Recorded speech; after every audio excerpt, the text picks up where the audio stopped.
'Cause I've been down again and again. All the good things in. I want you straight while I'm not coping. I just wanna hide beneath the black sky. Don't know the truth when all I'm told are lies. Hands that touch you when you're golden, they will crush you till you're broken. I can't close my wide open eyes. We'll hide in plain sight.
Inside Stone's Gambling Hall in Sacramento, California, you'll find Sammy's Restaurant and Bar.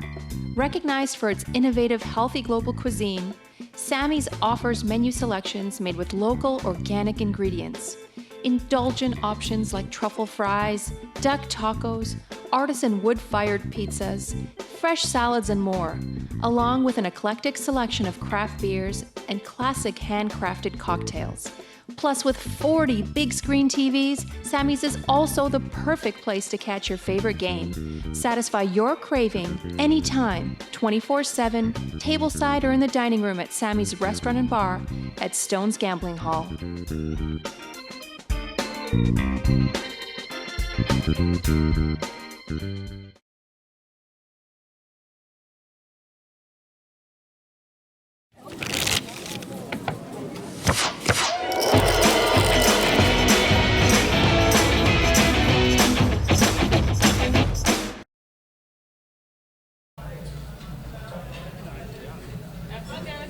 Good evening, everyone, and welcome to Stone's Live Poker, brought to you live from Stone's Gambling Hall.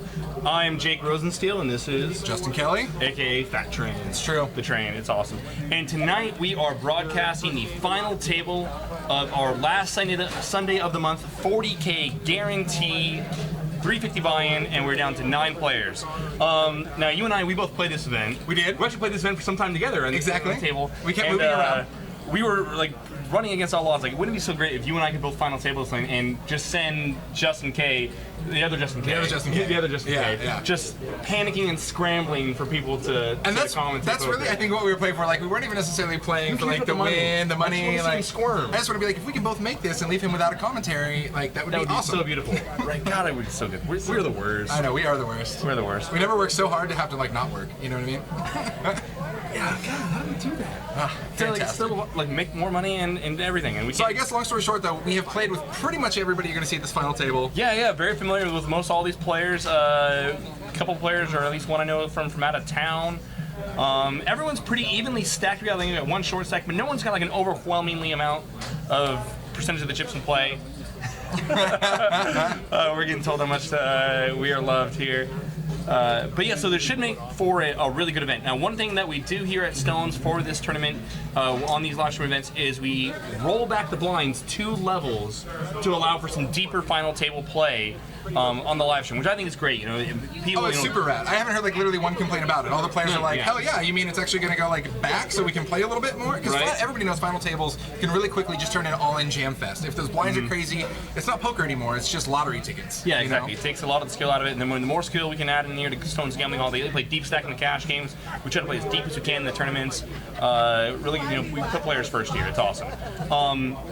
If we're all ready, let's get down to the table, take a walk around the table, and see who we got here. I know so many of these players, and it's gonna be fun. In seat 1, we have Jack F. So, funny thing about Jack.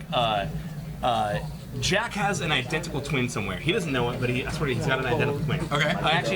I know Jack from another tournament I played with him in, but I swore I had played with him just recently in a mixed game up in Reno, and we were talking and bullshitting a lot, during the game.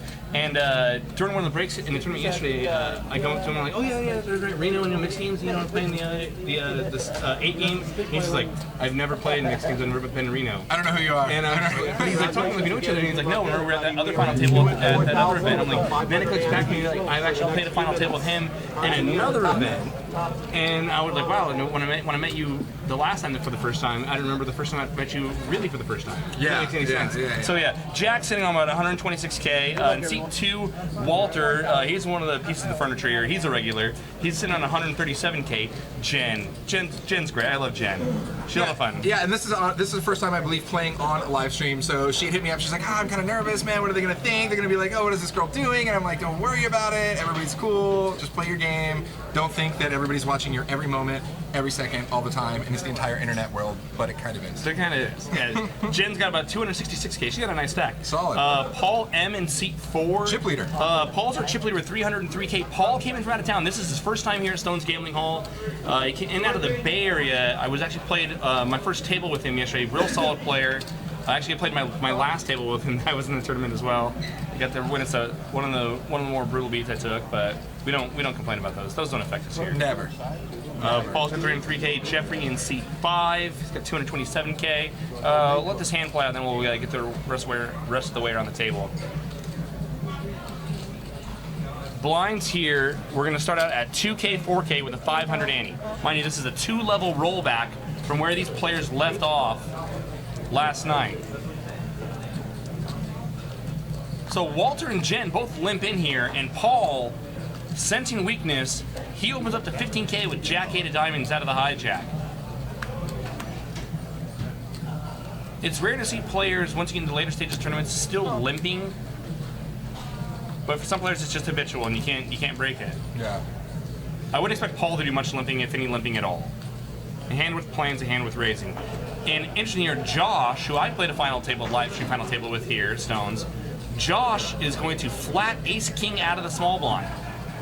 I didn't sign the list. I would rather see a 3-bet there out of Josh, but his strength is well disguised right now. And Jen, who technically has the best hand, is going to let it go. She definitely has to dodge 4 overs, so. Heads up to the flop. Josh looks great tonight. Nice suit. Sure. Anything worth doing is worth doing right. And top pair for Paul. Backdoor running clubs for Josh here with a couple of overs. Jen with pocket 5s. We've had a fun little straight draw here, but we'll see how this plays out. So some chip denominations for you guys here. The black chips you'll see, I'm going to start with the red chips are 500. Right now those are being used for antes. It is 2K, 4K with the 500 ante. The black chips are 1,000 chips.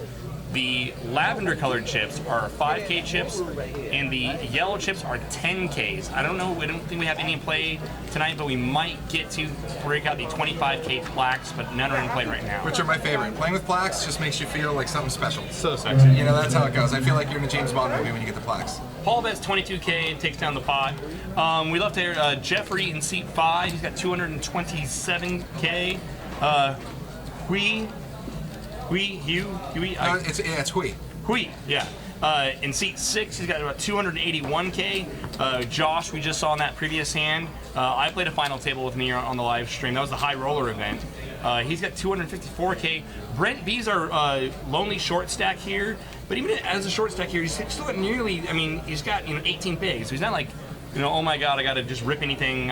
He's going to have to rip a lot, but he's not on live support yet. Brent B's got 71K. And Justin B. Last but not least, Justin B. But certainly not least, Justin B. Seat 9 with 284K. Me and Jake both actually had a little bit of history with this guy throughout the tournament. So it'll be fun to watch him play. It'll be fun to needle him a little bit. We're going to see how this whole thing pans out. All announced. Welcome to the chat box. Rick and Barstow, Angry Pollock, all the usual suspects. So Justin B. Where do I start? He was, as I put, he was 4 inches away from being felted. That's all I can say. Him and I got involved in a pot. It literally went to camera decision. Yeah, no, we were going in break. They had to actually check the cameras to see what action actually took place.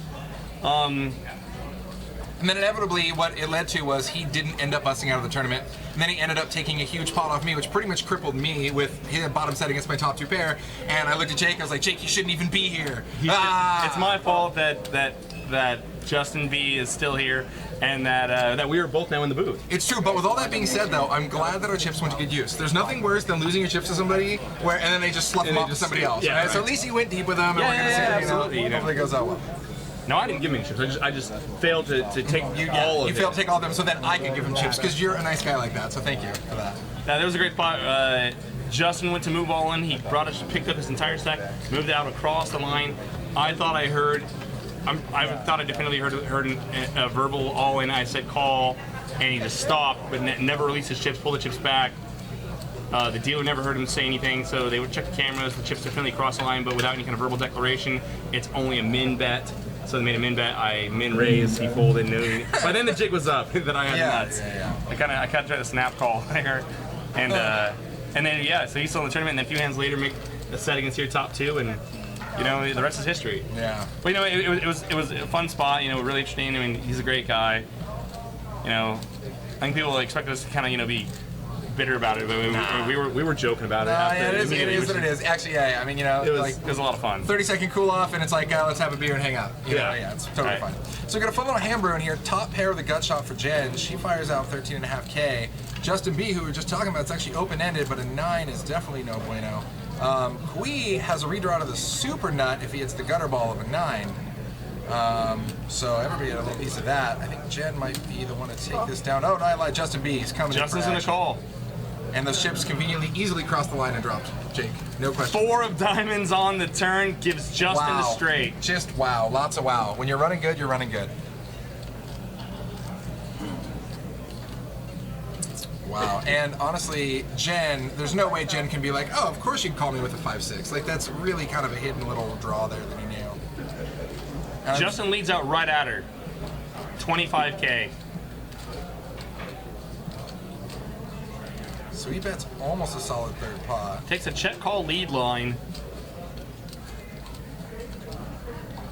It'd be a pretty snug fold for Jen, although it would be the right fold. I definitely can see her calling there. I think generally he's gonna have a lot of one pair 8 or straight combos like the 8-9, the 7-9, all day. 9-10. That's what I put him on all day. And especially if you pick up diamonds with it, that might justify the or rationalize the check call lead line.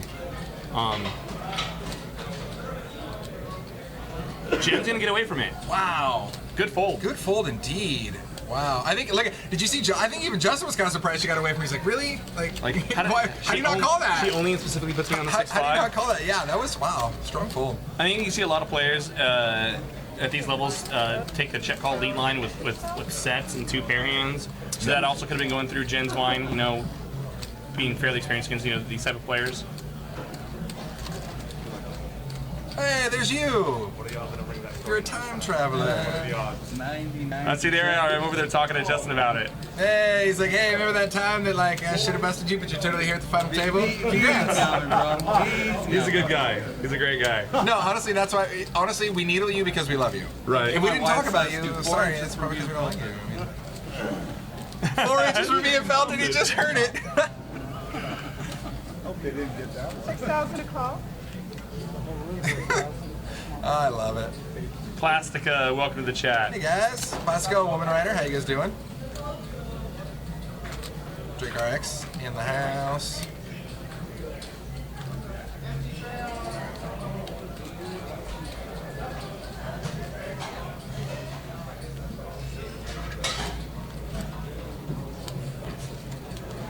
So what is it? It's the first time at this TV table for a couple of the players, right? About half the table? A little bit For more? most of the table, yeah. So I mean, Josh has been on the final table before. Justin B, he's made a lot of final tables here. I don't know if he's been on one of the live streams though. Because generally the final tables are the bigger tournaments. Yeah, Yes. that we do the live stream. So if he just wins like a typical Saturday one or something, you wouldn't see him on here. Yeah, Or if if you played a senior event like Jake, then oh my god. I'm kidding. I didn't mean it. I love you. What? What's up, Drake? You don't play stones action anymore? folds to Justin in the small blind. He's got ace king. He's gonna open up the pot. Makes it 19K to go. Jack, the real Jack, not the doppelganger Jack that I evidently met in Reno. He's gonna defend 9-8. I still don't know if he's messing with me. He could be messing with me. And it would be this super long game troll, and I kind of respect it. Like Right. the ultimate slow roll, like the 6-month, year-long Yeah. slow roll. He's like, oh, it's been me the whole time. Yeah. He probably follows me on Twitter. He knows when I'm going to Reno, and he's gonna go up there and pretend to be some other guy. So everybody whiffs this pretty hard here. Justin B still with the best hand. The original aggressor. He is going to. Looks like he's going to fire out here. The Queen 5-3 is a pretty dry board. Ace King is the best hand most of the time. He's gonna go ahead and bet it. That's 32K.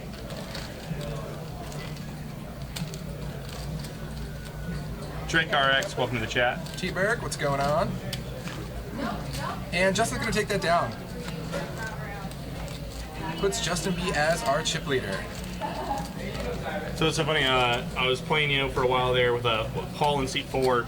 his first time at Stones, played with him, on my first table, and then ultimately like my last table. And you were talking a lot about, he's from the Bay Area. It's the first time here, but he plays in, the Cardinals in the Bay Area, and a lot of them just talking about like, oh my God, you gotta go to Stones.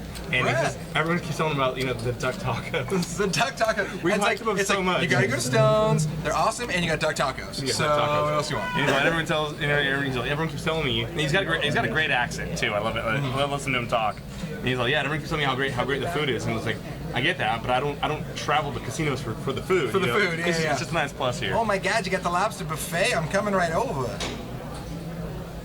But yeah, nice first impression. I'd say we made on him. Yeah, absolutely, man. Final table event. No, honestly, when this spot first opened up, I came to like the original like friends and family and friends of friends night, and it was great. It was just a big hometown poker reunion with everybody you've ever played poker with for the past like 10 years. Yeah. And it was like, oh hey friend, this is where I'm gonna be hanging out. What about you? Oh, let's hang out.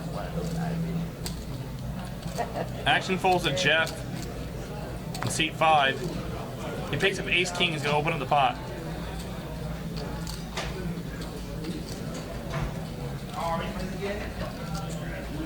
Just a B with Ace 10, but he's also got that lovely dealer button. For me, oftentimes Ace 10 is more of a 3-bet or fold type hand. Yeah. He does have position, and if he thinks there's some boards that he can take the pot away from him with Jeffrey on. I'm kind of with you though. I'm not a huge fan of flatting with Ace 10. Like I'll raise with Ace 10. If it's suited, I think you can definitely just play flatting. Offsuit, I definitely prefer to 3-bet or fold. But like I said, he's got position. He might feel like he can outplay Jeffrey Post.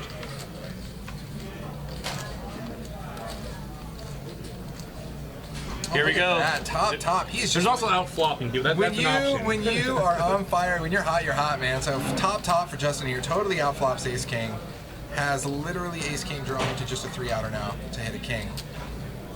And looks like Jeffrey here is going to fire out. A little continuation bet. Now, I have a lot of experience playing with Jeffrey. Jeff plays a pretty snug game. If I'm Justin here, I'm never doing anything other than calling. I think raising suicide. You're never getting better.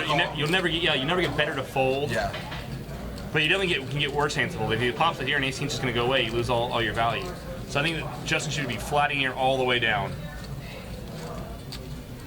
and then go for value of check 2. But Jeffrey just easily in this spot, betting into this board, has jacks plus so often that it's just nuts. I think to do anything other than flat. Of course, I say that. You don't know what you're doing. You don't know what you're doing. That's why Justin's here and we're in the booth. But I think he's going to raise here, and Jeffrey's just going to go away. And I think Justin loses value here. I don't think he ever gets better hands to fold. And all he does is push out, worse. Well, I do agree with you. I mean, obviously, any sort of overpair, jacks, queens, they're not going anywhere. They're not going anywhere. Yeah. If he thinks, he's only getting value specifically from heart draws. As it is, Jeff has the aces of hearts, he has backdoor hearts, and just lets it go anyway. Like I said, Jeff plays such a snug game there. I don't think raising ever accomplishes much. Like I said, you're only getting value out of hearts, and everything else that's worse than you is just going away. And the rich get richer. Justin B still maintaining a solid chip lead here, 400K flat. So we are level up. Blinds are at 3K, 6K with a 500 ante. And our short stack, Brent B, in seat 8, he's now down about 10 bigs. With 10 bigs, you really lose the ability to play post-flop poker. Yeah. You really got to find a hand to get it in with, to just shove or fold. You definitely want to be, the first aggressor in the pot. You never, want to be calling off all-ins without premiums. And the tough situation, too, for Brent B, and I've been in this situation before, is where when you are the short stack and you literally have the chip leader directly to your left, which just sucks because it's like every time you shove, the chip leader's just thinking, okay, what minute percentage of my stack is that to snap you off? Yeah. Can I get a count? He's like, okay, I got 400K. What are you pushing, like 50? Like, whatever. I got 7-8 suited. You're done. So you really do lose a lot of equity there. A lot of here we go. Scare value. Jeffrey now picking up kings. Very next hand.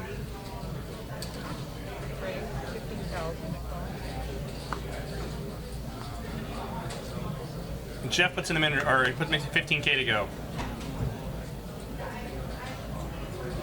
And Jeff, who was just involved with Ace King a second ago, so it's just like, what is this guy? He loses a pot, maybe he's steaming. I kind of like when you have that little bit of disguise. You can come off a kind of a loss into a big hand.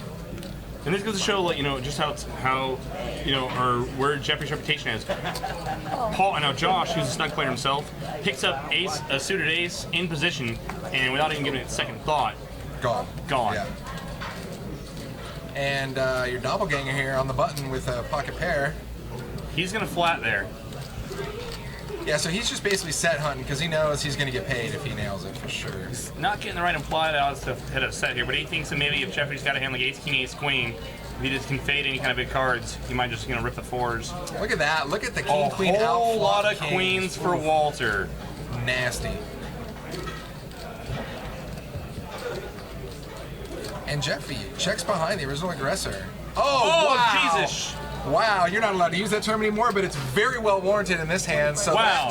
that little check slow play is going to really bite Walter in the ass. Now, Jeffrey, who had the hugest hand by a mile starting, is so far behind right now, he just doesn't even know that he's not even in the right solar system.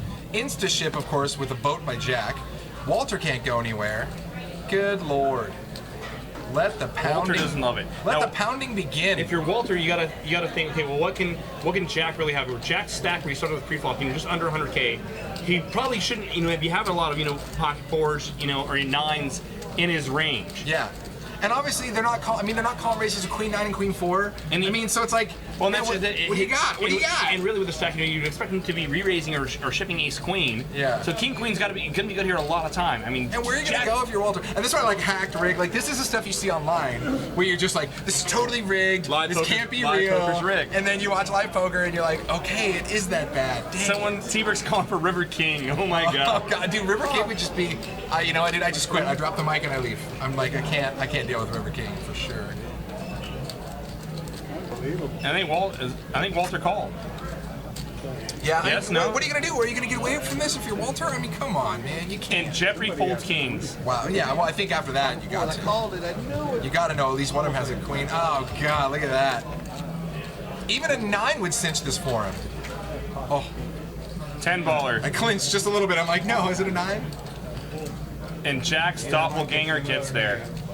I actually don't think it's a bad check by Jeffrey with the kings on the flop. Once again, it's really hard to get value from worse hands on the queen 9 board. I'm pretty much only getting value from straight combos. And maybe a couple 9s. But other than that, it's hard to get worse to pay you off. There's things checking back's pretty standard. You're really hoping that someone, you maybe get a card like a 10 or a jack can fall. Something to put out more pair and or straight draw combos you can get value from. Queen 9's really dry. It's a good flop for the kings, and it's a good check by Jeffrey. It just, unfortunate for him, Jack got there, and for that matter, Walter already was there. Drake RX asked, would you fold that? Would you fold there? King Queen? There's so few hands that beat you. You can't put them on 9s or 4s. You're not going to put them on queen 9 or With 4. my logic, I'm looking at Jack's stack, and he's not. And like I said before the hand. I agree with T-Burke real quick. The KK fold is a no-brainer for sure. Yeah, After that action, pretty easy. The question is whether or not you can fold the king queen there. So I said it before the 4 even came off that with Jack's stack size, he's not getting the right price to set mine. So really, you should be taking most of the hands like pocket 4s out of his range. And even though it's the same thing with the stack size, he probably would be ripping pocket 9s. It's hard to put him on 9s or 4s. So now you're down to queen combos. And so the only queen combo that beats you right there is, well, there's queen 9. But I mean, how much is he really playing queen 9 there versus a tight play that's open? No. So then it's really the only hand that beats you is ace queen. And same thing with his stack size, would he have just flatted ace queen? I don't think he would have. Yeah. So so then you're like, okay, what hands might he be flatting with? Maybe queen jack suited, maybe queen 10 suited, or I mean, is as slim as it is, maybe same hand, maybe king queen.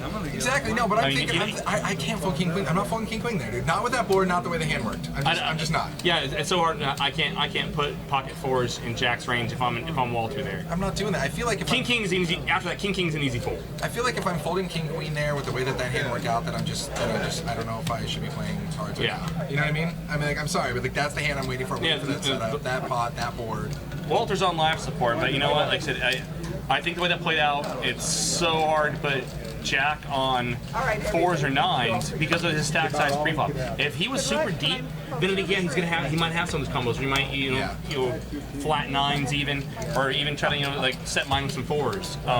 But with his stack size he didn't. Flatting right there. It's so easy to flat there like a queen jack or something. Queen jack suited, yeah, something like that. It's like, so you gotta beat. And of course he's going to check the flop. Every queen there is going to check the flop. Yeah. So 3 players in the pot, check around. He's like, great, he's got a queen. I still got him crushed unless he has ace queen. Bring it. You know what I mean? And even then, I think when you take the stack size into consideration, I think it's harder to even justify Jack having ace queen there. Yeah. I think it's a standard call. I mean, you don't love it, after you lead, and then Namely said after you lead, and Jeffrey makes a quick call, and then that guy just snapped and doesn't like, I got nothing to worry about here, I got nothing to think about, just rip it. I mean, and that's why you don't love calling off King Queen, but I don't think you can justify a fold there. I mean, Oh yeah. No, it's like you said, like I'm not like super in love with it, but I don't know if I'm gonna like leave it. no, Just- I'm calling off there, but I said I'm not in love with it. It's kind of like, okay, Yeah, like, okay, fine, here it is. tell me, and that's what I'm worried about forwards. Like, I'm kind of wondering, like, you didn't really like call off with like Queen Nine or call Queen. Yeah, I Nine. know. Then you're just like, God, and then you're like, if I call this, like, do I play that bad? Like, what did you? Where do we? Damn it.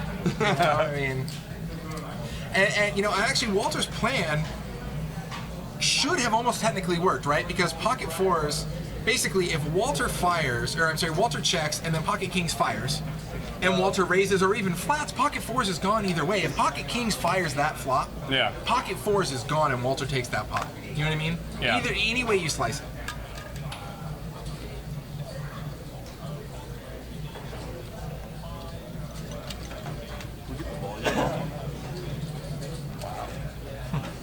So, Kui is gonna limp in the threes. Still having trouble with that one. I want you to say it different every single time tonight. probably and we will. just nail a whole like string of them. Here we go. Ace, King, Queen. Great flop for everyone. For everybody hates that flop As together. it is, Jen actually has 36% equity with her inside straight draw, backdoor flush draw, and 2 overs to Wee's threes. Yeah, this is like a bet it to win it flop here, and it sure is. Wee's gonna bet 9K with the threes. And he shows too. Little does he know that that's way the best hand. Like way Right. the best hand.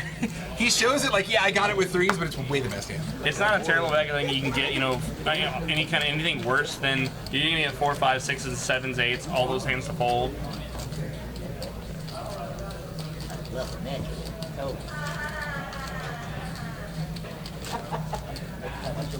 T. Brooks is actually pronounced Fred.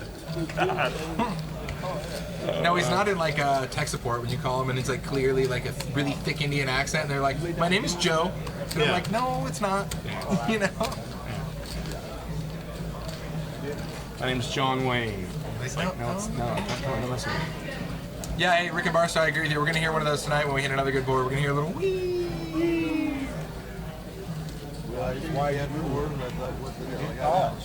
Queen now under the gun. Queen 8.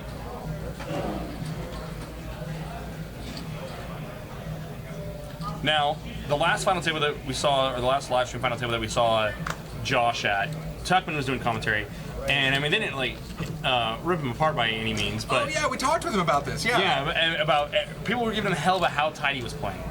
I'm curious to see if that's going to play. I mean, he's going to play his game, I think, no matter what. But if the fact, with this being live streamed, it's kind of another chance to play a live stream final table. If that maybe was going to get into his head a little bit, and maybe if he'll open up. Well, he kind of talked about it. So he said he actually even brought that up at the table when I was playing with him, and he's like, "Oh yeah, I went back and I watched the live stream, and I kind of picked up a couple of good things from like Tuckman and whoever, and he was just like, yeah, he's like, they said I played really tight, and so he said he was just starting to loosen up just a bit, just a hair, just a little." So Josh makes a 15K to go pre-flop, Queen 10. Jack comes along as well as Jeffrey in the big blind. No, Jeffrey is Oh yeah, not. Jeffrey Okay, got out. Jeffrey's Otherwise, I out. love Jeffrey's little open-ended here. But it looks like maybe a continuation bet and an instant call from Jack here with a gutter and 2 overs. Jack's still in the lead here. Oh, it was until the turn. Interesting check by Josh on the turn. Interesting. Once he gets there, I'm surprised he didn't start firing out again, especially after he c-bet it. Well, yeah, especially when Jack calls there, he's gonna have mostly 7s, some 6s, which still aren't folding to another bet. I figure somewhere in that range of pair and a straight draw, like we were talking about earlier. Pair straight draw, or one pair of hands. I mean, Yeah. only the 10-7 got there, so Yeah. I think Josh could have continued to get value once he hit the 10 on the turn. Hard for that card, to improve Jack's hand with having him call on the flop. It's actually Josh's third live stream. We should start keeping track, like most live stream players, like most live, stream like final table players, like, and with the championship, 10 appearances at the final table. Sean Drake. Yeah, I know. You're right. I'm just kidding. We already have one. Never Yeah, this mind. is Josh's third live stream appearance. Wow. And he's looking fly. I'd say he's probably going to get the award for best dress at the table as well. Absolutely. So, I mean, looking strong.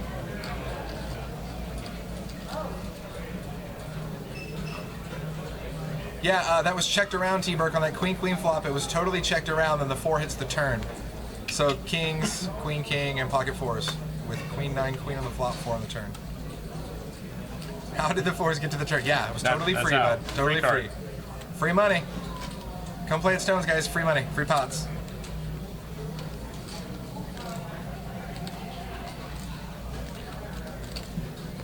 And Jen over here with a rockin' 10-5 out over to the button.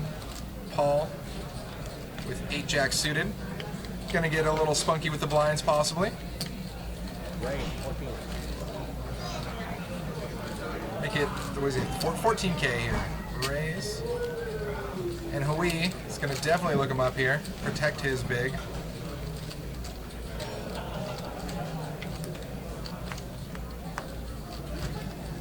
Heads up to the flop.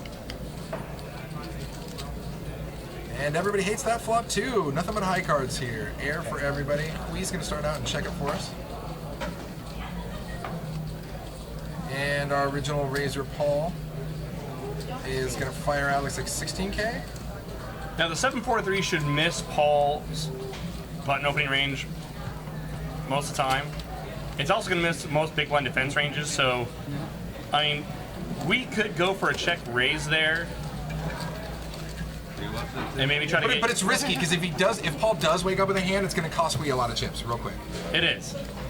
Like I said, and if you're Paul, it's kind of like hard to put a lot of 7, 4s, and 3s in Hui's hand out of the big line. Yeah. Unless you just feel like getting spunky, Like, you will not push me around. Yeah, you can rebluff. It's not going down. It's fun. Rebluff.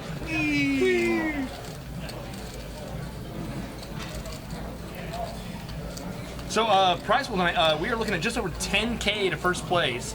All these players right now are guaranteed just over 1K. That's all payday for a $350 buy-in tournament. Yeah, super solid, super solid. So we started with 130 players. How long did it take to get down the final 9? About 10 hours, something like that? If that? Something? 10, 9 hours? 8 hours? I think that's about right. I think they hit, we started at 11 a.m. I think they probably hit it around, like 7 p.m., 8 p.m., something like that? So like 9 hours, something like that. Solid.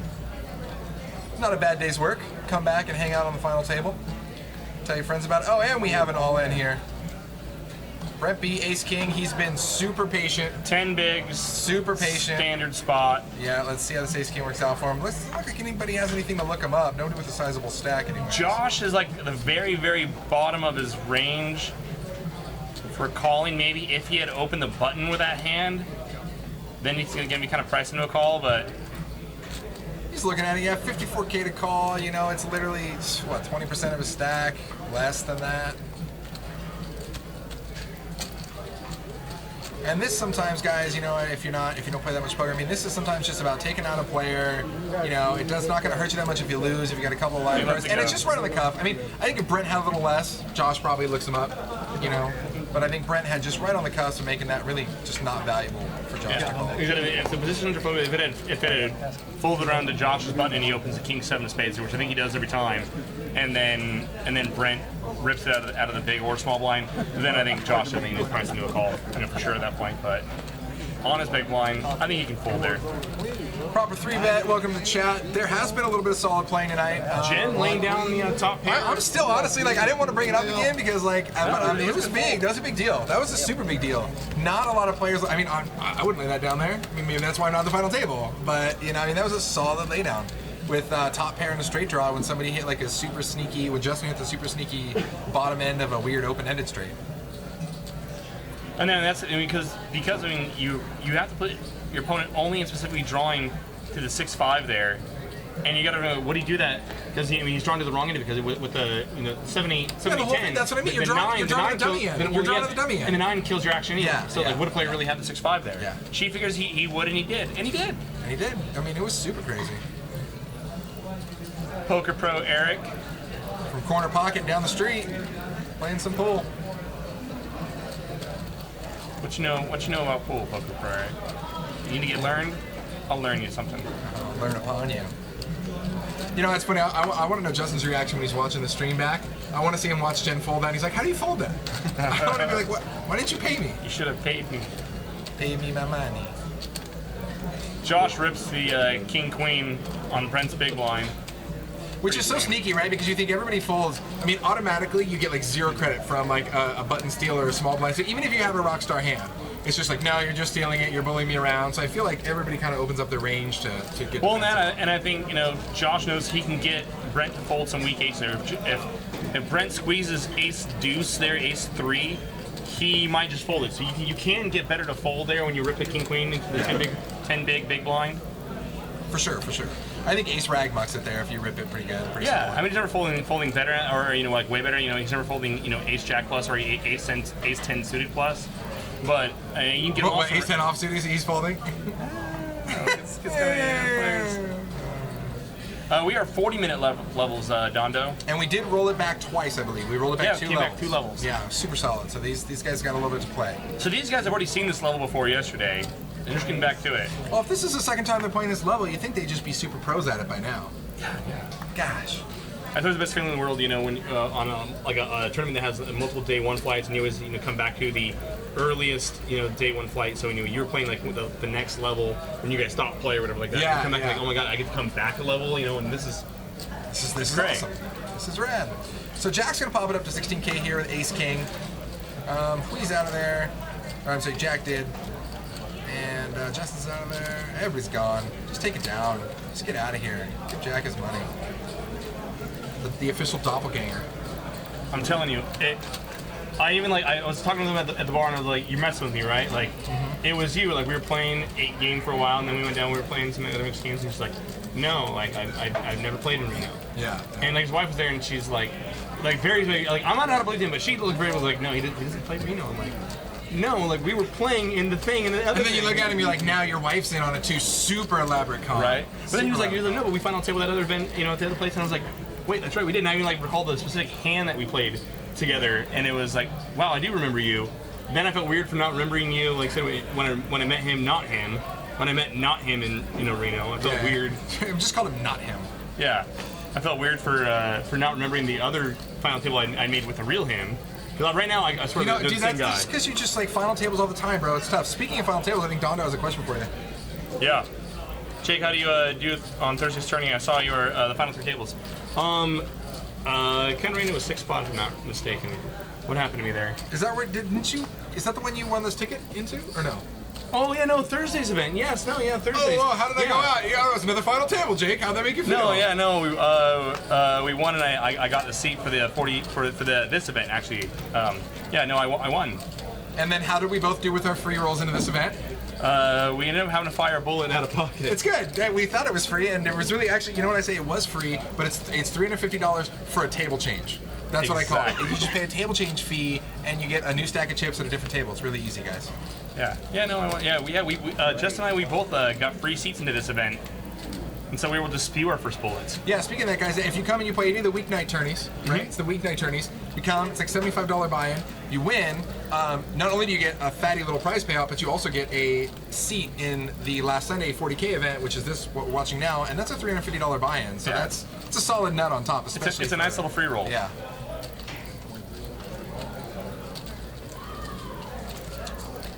Look at this. Justin B pops it to 23K. Now we have Brent, obviously, on our short stack, who's saying, is this my all-in hand or not? So he's really got him in a spot, and little does he know how way ahead he is.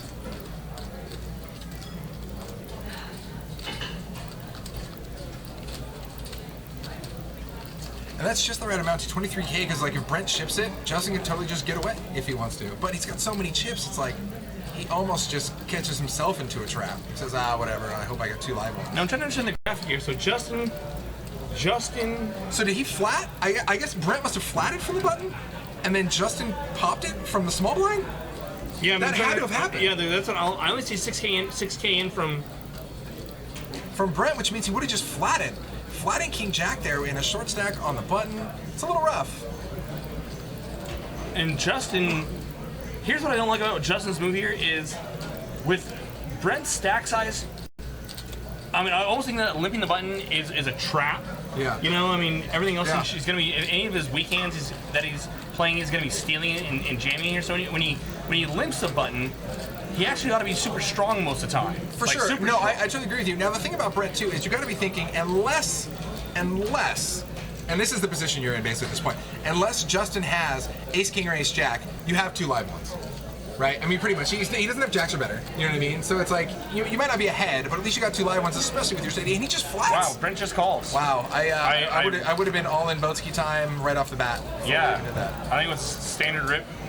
Oh my God! And he flops the world. But you know what? The best part is Justin that will bluff this. It's Justin's so gonna bluff. cheap. Justin has to call us all in with a crappy gutter ball. Justin has to call us in. It's so cheap. I think Justin's just going to move in on him. It's so cheap. Yeah, it doesn't After even matter. all. Oh, he I'm texted gonna to him. He check. texted to him.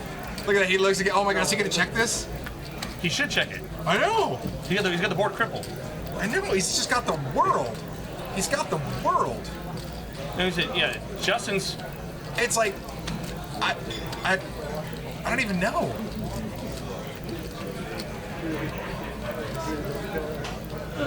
Yeah, the royal redraw. He's like free rolling 9 different ways.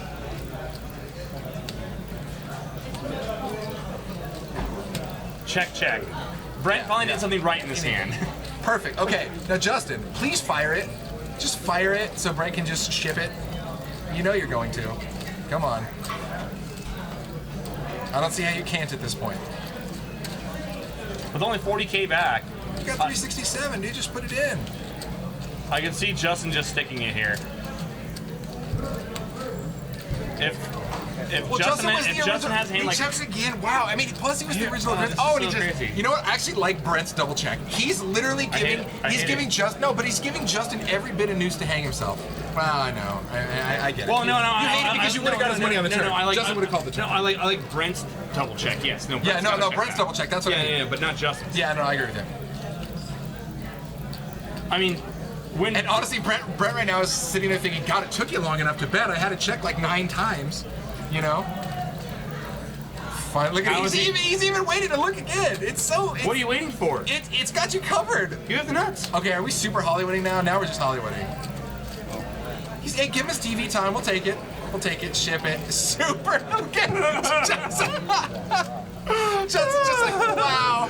I was just like, I was dead with a bazooka. Like, not even close. So when Brent limps the button and then checks back, I mean, if I was actually just in the hand, I probably would have tried to get Brent off of like hand like pocket Yeah. 4s, 5s, 6s, 3s, something So- like that. Because I mean he's never supposed to be, he can never be super strong there. So here's the deal. I think that at the end of the day, I'm not a huge fan of the way Justin played this hand, but I do like Brent's kind of crazy check behind him, right? Well, I mean, Because yeah, he that gave part him- was obvious. I mean- yeah, we gave him all the rope he needed, but at the end of the day, I think if he had bet any street, the odds were just so in his favor. Even with a gut shot and jack high, I still feel like Justin's getting in there. I mean, hell, he was going to bluff on the river anyways. I actually would have preferred if Justin actually at some point would have tried to. I mean, we don't know wouldn't have, but I mean. He has 10 bigs. How often is he limping a king jack there? Never, right? You know, so Dono brings up a good point, and I don't think he was. I don't know. I've seen much more intentional slow rolls than that for sure. I think at the end of the day, he was just counting the chips versus his own stack, just real quick. I mean, you know what I mean? Just a second, just to make sure that he wasn't gonna like shoot himself by calling instead of shipping it or whatever. I'm giving him the benefit of the doubt. Don't sit there doubting me, Jake. You're all like lean back, arms folded. I'm so angry. Oh god, I don't know. I mean, you should have ripped it pre, then you should have ripped it on after the raise. Look, and I'm then- sorry that there was like 2 players in that hand and there was like 18 bad moves for you, but you're just gonna have to let it And happen. I really thought that Justin at any point could have just. I mean, because it's hard. He would have been valid to stick it at any point. At He any should have point. never had. I mean, Brent should never have a big ace there. He should never have any king, queen, king, jack, even jack. And he should never even have a pair of straight cards. Especially being you're the original aggressor, Yeah. how do you not just fire it on the flop? Just ship it on the flop. It's nothing compared to a stack. You know? He should never have 2 broadways there, ever, Yeah. ever. Which means to me, if you can jam there and try to get your opponent to fold, I can't wait. They're gonna watch us talking about this hand later. They don't have audio. They don't have audio. But you're gonna hear them. They're just gonna be like, "Those guys suck. They suck. Wow, look at their assholes. Jake and Justin suck." Yeah. Who hired them? Like they're just bitter because like they're not at the final table when we are. And it's like it's gonna be those discussions. Yeah, I mean, we might be. I'm like 2%. We 2% better. Like with a 0 after the 2. But yeah. Same thing for sure. Paul makes it 14K to go, ace queen, and Walter just can't find a spot to get anything going. 8 deuce. I mean, hold up, Walter, man. I mean, Walter was just like, I'm gonna play one hand and I'm gonna flop top trips, and I'm totally not gonna win.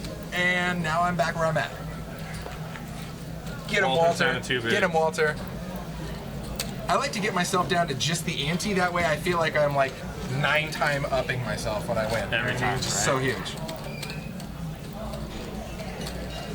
Looks like we have a little railbird over there to the left. Little audience.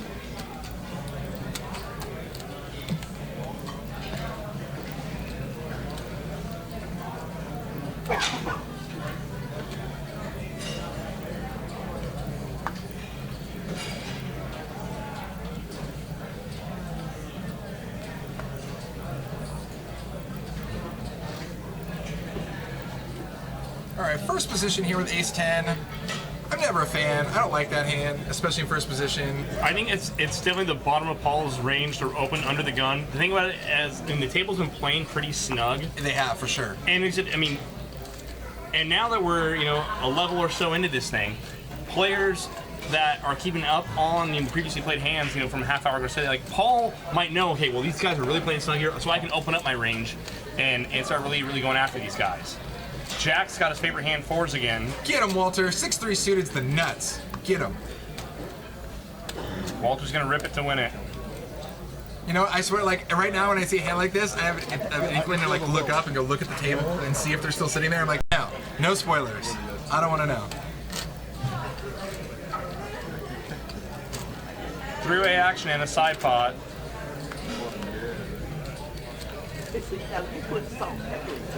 Oh, right in the window. Boom, jinx right there. Jack, jacking all his 4s. And guess what? Jack, set of 4s to turns the boat with a set of pocket 4s before. Pocket 4s is Jack's new favorite hand. If he didn't have one before, ladies and gentlemen, it is his favorite hand now for sure. That's Jack's guilty face, by the way, guys. If any of you guys ever played poker, with Jack wearing out, right there, that's his guilty face. The guilty face with the hands like this, and the don't worry about me. Now I won't do it again now that we just mentioned it, ever. But. And Paul hates this. Yeah. God, bottom set for Jack again. And now he's going to see this monster. He's going to be like, wow. And Walter's dead to running diamonds or running straight cards. 5 of diamonds on the team. For super sweat. Super sweat. 5 of diamonds. Come on, Walter. 5 of diamonds. 5 of diamonds. 5 of diamonds. Make a super sweat. We're so nasty. If there is a god, there'll be a 5 of diamonds. Well, game time. That decides that. Game time. Dang. And there's the run out. No sweat. Walter, nice job, buddy. Well played. Walter out in 9th place. He'll be taking on right around $9.99. $9.99, just beneath the 1K mark. Add $1. Tip your dealers. Nicely done, Walter. Not a bad payday for a $3.50 buy-in. Someone check Jack's person for 4s. Like, seriously, I hope that we're counting this deck. Like, I know we're not using it really. Are we using an automatic shuffle here? Are we? All right. I don't know. We better be counting this deck. Live poker's rigged. There's at least 6 4s in this deck, like without breaking a sweat.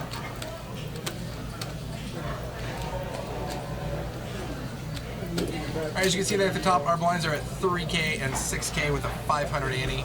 And with Walter busting out, that puts our average stack right around 244,000, about a $250,000.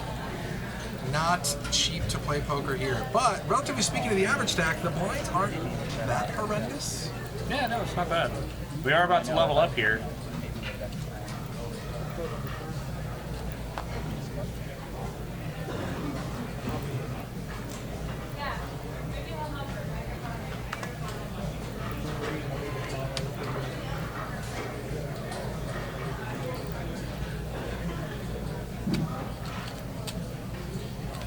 Back over to Jack, who, in a surprising turn of events, doesn't have pocket 4s, so that's pretty sweet. But he does basically get the button twice now. That is a super side bonus, especially after busting the player to his left. It's going to put a little bit of pressure here. It's going to make it 13K over to Jen. That's a decent hand here with King 10. He's going to look him up. And over to Paul with 8-5. He's getting a heck of a price here. He is. 7K more to get into 36. Now here's the other spot. If Jack's stealing off the button, which he is, Jen's rarely, usually not going to be super strong there when she just flats the small blind unless she's trapping. And so Paul, I think more than he was actually contemplating what prices being laid there with the 8-5, is actually was thinking about maybe 3-betting and going for the re-steal. Boom. Now Jen here, everybody misses this flop, but Jen here with the best hand by a long shot actually. Possible running clubs, gutter ball, 2 overs. Well, it's tough to know that here, so she's going to check it over to Jack. I think she should peel here. This should be a pretty standard call here. And she can raise. I don't know, yeah, so Jack fires. It looks like Jack fires like 16K, and it looks like we might be thinking about a raise from Jen. We got to see some yellow here. We're going to see. Maybe it's a call. The yellow chips are 10K. She's got a couple of them in hand. No, she's just going to make the call. That's a raise. Oh, it is a raise. A couple yellow chips. Nice, and an instant muck by Jack. Nice raise by Jen there. You've seen Jen play pretty solid in 2 hands so far. Jen's playing well. We've seen Playing her in very 2 well. pots, and we've seen her play pretty strong in both.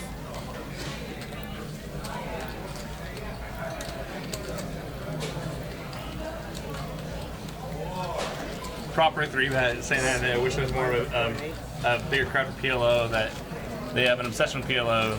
Proper 3-bet sleeps with PLO. And got married to PLO yesterday. I got married to PLO. I got a PLO wifey on the side. Right. I got so many PLOs.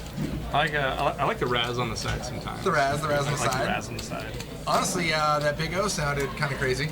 Big O's beautiful. Big O's a beautiful, beautiful. Well, that's what I tell him. I'm like, okay, so you got Omaha, which is like Hold'em on crack, and then you got Big O, which is like Omaha on crack. Right? Enjoy. Yeah. It's like as you want to up your addiction level, just keep going. You start with Hold'em, it's a gateway Keep adding drug. more options, more keep cards. Keep going.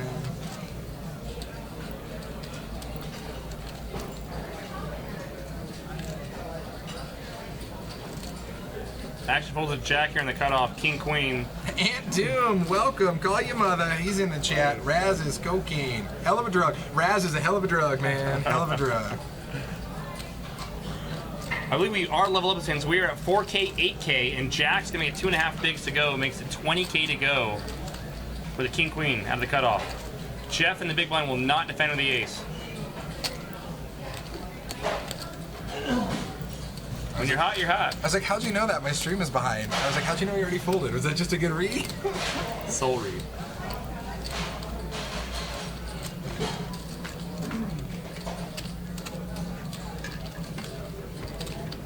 I can see the thing. I can do the thing. Nice. So our average stack here is just under 250K, just under $250,000. Sounds less. Just quarter mil. You know what I love? I love when you get people who don't generally know too much about poker, and they'll see a tournament on the TV, and they think that the tournament chips represents real money. Yeah. Where they're just like, Why dude, you did they should have just seen. cash out? You should have seen this guy was betting like 400,000, and this other guy raising like 2 million, and I'm just like, yeah, that's pretty crazy. I couldn't tell you how many discussions or conversations I've had with friends or relatives, like when they see an intern, like, why don't you just cash out, Jake? Yeah. You said you had like 450K. Why don't you just cash out? Why don't Like, you you have cash a out, gambling bro? problem. You can put And that I'm in your like- Roth IRA, bro. You Yeah. could do some things. Right. I was like, it's not the same, and like, just never mind. And they're like, so you can count cards? I'm like, yes, that's what it is. I can Oh my count gosh, cards. Yeah, counting cards. You're like, that's black. You know what? No, I don't even want to Just- explain this. Never mind. We're done here. 4K, 8K, and Justin B, pocket fives. Does Jack have a little bit of the Rob Lowe thing going on? Possibly. Maybe it's the hair. It's a little. If Rob Lowe and Joey from Friends had a baby. Oh my gosh. I love it. What's the actor's name? Nailed it. I don't know. I think isn't it Joe? No, Joey from Friends. The guy, I can't think of the actor's name. Yeah, if Rob Lowe and Joey from Friends had a baby, that's Jack. Yeah, It's the Jack chat. in seat one. The chat room will tell us. I'm Yeah. sure. So Justin makes it 21K to go with fives. Wee's gonna come along out of the big line with sixes. If both players miss, it'll probably go check bet fold, and the worst hand will win. Battle of the pairs, and they do both miss. All overs for both of them. So we first here with sixes. This is the real money, T-Burke. Real money. It's all of the above. And Wee's gonna lead out with his sixes. I'm not a huge fan of it, but I guess he's taking an aggressive line. I mean, I guess he's just saying, hey, hopefully if Justin missed it, then Well- he's going to go away. Well, if you miss it, I don't know, you want to run him off, then you run off worse. But if he thinks he can get Justin to fold 9s, 10s, jacks here, afraid of that queen maybe, then it's a really good lead. Now Justin... Oh, Justin's like, I don't think so, buddy. He's grabbing those stack I'm of with yellow. Justin here. We's never going to be leading. I would, in this spot, in this stage, I don't think, it'd just be too silly to lead a queen. That's the spot where a player sometimes will lead, a player might lead a pair of 8s or 7s to see where they're at. I don't know. There's a pump fake. Wow. Reaches for chips. And you know what? Justin is familiar with the pump fake and the whole chip placement thing. Is he not? Is he? Hey. And lets it go. Wow. I mean, honestly, Hui grabbed his chips so fast. I'm like, is this going down? Is it going to be like the bluff, rebluff right here? Good play by Justin. Like I said, that's often a play you see a player make with a pair of 7s, pair of 8s on that board. To quote unquote see where they're at, which by the way I hate. I think all that you do is tell your opponent where you are at. You're giving it more information. So you're than never finding. pro betting is what you're telling me. So anybody can complain to you. You're never pro betting. I don't pro bet. You only bet with a monster. I check. I try to be very balanced. I try to either donk bet my monsters and or strong draws. I try to be very balanced. I try to donk bet my monsters. No, but I try to look like extra donk when I have a super monster. Players, if you actually review the way those hands are played out, and once you can see the whole cards, what you ultimately do is you give your opponent information about your hand more than you find out information about theirs. Yeah. And if anything else, you find out some false information there, as it looks like Justin was coming back over the top to smack, a 7 and 8 or a queen. Yeah. And Producer's saying that I have that beat, and it gets Wheat to fold the best hand. And Justin just knows, like, okay, well, he's never super strong doing that, so have some of that. Yeah. So now with the blinds and antes, before any action, there's always 20K now in every pot, with the blinds being 4 and 8K with a 1K ante.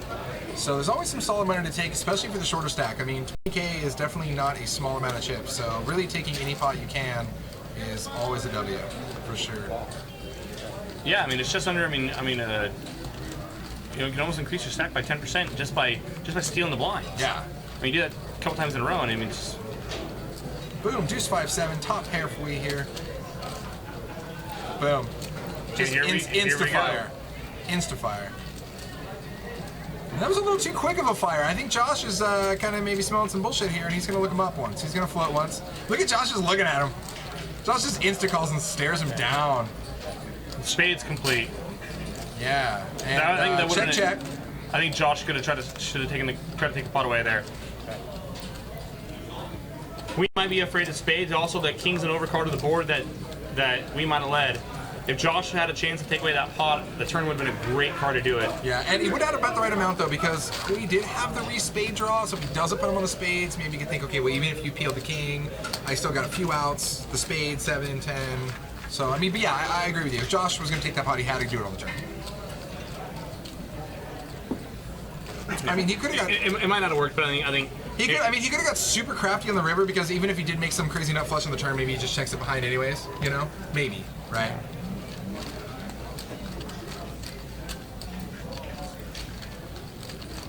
I didn't catch that. Did you see who our short stack was right now? What they're sitting at?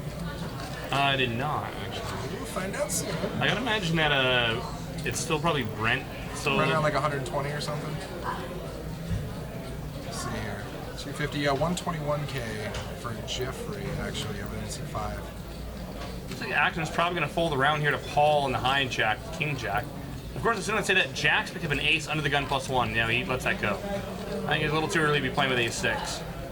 Yeah, wait till we get to 6 max for that.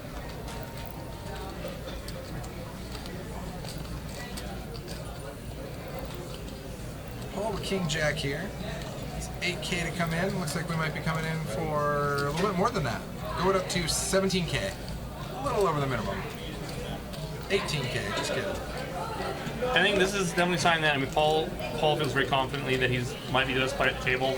I mean, came in with a chip lead. From what I've seen, I mean, he's played some really solid poker. I saw him play pretty solid on day one as well. But I think you can often tell by a player's sizing pre-flop of where they feel they are relative to the rest of the table. Now, Josh, not having this here. He wakes up with 10s. He says your 18K is going to be a little bit more than that.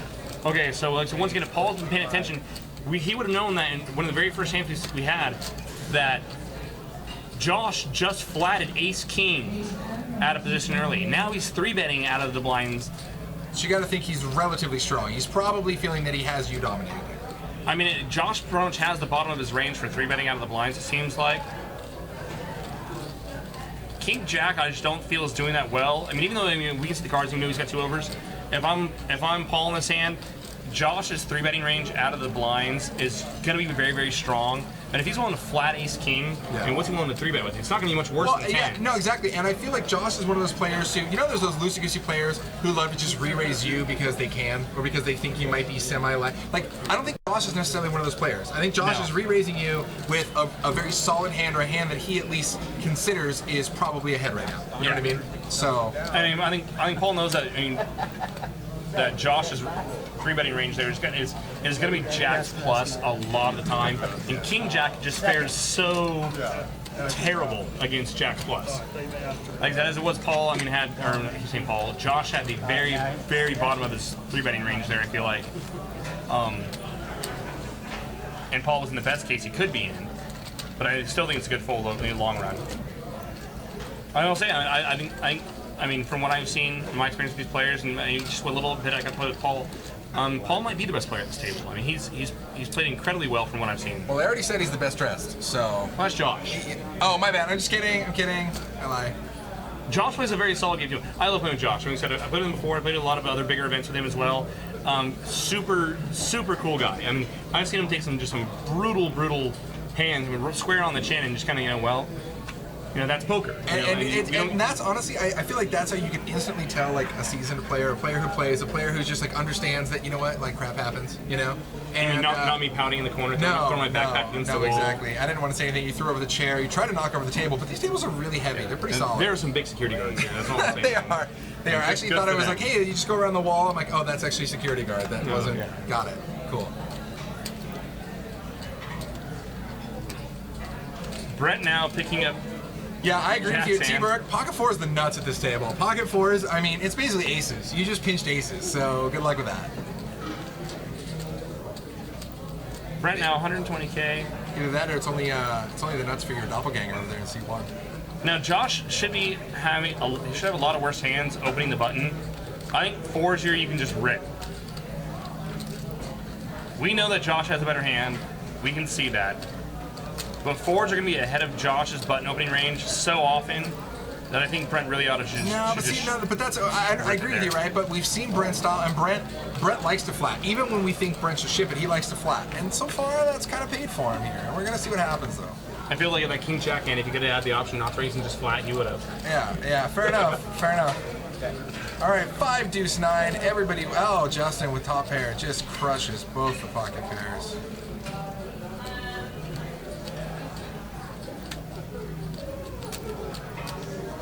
Here's the thing, if I'm Josh here, a 9's never folding. You're only going to get value out of a 5 here. I don't think he's looking for value. I think he's looking to just take the pot. But I agree with you. There's not a whole lot that's going to call that is losing to you. Yeah, you're not getting value from worse. You know what I mean? And you're never getting better to fold. I don't think you're ever getting a pair. I mean, you might get a pair of 7s to fold, maybe. But I don't think anyone's. Now this is interesting because here's the deal. Josh has a much different stack than somebody like Brett, right? So Justin's going to be a lot more cautious about how he plays his hand against Josh because he doesn't necessarily want to get crippled here. So this turn gives Josh a gutter ball straight draw as well, along with his set hunting, if you will, for a 6. I think Justin should just be check calling this whole thing down. Now that he checks back. 4s would have got there. So gross. 4s, of course 4s would have got there. T-Burke was right. 4-4's the nuts every time. Every time. And I think Justin can even check here. Yeah. I think Justin played the hand perfectly. Once again, I don't think if he leads there, even though I think Justin's got to be very confident as this hand, I don't think you're even going to get calls from ace high out of Josh. But if you check him, you might get him. Josh trying to bluff ace jack, ace queen there. So yeah, guys, at this point, if you haven't figured it out, pocket 4s, all in, every time. You're gonna get there. All the time. It's science. Even if you don't get there on the river, we'll just run it twice somehow in a tournament. You'll be like, oh, there's quads. You're good. Don't worry about it. I was kind of wondering about that. What would be the fallout? If tournament poker, if players were allowed to run it twice. But like the entire tournament, anytime they wanted to. Hands would be played a lot more aggressively pre-flop. Well, okay, yeah, because it basically only run it twice if it's an all-in scenario, right? It's got to be double all-in. What if there's 3 players, 4 players? No, run it then twice. you don't allow it. Run it 9 times. I mean, it defeats the purpose of having tournaments, Yeah. if it's output. All right, Jen here, under the gun, pocket 3s. I think she's just gonna get out of there. I don't even think she's gonna get funky. Yeah, that's Jen for you. It's pretty early. She's gone. And that's a good thing too, because our lovely friend over there, Justin, woke up with 10s. So action's going around here to Jeffrey with 69. He's probably going to be gone. Proper 3-bets is that 4s should have 3-bet to isolate. Set mining the small blinds. I mean, I agree. Like, so he didn't. Once again, he didn't have the right price to be set mining there. And 4s are ahead of Josh's button opening range so much. I really think I agree that 4s. I mean, I don't think you can just 3-bet with his stacks. I think you kind of have to shove or fold. And that's what I would have much more like the shove there from Brent. So you just don't have to have enough behind to set mine. So it looks like we flatted in the hijack here with Queen Jack, and our friend Justin over here in the small blind with pocket 10s.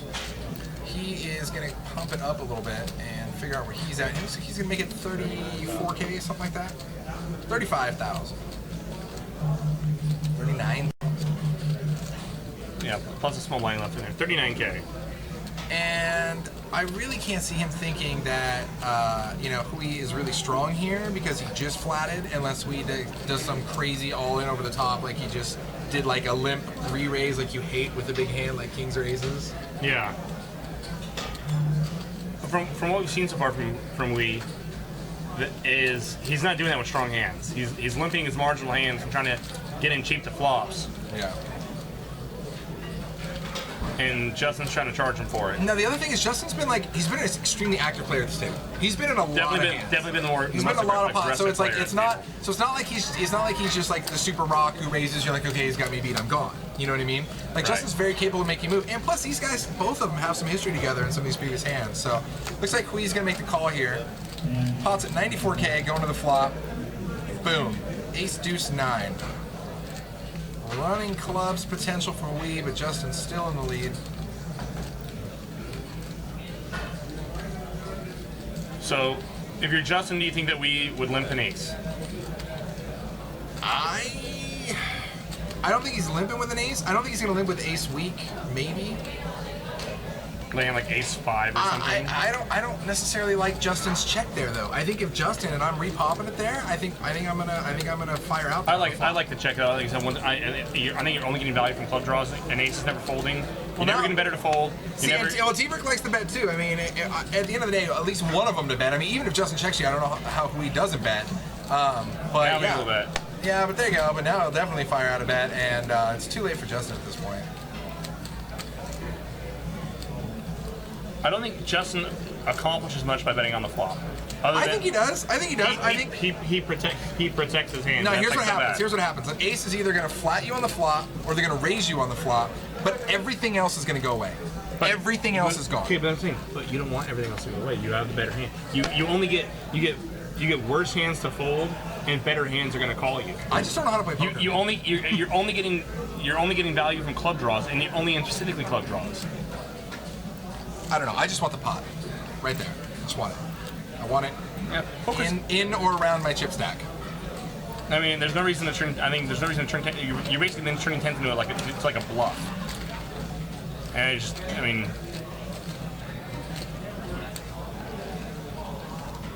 because he's never folding an ace. And if you think he's got a lot of weak hands and middle hands, like 9, 10, 8, 9, and you can get value out of a 9, then betting makes sense. You don't get value out of clubs, but I mean that's a little bit too narrow to put your opponent only in specifically on that range to think that, okay, I'm getting worse here to call. He doesn't got, and bettors are folding. I mean, jacks. One thing if, let's say, we had opened and then Justin 3-bet, and so you think that, hey, that we might have jacks, queens there, and then by leading that flop, you might think you might get him to fold a better hand than yours with the ace on board. Then you're accomplishing that. Then you're getting maybe a better hand to fold. You know, but as it is with a limp and then With calling, him limping, you're right. I don't think there's- he's obviously not limping any of those big pairs because if he was, then he would have repopped your race. End of story. exactly. He would have 3-bet. Exactly. So like I said, you're never getting. So we're gonna call this a partial agreement. How's that? It's a partial agreement. It's a partial. I didn't my want to God. agree to disagree. It's a partial agreement. Is what we're gonna do it.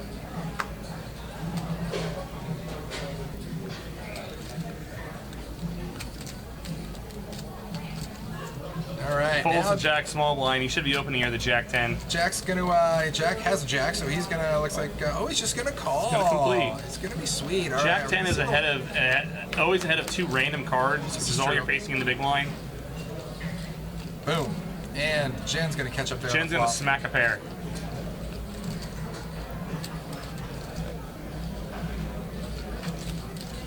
Check back and induce bluffs. No, she's gonna bet it.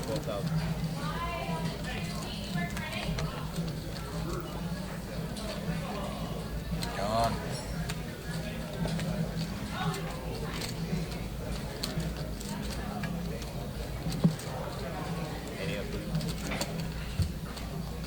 So you can see here, Justin B with a commanding lead here, 427, and the next highest chip stack's just under 300K with Paul there. So pretty solid chip stack there for Justin. And we're gonna be here all night. Yeah, exactly. Trust me. I saw that right off the bat. I'm like, so We're in for the long haul. all right, guys, so I hope you're not doing anything until about 1 or 2 in the morning when there is alcohol last call. I think that's when we're going to be wrapping this thing up here. I look over there and I see some people standing up right now. I don't know what that No means. spoilers. No spoilers. I'm just saying. I'm saying if I was at this table, I'd be jamming with pocket fours all day, every day. Good science. You know, you got Jen L there, right? Her husband was final tabling the Hydra, who I think ended up winning it, or ending up doing like a 2-way chop or something at the Hydra. So it's like it's a family. Do I know family Jen's affair. husband, but not know that they're married? Yes, yes, Wow. you do. And I don't have like a picture or anything to show you, but I promise you, you do. Oh, I feel like a He was the guy at the Hydra final table who was wearing the orange stone shirt that we all got on day 2 of the Hydra. I don't know if you saw him. Tom. I think so. Really? Yeah. Tom and Jen. I didn't know that. I don't want to say that officially because I don't. Yeah, like Jen's like, no, it's not my husband, no. The other guy wearing the shirt that we all have. Justin makes it 21K to go here. Ace-7 of clubs. Jack's gonna call on the button. The 6s. 4-5 queen. It is Tom. It is Tom. There you go. It is Tom. Okay, wow.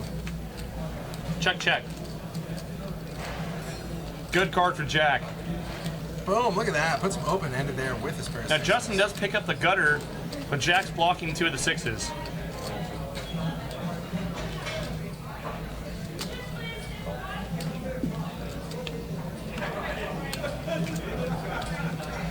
Ten on the turn. This will likely go check check. It's really really hard for Justin to rep anything here. He does check. Justin Jack checks back. 6 is good.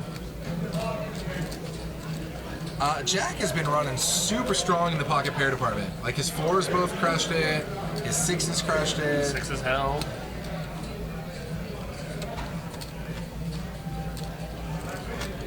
Well, it's all that mixed game experience that he has.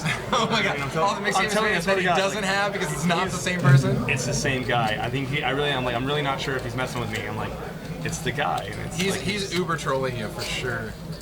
He's like, obviously he was like, yeah, you know the guy with the beard? He's a super sucker. He's a He'll- super he'll sucker. believe anything. I swear to God, I've this guy like 55 times. I tell him I'm a different person each time. He buys it. Jake never catches double gutters, ever. Thank you, Claw 1980. It's like he knows you.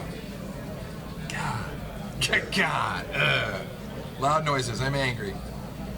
All right, action over to Justin here from the hijack with King 10. He's gonna pop it up. 21K blackjack. Over to Jack. Gone. Jen's gone. Checking out with A7 here. And good old Paul with pocket kings, the sleeper in seat 4.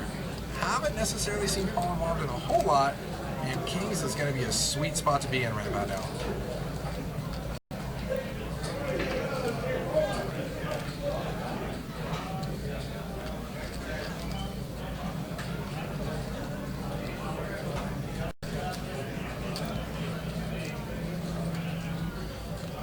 21K. Again, those yellows are 10K chips. Looks like we're gonna make it a few of them.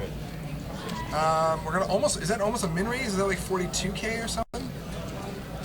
So 61K. 40K to call. And especially since we haven't seen a whole lot from Paul. I mean, I'm thinking that Justin's gonna think Paul's relatively strong here. And that's exactly what he does. He's out of there. Another one of those hands, King 10 off there, that just doesn't do well against most players' 3-betting range out of the blinds. I feel like you're dominated most of the time. Yeah. All of the time. Yeah, usually, I mean, your best case is 1 overcard. Yeah. Or oftentimes your best case is 1 overcard. Yeah. It just doesn't play very well.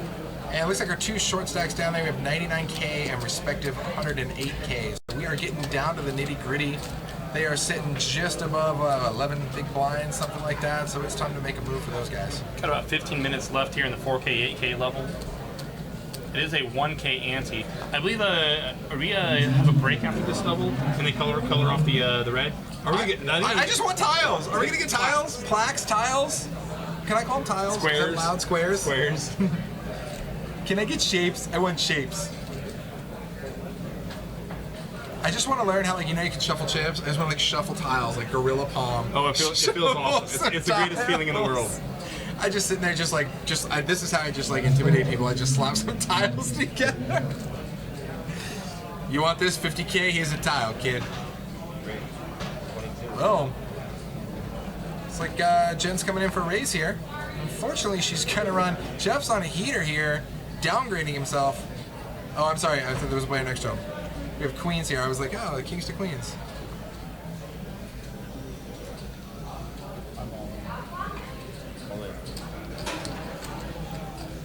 And Jeff's gonna shove. Yeah, ship Doesn't have a lot of options with 100K. And this hand is over.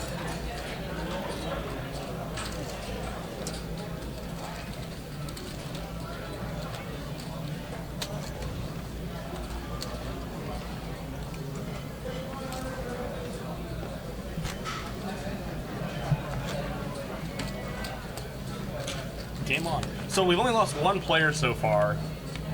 Walter got very, very unlucky in that hand. He got crippled. He flopped trip queens and Jack buried a 4 on the turn to give him 4s full. So look at that, just like that one little pot for Jeffrey, right? He was at like 108, almost the short stack right down there, and now he's already 150. He almost increased his stack like damn near 40-50% right there. You know, just by picking up the one super small pot. Yeah. You know? There's an open and a 3-bet shove, and he takes it down that, the open and the blinds. And the ante is just huge.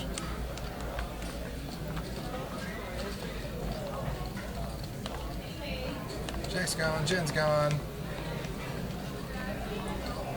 Over to Paul here in the cutoff, he's gone. And Jeffrey, who just raked a pot here, waking up with king, queen. Everybody folds to him on the button here. Should be a pretty standard open. Yeah, I think we might see some action here. Definitely not going to see a fold, that's for sure.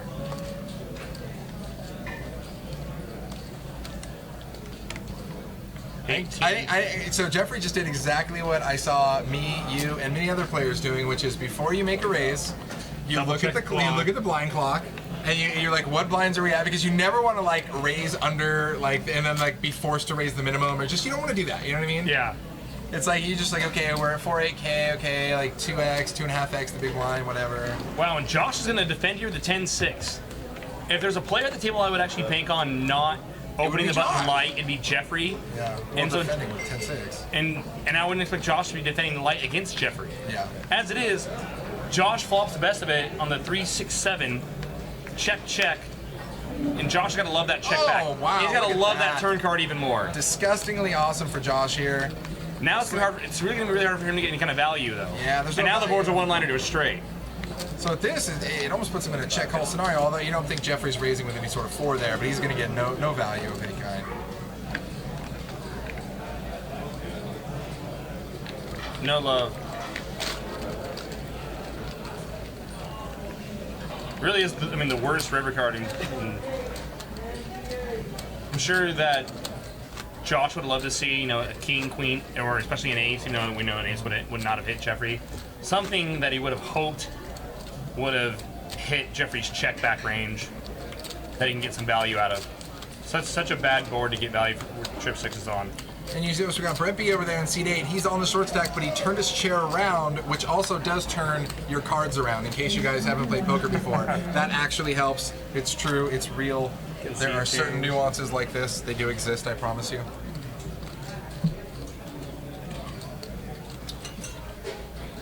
Maybe not starting with this Jack 5, of course, but we'll see where it goes. Gone. Over to Paul here. 6-7. And he knows that Jeffrey to his left and Hui to his left have been very, very tight. So if they don't wake up with hands here, he's effectively on the button. And he's going to try to steal out of the hijack. What we call it the hijack, but it's 6-7 off. As it is, Hui's about to wake up with ace-queen on the button. Now, this is normally a spot where I'm considering 3-betting here, but considering how tight Hui's been playing, would be surprised to see anything other than a call. And he does. He just calls. Yeah, and plus he's got position. I mean, yeah. Probably the best hand. Yeah.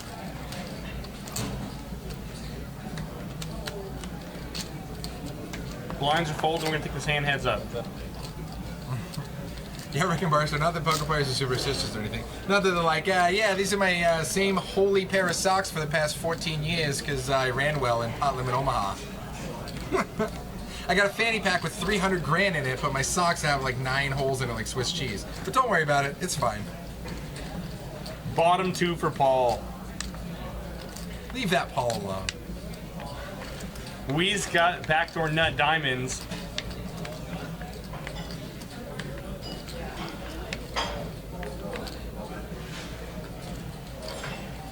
And that's just a sweet position when you just decide to get a little splashy and raise it up with a hand like 6-7 and you actually flop top, or like 2-pair, just in general. You're like, alright, nobody saw that coming. Paul bets 30K and Hui quickly calls. Now I would expect Paul to make, he thinks that Hui's got a little piece of that, and or a diamond draw, and That's a scary board. I would expect Paul to make a sizable bet here on the turn, with hoping and expecting to get called.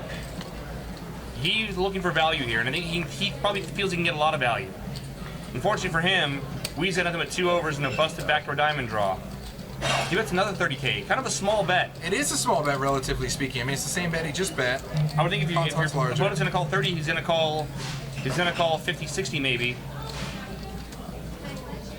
I would have expected Paul to make a larger bet there. Wouldn't have changed the outcome.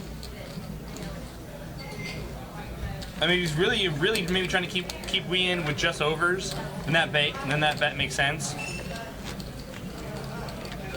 On a 6-7-9, I just don't know how often you can count on your opponent sticking in with just over cards. I would almost expect him to have a little bit more of that flop, unless you think your opponent's prone to floating. If your opponent floats a lot, then you maybe check it over to him, let him bluff at it, and then check call and check call check raise, maybe something like that, a little something.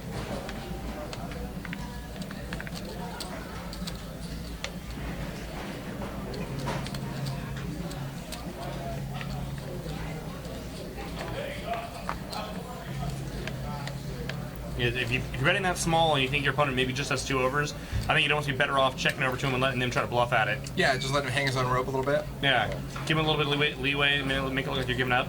And Hui, again, typical Hui fashion, is just going to limp in here. And behind him, Joshua's going to do a little set mining here with some ducks. See if we get lucky. I don't like Hui's limp, but Josh's over limp on the button I think is fine with deuces. Now, there's, like we said before, the blinds and antes are so much now that stealing here makes a lot of sense. Now, if you're Justin, I thought Justin actually could have done something with the ace. The ace 5. All right, all sorts of fun potential here. Boom, 4-4-8 right there on the flop. A lot of 4s in this deck. Yeah, so many 4s. Look at this, it's really, nobody has a huge advantage here. I mean, Joshua's in the lead with deuces, but I'm still not loving it. And that's why I don't love it. Joshua totally counterfeited, and now the ace high is best. I feel like I see that all too often, man. The small pocket pairs getting counterfeited by the double board pair. Like, I see it a lot. Justin's not going to bet out at it. Maybe trying to get another player off the chop. I find that people don't like extracting value with poker. I don't know, it blows me away. But that's what I mean. If you're Justin, you can get maybe a player off the chop. Oh God, I will just bite my tongue. say you clearly don't like extracting value. That's why Justin's here at the final table. Oh, burn. God, I'll get you some Stone's cold water for that burn. Do you need some? We have unlimited water bottles here. I'm telling you, he said all in. That was your beard talking. His entire stack came over across the line. We talked about this. The dealer sitting right next to him. The dealer didn't hear it, so like I said, Nobody heard it. It was the voices in your head, but you know what? I'm okay with that too. the problem was it was the last thing going in break. We had to like technically like started going break, and everyone was standing up and getting away from the table. There's a lot of commotion. Okay, so we were talking about superstition earlier. I'm not even gonna lie to you. You're superstitious. Go ahead. Tell me about it. Okay, dude, the hand before the break. That is always the hand that screws me. And that's why I didn't want to bring it up, because that was a hand before the break, but like everybody's going on break and everybody's leaving the table, and like that's when I'm in this huge pot, and it's like, you know, bet, re-raise, and like set over set, and it's always bad for me. Like I've looked down and pinched sizable pairs and just mucked and walked out the door to go to break. Like I don't even want to be involved. I think that's a common superstition among a lot of tournament players, and I'd be lying if I didn't say I didn't try to take advantage of that often. It's like, okay, this is the last time before a break. Yeah, nobody wants to are be going to be involved. folding. Yeah, these all are these like, do I even look here? yeah. Do I even look here? No, raise. Yeah, and I'm the exact opposite. Like what is that? Jacks? Buy. Yeah. Like don't care. The pre-break run bad. Anthony knows what I'm talking about. He called his mother. He's like, every you see player, this too? I think it's a common superstition that tournament players have, and It's so bad. Like I lose every for coin those of you flip. guys I lose watching, every race. It's so exploitable. Everybody hits the gutter ball Everyone on plays me. too tight before the breaks. I just hate my life before the break. Open your entire range, and your entire range plus any two cards the same color, any two cards not more than 6 gaps away from each other, any ace, any Broadway card. And then I think that covers most of the deck. Any deuce X hand, just because you're never dominated. You're almost always live. Now this is one that'll pull the reverse on. So T Burke here says you don't ever rack up when you're about to leave, right? You know, if you're playing hand. Me personally, I know a lot of players lose hands when they're putting chips in racks. I'm on the exact opposite of that. I actually end up winning hands, and I just keep like potting and racking chips. So like I get it. Another rack, please. Everybody, Another rack, another one. Then somebody says all in. I just set the rack in there and say call. You know, like it just bring more. You know. We make to 19K to go, King 10 off. Jen in the big blind, 7-4. Don't expect her to continue. So I'm kind of with Ant Doom on that. Like, even though it's in the back of my head, I try not to let it affect my game. But sometimes it affects my game. Sometimes it affects my game. You're not alone. You're not alone. I think a lot of players do it, and perceptive players look to exploit that. Yeah.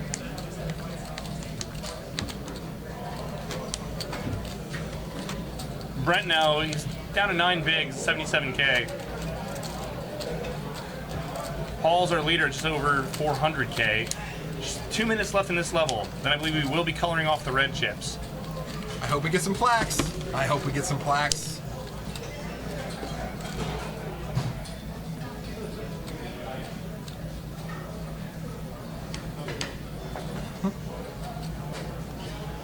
Another one of the superstitions is, you might be waiting for like a beer or something. You're like, oh, I'm just gonna wait for this beer and then I'm gonna leave. That beer always costs you several $100s. There's no way that beer doesn't. If that's the only thing you're waiting for, that beer always costs you several $100s every time. I think I mentioned it during the Thursday evening event. Like I said, I'm not superstitious at all, but it seems that far too often, whenever I'll order food. And then something terrible happens. I bust out, or I get felted, or whatever. And then I'm in that awkward spot where like my food arrives, and I'm just sitting like over there, like eating it, like staring people down. the guy who beat you, you're just eating, staring at him. Yeah. Every time he looks at you, you're like, yep. Just mowing down some food.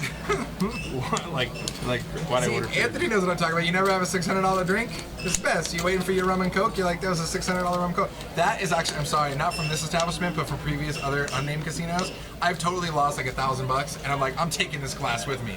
This is my $1,000 glass, right. And I'm taking this with me.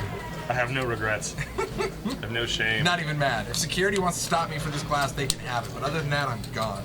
So this should be the last hand of this level. We are at 4K, 8K with a 1K ante. We will be leveling up after this hand, I imagine. Wee's gonna make it 16K to go. Ace 10. Did a king jack fold? One of the King Jack full. There was two players dealt King Jack. Paul's one of them in the small blind. I want to say it was Josh, the other one. Pulling up all the red 500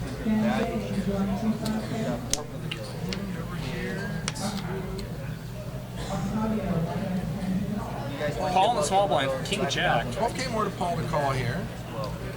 Now Jeffrey here, Ace 4. 8K to call. He doesn't have a huge stack. It's 110K. I mean, I don't think he's in shipping range here, obviously, but He can rip here. The thing is, the thing about he's been limping such strong hands that I don't think with him opening under the gun he's ever really weak.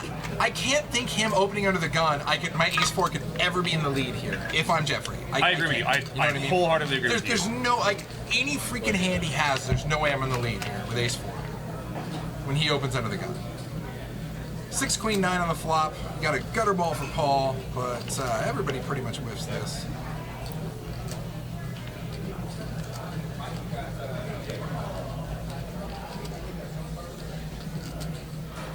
Wee's got position. And he's the original aggressor, and he's in first position. Like, I'm looking at the hands, and I still believe him. Even though he has the best hand with air, I still believe him. I'm like, okay, man. Ooh, we have one non-believer, though. Paul's like, I don't think so. Inside straight draw, club draw, backdoor club draw, I should say. Oof. So Paul now has the same straight draw, but Hui's definitely not going anywhere now that he caught the ace, for sure.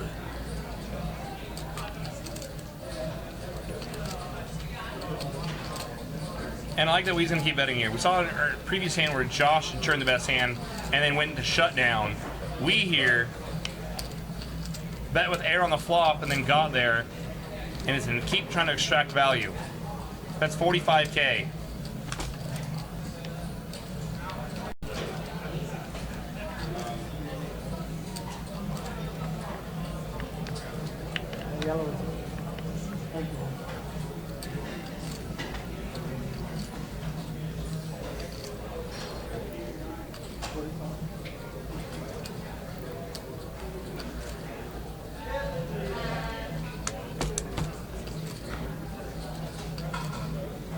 Paul is sizing him up. Yeah, Paul's really thinking about getting splashy here. He's thinking if he's like, look, either Hui has it or he doesn't, and I have to make a huge move, and inevitably he's not going to. Let's it go. And yeah, they're still going break. Do we get to go on break now? I don't know. Do we run away? I don't know. Is this official? Do we get to go on break now in 10 minutes? I'm sure he'll tell us in the chat. But no, and so that is exactly what we were just talking about, was the hand before the break. Yeah. The hand before the break, you're like, I don't know if I want to get super crafty right here. It's the same thing before the end of any kind of day one or day two. You know, anytime before, people play so much more snug. I mean, it doesn't make a bit of difference oftentimes whether you play, if you bust the first hand into day two or day three, depending on the event you're at, or the last hand of the evening. It's one hand. It's, Yeah. So. But players will play considerably tighter at the end there. Like they feel like oftentimes, even though they haven't cashed yet, sometimes, but I made day two, so I've accomplished something, even though really you haven't got anywhere yet. And I feel like, like you were saying, you like to exploit that. I feel like a prime example of that is whenever you're getting close to the money bubble, right? People just super tighten up. Bubble abuse. Bubble abuse. You gotta abuse that bubble. You do. It's true. It's very important. If we can get a 10-minute break, it'd be great. Are you sure? Do you want to slave? 6-minute break. Yeah, sure. Yeah. All right, guys. We'll be right back.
Hello and welcome to the Stones Live Hand of the Week. We're going to start off here with Frank getting involved with Matt H in a 3-bet pot. You can see here that Frank raised it up to 45, and Matt H is going to play the squeeze. He 3-bets here to 155. A lot of people would just fold pre-flop with ace-jack offsuit from out of position, but he decides to call. And you can see he misses the flop, but he calls Matt H's bet again. You can see the turn is the 9 of spades, not helping anyone. And Matt makes a kind of interesting check back here on the turn. He checks back the turn, possibly to get Frank to maybe bluff the river, and maybe to get Frank to call one more street with a hand like jacks or tens. The river rolls off the 7 of diamonds. And it makes sense that Frank bets here at the end because he didn't believe Matt. So he doesn't think he's good here with ace-jack high. So he was calling the flop to bluff the river, something we call a reverse float. The bet is $425 here, and most people, if they were in Matt H's spot, would just call. But because Matt H checked back to the turn, he wants to get value from a hand like jacks or tens, and feels it's necessary to put in a min raise. This is a very, very unorthodox play because usually you will not see someone raise with one pair on the river. If you want to check out more hands like this, make sure to watch Stones Live every Monday and Wednesday at 7 p.m. Pacific time, only on the Stones Live Poker channel over on twitch.tv.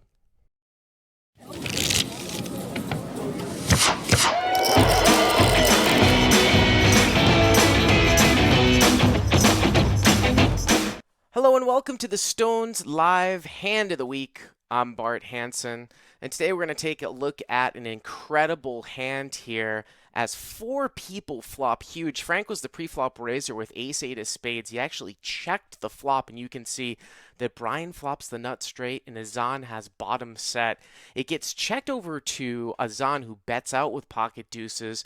Anthony calls, and now the hammer comes down from Brian, and that's going to put the action back over to Frank. He didn't continuation bet as the pre-flop raiser, but he quickly calls when it's pretty obvious that someone has at least 2 pair, most likely a set or a straight. The action gets back around to Azan. He just moves all in.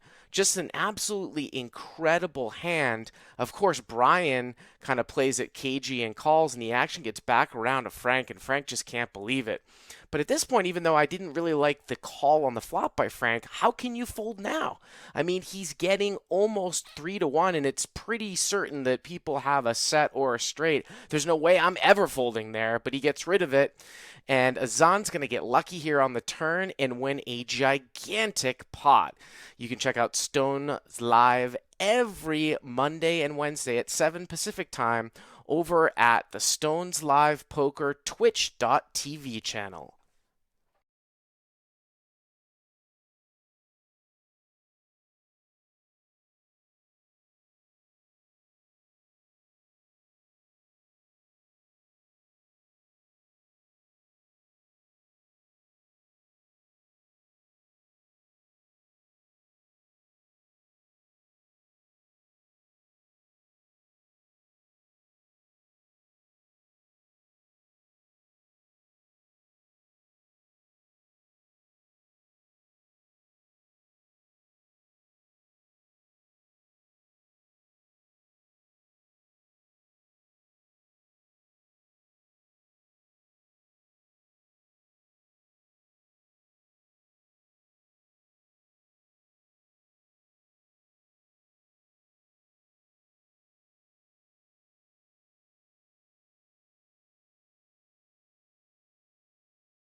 And we're back. And we're back. I feel like we never left because I was saying, Justin's like, hey, yeah, they have some footage that they're going to run and stuff. I'm like, well, all the footage, like all those crazy hands just end up happening with me and you in them anyways. Like, we're always the one that commentating, like, oh my God, can you believe that happened?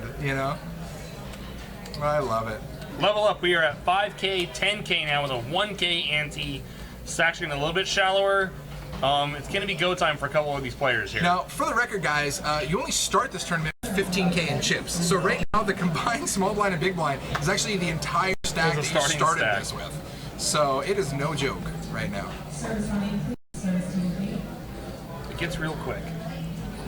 Jack coming in here with the King Jack suited. Oh, right into Jen's King. So we're going to see how this works. So he's going to raise it up. He's going to make it 25, 2.5 big blinds here. And Jen's going to think, how do I extract value if I am Jake? So Jack's about 239K here. I think you definitely re-raise, but I don't think you don't want to blow him out. No, not at all. You have to. It's weird because you have to find the balance between making a small enough raise to where it's not suspicious, but also a small enough raise to where you still get him to call. Exactly. Like, you know what I mean? It's like it's always bet sizing is a balancing Like act. I feel if you min raise him, it's almost super fishy. You're like, okay, well you're begging for a call. You know what I mean? Jen goes a little bit larger than I would personally prefer. You would go like 60? I would go, like 60, 65 maybe. Yeah. I mean, it's not that big of a difference here, but I mean, you look at Jen's, and he snap called. He was there. Jen's He's stack there. size. Yeah. Jen only had it, I mean, here we go. Jen doesn't like this flop, but I don't. Yeah, she's not the. Ooh, 189K. There's already 173K in the pot. She knows she needs this pot. She needs this pot. I think Jen should be checking back here.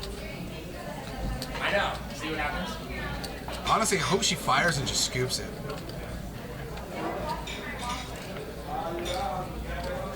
Once again, you're never getting an ace to fold. Is a queen? I mean, how many queens does Jack have here in a 3-bet pot? Other than ace queen, maybe some king queen. She's betting fat. She's going like, I think we're at 35K plus right there, counting out. We're probably gonna go like at least. No, that's like 65K. We're gonna see a solid bet from Jen here if she puts it in.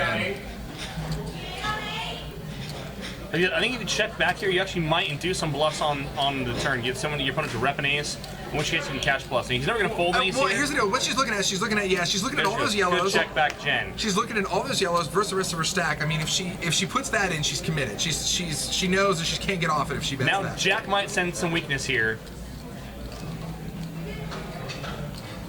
No, he's going to check it over. And here's the deal. If you're Jack, I mean, if you're Jen, do you think Jack's checking an ace twice? I mean, is he really trying to trap you that hard? You know what I mean? I don't know. She checks back. Well, and this is one of the situations where you're not going to get worse to fold. Or you're not going to get better to fold, right? And you're not going to get worse to call necessarily, so she might just check call down and see what happens? Once Jack might check a queen twice, and so I think you could maybe get some value out of a queen. I don't know if he's going to check an ace twice. So let's see, her stack's 140K, he bets 65K. It's not enough. It's right around half her stack, and it's not. That was a pre-flop raise with 75K, easy call, yeah. You're right. Considering the pre-flop raise was 75K, 65K into that existing pot was not enough. The pot was already like 180K before that. 65K is not enough to blow her off kings. It's a great value bet if you have an ace, but it wasn't going to blow her off. I mean, Jack might have played ace X, that way, a smaller ace. I just don't know how many smaller aces he's going to have when Jen 3-bets. I mean, like, we talk about, Jen's table image and how, she plays a snugger game. Ace X is really bad against her range. Like I said, in most cases, you're only going to have one overcard, in which case it would have hit. But like, he might have played an Ace X hand like that, gone, check, and then go for, try to get a little bit of value on the river. But at that point, it's such a, I mean, if you're going to bluff, I mean, maybe the spot to do it would have been on the turn after she checked back, showed some weakness. But actually, that's why I talk about checking back if you're Jen, is you're never getting your opponent to fold an ace, but you might induce a couple bluffs on the turn by checking back the flop there. Fair enough. And if there was a spot for Jack to bluff at it, I think it would have been on the turn. All right, Brett B here, our short stack, waking up with a hand under the gun, waking up with ace queen. Only got 73K, 10K to call. He's got 7 bigs. I mean, I think he just got to ship it. Easy, yeah, it should be a pretty standard jam here. Easy jam. I don't think he wants to. I don't think he wants to raise any less than that. I think you just got to ship it. I think that's kind of what he's doing here. 7 bigs. I mean, there's not a whole lot you can. There's no maneuvering here. I mean, it doesn't matter whether you miss the flop or not. You no matter what you do here, you almost commit yourself. So If you're at like a super, if you had to wake up with like real monster here, like aces or kings, and your table's like super just like oblivious to what's been going on, Yeah. you might even like try like limping or min raising it. which is your most hated move ever is to limp with a huge hand. Or like min raise or something like that, just to try to guarantee you and hopefully let your opponent catch a piece on the flop so that you can get it in. Yeah. Because at this point, you need to get it in and get it called. Especially if you had a monster here. As it is, I mean, but even then that might look shady, with only 7 bigs. Yeah. So your table will have to be super Well, as it is, I mean, unaware. look how long he's taken in first position to make this decision. You know what I'm saying? So this right here alone, just the weight gain. I mean, you know what I mean? I think that would be what Justin's laughing at. Like shit, man. Like, is this going down? I mean, mind you, we saw this guy not snap with an nuts previously. So I mean, Yeah. So I don't know. And honestly, I think that's kind of what going through Justin's head because it was against Justin earlier when Justin made the bet and he called and he was like, okay, here's the nuts. So I think Brent's just thinking about life right here. I think he's thinking about he's just gonna. Maybe Justin has a prompt bet with a buddy about TV time. Well, if you get more than 37 minutes on. Oh, I think they're calling the clock on him right now. I think they're calling the clock possibly. Wow, he's under the gun and has had the clock called on him. That should tell you something.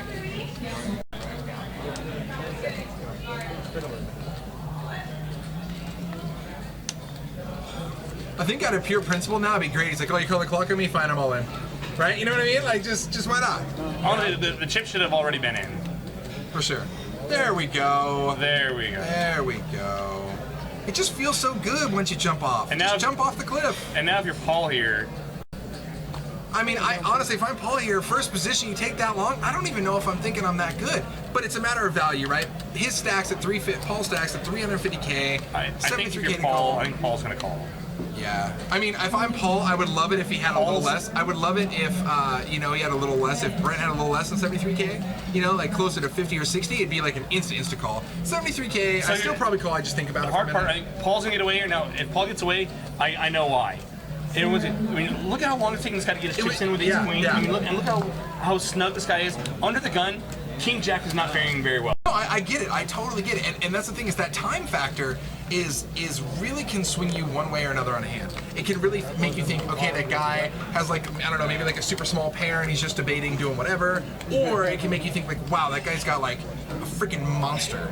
And he just like, I don't know. I mean, but it's like if you have aces or kings, why do you wait that long? You know what I mean? Like, I don't know. It's just weird, right? I think it just messes with players' game a little bit. I think he's got a bet with a buddy on how much TV time he gets. It's got to be a prop bet. It's got to be a prop bet. Yeah. Well, it's not Justin, it's Brent. Yeah, It's Brent. Brent's got to have a. I mean, Justin's just a byproduct because our camera has him in the shot. Justin's like, man, what's going on? He's like, you need to call the camera on me again? Zing! Yeah, But you didn't call it. But winning. winning. I think Justin has a prop bet with how many times we're going to zing him, actually. That's his prop bet. Oh, man. Love it. Hey, Jen's out of there. Paul's checking out. Jeffrey says ace 10 in the cutoff. Bring it. I'm in there. Josh no, has the been graphic, playing. the graphic showed. There we go, yeah. Jeffrey's Josh all was in. gone. Everybody's gone. Send the money. Call me into his office for a meeting, and we're having a meeting, but every 30 seconds, we just watch this. I didn't see this.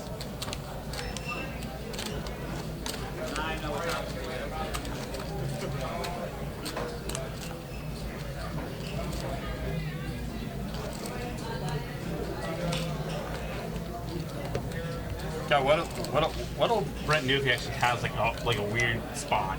Yeah. If someone shows on him and he's got like top pair bad kicker. Well, I want to see Brent wake up with a huge hand, like aces or kings, and just see if he wants to wait like similar lengths of time. You know what I mean? Right. Like he's just like, no, I'm just gonna wait like a solid 30 seconds and then go for it. The thing is, I mean, it's weird because in reality, obviously, 30 seconds, a minute, 2 minutes, whatever, isn't a long time. But at a poker table, when everybody's waiting on you, that's an eternity. It can feel That's an forever. eternity. You know what I mean? Like if you say you send somebody in the tank for like 30 seconds or a minute, that's an eternity, dude. That's so long at the table. It's a long time. Gay corpse. Hey, welcome, my friend. Isn't he gonna be in the Veronica and Friends? That's the word on the street. The word, dude, you're gonna be in Veronica and Friends. I can't wait.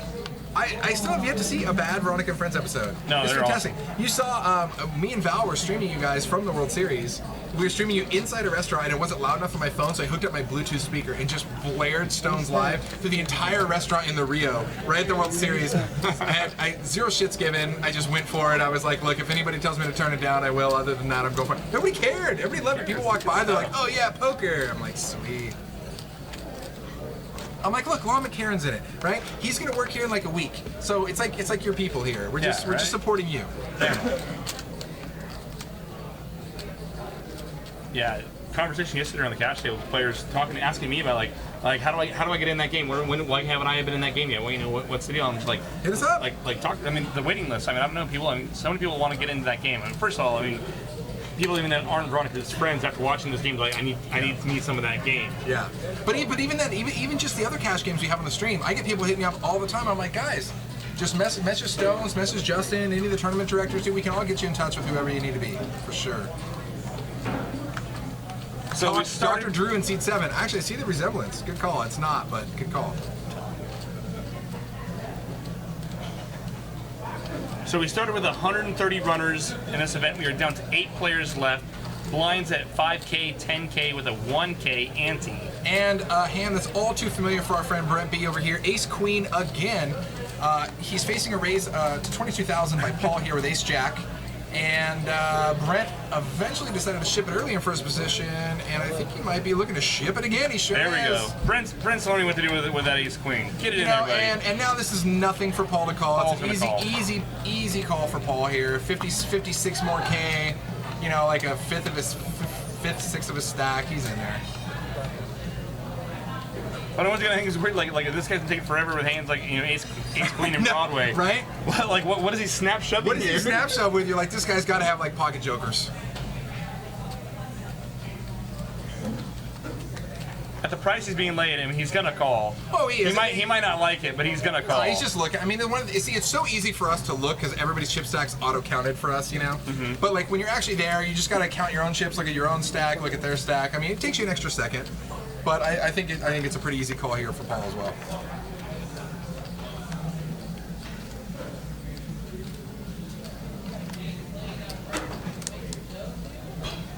He's shoving less than 8 bigs. I don't think there's any way you fold here. And there's the call. Yeah. Paul's not in love with it. You can tell by how long he took to call. He doesn't love it.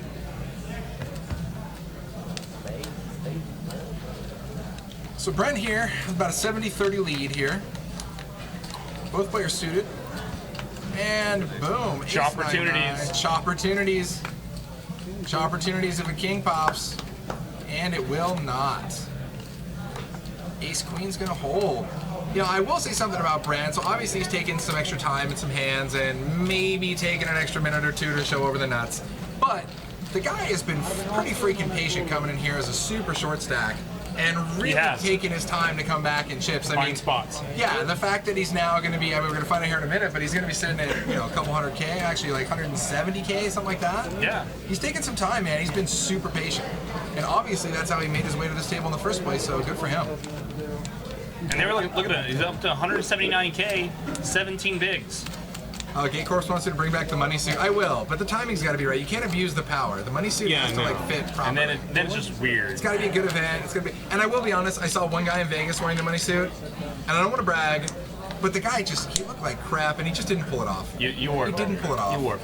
Thanks, man. I feel like we're in that fashion red carpet show. And here we go again. Paul's picked up pocket 3s. He's under the gun. And Brent's gonna wake up Ace King. This time Brent's on a heater right now. Brent was so patient. He's like, my heater's coming, guys. You want to bet that Brent just flats? Oh God, no! Don't do it! Don't do it! Don't do it, Brent. No, he's popping it. Oh, 22 to call. Oh, he'll flat. He'll flat. He'll flat. He'll flat. You know he would. You know he would. Yeah, you're right. Brent's gonna flat Ace King in the cutoff. There we go. And Paul's already he probably has aces. Anthony definitely wants me to abuse the power of the money suit. Boom. Hey, come on. Brick City. 588. That's so many counterfeitable opportunities too for Brent. Not only is he seeking an ace or king, he can seek a 5 as well. And whatever card gets the turn 4 or higher, he can also seek that as well to chop or to out him here. 885 is going to miss Brent so much. It's a really good flop for Paul. He thinks that Brent might get sticky with some overcards. He's actually going to bet. Probably hoping for a call here. Or pocket sixes against him, or pocket sixes against this young lady right here. Oh, we haven't got there yet. Be nice to Brent shows the ace king. Shows, wow. So, dude, literally in the last 4 hands, Brent's been ace queen, ace king. Yes. Wow, running solid. Running solidly strong. So, Anthony, I'm not gonna lie to you, I did definitely have the money suit on deck for if I final tabled my event in the WSOP. Like, that was going down. But I don't want to be at the beginning. I don't want to be like, oh, look at the money suit guy, and then like I got a big target on my back the entire tournament. Like, no. I want to just like play it cool, and then when it's TV time, like, yeah, money suit all day. Then dress like an asshole. Yeah, and then dress like an asshole. Perfect. Yeah, once I get my TV time, then I'm dressing like an asshole. I still don't know if that's when we did not play together. I really don't know. Yeah, no. Dude, I'm telling you, that guy, like, Promise. it's the same So Paul gets a little back from Brent. same thing. He's gone. Josh is gone. Over to Brent, definitely gone. Thanks, Jake. So do you. So Justin B here in the cutoff with Ace Duck. He's out of here. Jack with Ace Jack. Jack always has a jack or pocket 4s. And he's going to jam it. Ship it, 103K. 10 bigs. 10 bigs, doing it, making the right play. Easy money. Everybody's gone. Should take down the pot. Yeah, easy money. Bye-bye. Yeah, Paul's just gonna look twice for good. He just wants to honestly make sure that we can read the cards on the reader, but he's long gone. Yeah. He's checked out.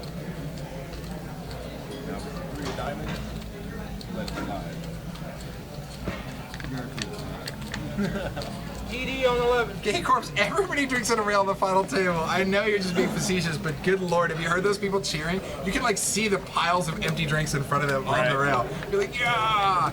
I swear to God, I was out there railing Jason Mercier, and he was going for his second bracelet in the Raz, and like his girlfriend, all her friends, they were all sitting there with his little dog. They were all just drinking, and I swear to God, I saw the dog drinking out of a dog bowl. Like everybody was having a good time. Like they were going to town. It was great. Actually, that's where I hooked up and said hi to Bart Hansen, who always, Crush Life Poker, who always checks out our streams and gets some fun hands. So it was good. And then also hooked up with Tuckman as well, also part of Crush Life Poker. He has a sweet little commentary booth out there. Tuck's great. Yeah, super, super good guy.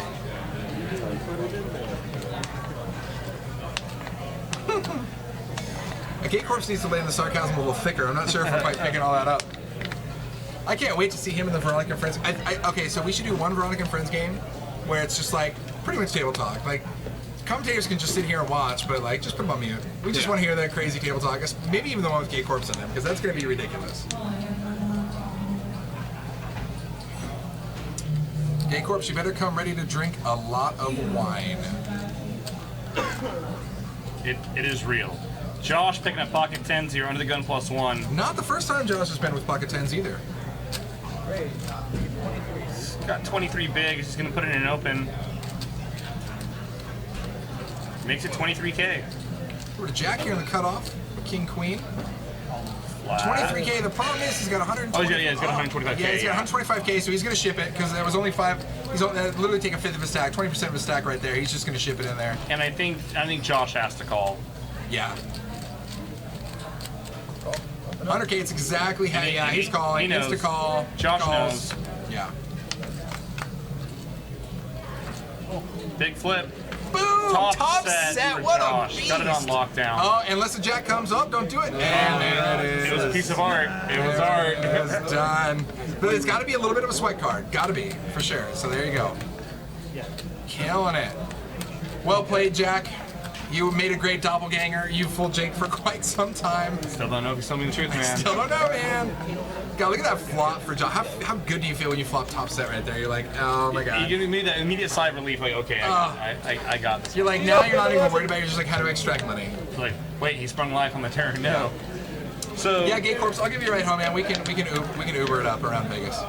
Jack's gonna take home just under $1,400 for 8th place. Nice run, Jack. Nice run, Jack. Hey, 8th out of 130 130, man. Solid. And on we go. Now I can afford to play all those mixed games in Reno with me. The Again. games that don't exist? Again. Calm down. Calm down. He's the guy. He's the guy. I don't care what he says. I know that guy better than he knows himself. Yeah. Boom. Huge pot for Josh. Big spots. Solid. It's going to put Josh right up there beneath the chip leader, Justin B. So now we got 400 and 370K respectively.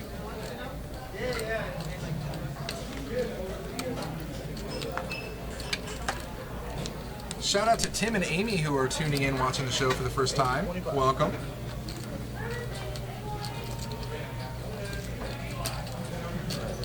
Paul picks up King Queen on the button. Opens the pot 25K, and Wee's gonna call.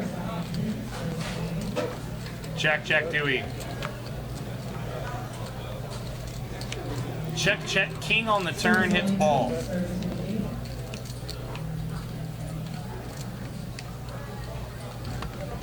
Three hearts on board.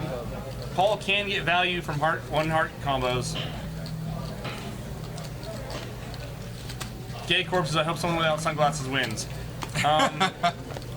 You know what I'm never rooting against a player, but No. But you know what I saw? I kind of feel that. No, you know what I saw a while back? Actually, it was pretty. And this was a long time ago at the Lucky Derby days, which was the kind of the previous form of this. Precursor to Stone. I guess, yeah. And it was pretty funny because I remember seeing a guy in a 4-8 game, and he had a sweatshirt and sunglasses, and the sweatshirt said, like, "Do you really need a sweatshirt and sunglasses in a 4-8 game?" Like, it said that on it, and he was wearing it at a 4-8 game, and I'm like, I hate that and I love that all at the same time.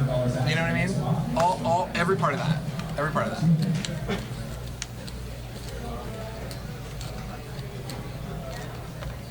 I'm feeling it. And we wake it up with pocket jacks. I bought a pair of like poker playing sunglasses. By the way, they were great glasses. They worked really well and completely disguised your For eyes. things other than just playing poker? No, they worked great at poker too. But I felt like a schmuck. And I put them on. I'm like, I feel like I would be judging myself if I saw myself like wearing these right now. And I feel like that guy who just bought like this poker player like starter kit because I mean I just you put them on, and you felt that your beard was looking up, judging you. I did. That's what it was. And it was just so That's what it was. I love them for driving. Oh, for driving, they're great. I actually find I put on a nice pair, like, cause normally I buy like the cheapy sunglasses because they lose them and break them and whatever. But I put on a really nice pair. I think they were Oakley's or something with the polarized lenses that almost made everything like brighter. And that was like that was like super nice. The glasses that I bought, I mean, they allow for a lot of light penetration. I mean, the table's so bright. You're not wearing sunglasses where you're like squinting at the table. I mean, for people that wear sunglasses, they were a great pair of poker playing sunglasses. I mean, that's what they were made for. But I felt like a knucklehead wearing them. I felt like the TV. Gay Corp said we should wear sunglasses for commentary so people can't get a read on us for sure. Yeah. Can't see. Yeah. As if you couldn't tell that we weren't thinking much already. Yeah. Now you really wouldn't be able to tell what we're thinking. Another player, Cobra, says, "Is that Dr. Drew?" Or Gate Corp says, "Is that Dr. Drew?" It looks like him though. It's the suit though. It's the suit that does it for sure. I think I know who Dr. Drew is. Remember, it's like the Adam Carolla and Dr. Drew show, like the Love Line show back in the day, where people would like call in with their like, "Oh, here's my love life problems." You know what's up. You'd know. All right. Service on 11. Just to be over there under the gun. Looks like he flats with King 10 of diamonds. Not in love with that either. Like Joshua from the small. Now you're much better off opening King 10. Well, here's the deal, but he's right under the gun. So let me ask you this, because a little crazy. Okay. I'm ready. I'm ready to get a little smash. crazy. Go ahead. I think if you're that kind of player, flatting under the gun could almost look like fishy monster dominating. Like you're almost waiting for a re-rate. I think sometimes it can be a safe play if people like if you're at a table where players recognize limping under the gun could almost represent some strength. Like you have a hand and you're waiting to check raise. I know you hate that move. I follow. You picking up what I'm putting down just a little bit. So That said, I hate pair it. and a flush draw on the flop for Josh. I really think Josh could have checked raise there. It would have been hard for Justin to continue with anything other than a queen. Then again, under the gun, how many strong queens does he have? I really feel like check raising there would have been a much better spot for Josh, because I mean, some players that players might limp, in early position, might be hands like 4s, 5s, 7s, hands like that, which Josh then could get better to fold if he were to check raise with this pair of 3s and flush draw. As it is, it breaks out anyway. Josh does have the best hand. He checks over to Justin now, who's going to reach for a big bluff here. 87K in the pot. He's going to make snap it call. 30, 45, something like that? This should be a snap. No, Josh.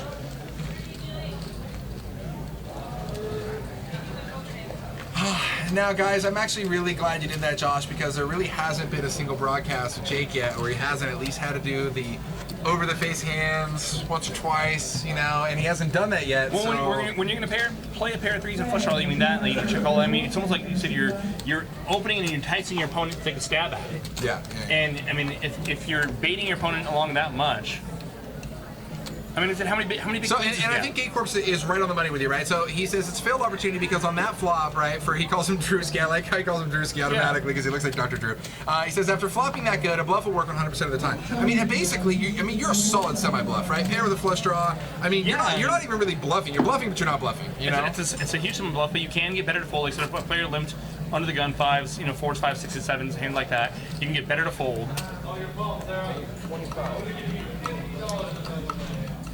And even if it gets sticky, you have plenty of equity with your pair and flush draw. All right, so he was going to take it up. 25K, ace 10 suited. As it was played, I thought it would have been an easy check call for Josh today with the pair of 3s. Well, because there wasn't much action after, at all. Yeah, and the board didn't, run out. I just don't see where that connected really hard with an under-the-gun limping range. And the way that he's been playing his strong hands, I just don't see that. So I'll just preface that with me and you aren't at this final table.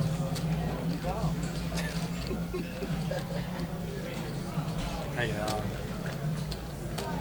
is registration still open? Guys, can we late reg? Can we buy it now? Justin, tournament director, can we buy it now? I would love to buy it now. Can I buy it now? And give me starting stack. 15K, I'll just auto jam. Yeah. Boom, boom, boom, done. I got a big and a half. If I auto jam and double up 2 or 3 times, I'm killing it. I'm already over 100K. I'm loving life. Mezzadonna, welcome to the chat. Welcome back to our game. To our game. To our game. Mr. Optics. Yeah. Welcome. We are playing the final table of the Stones last Sunday of the month. 40K guarantee. We start with 130 runners. We are down to 7 players. 10K to first place. Every player right now, I believe, is guaranteed right around $1,900. Am I right there? Mm-hmm. Somewhere in that window. 1,800. $1,800. $1,800 for 7. So Mr. Optics, actually, I know him personally, and he's a poker player in training. He's played a couple small home games at my spot, and I feel so bad for him because he always is just like, okay, I'll play. Like, he knows how to play. He knows enough to get himself in trouble. Sure. But he always takes just the sickest beats. Like, it's for like the $5 tournament, and he's just like, set over set, or just somebody runs out on him, just so nasty. Why do you guys do this? He's just like, this is so dumb. Like, I hate poker. He just is like, it sucks. And he only loses $5. I'm like, you should see how some of us did these beats. It's so bad. And sometimes I look at him, I'm like, he's got a point. You're absolutely right. Jeffrey's going to shove here for 92K. Under 10 bigs. Justin's hoping that he's going to be in a flip. Definitely hoping with 4s. The thing is, Jeffrey is probably the tightest player at the table.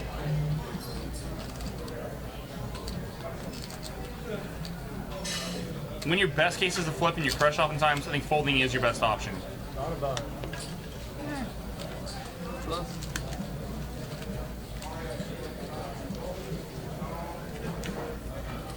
And Jen's out of there.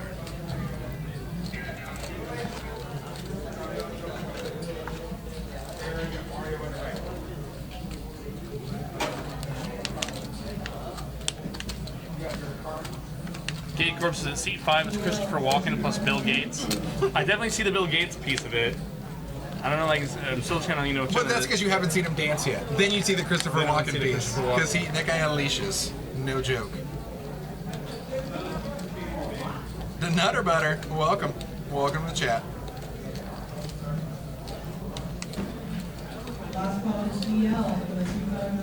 And cruising back over to our Bill Gates Christopher Walken hybrid. He's out of there.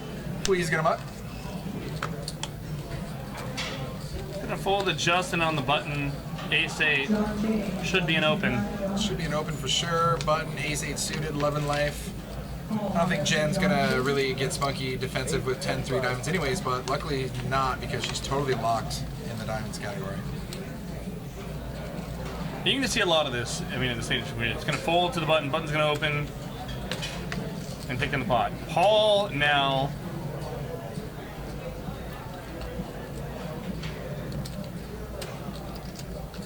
He thinks Justin might be getting a little cute here on the button.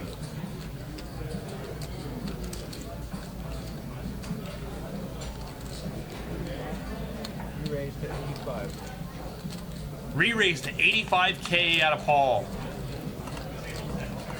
Look at that. That's like the first like super solid like stone cold Bolevsky we've seen Paul make so far. I don't think it'll be his last. Sunglasses come off. Wow, and this is the first time we've even seen Justin do that. Like this, you know, he's had other decisions that were way bigger than this, and I haven't seen him like step back and take off sunglasses, look at the blind clock. Wow, Paul really threw him for a loop. And we always talk about, Did you hear him? Did you see him? Yeah. He's like, I think I have you beat, and I still think I have you beat. Something like that is what he said. And he sure did. He had him locked. Players that re-reads at the blinds are oftentimes very, very, very strong. Paul is definitely one of the more observant players, though. Seat 3 sure is Jenny Gay Corpse. And as Sure you is mentioned Jen L. before, that Justin's been one of the more active, if not the most active, most aggressive player at the table. Absolutely, he's been in a lot of these hands. So Paul, being keen to that, thinks that his opens there are going to be a tad bit lighter than most of the other players. So he can get away maybe with re-stealing there with the 8-4 oftentimes. Yeah.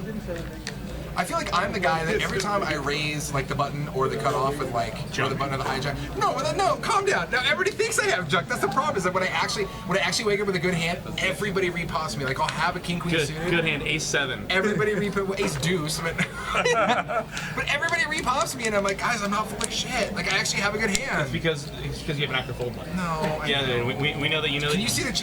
Is it kind of so I wear shirts that say check fold? Yeah. Check fold. Online check fold. Says please don't 3-bet me. Please don't. I'm so scared. It's a Nutter Butter. Yeah. Oh man. Maybe by the time I am a senior, I'll live that down.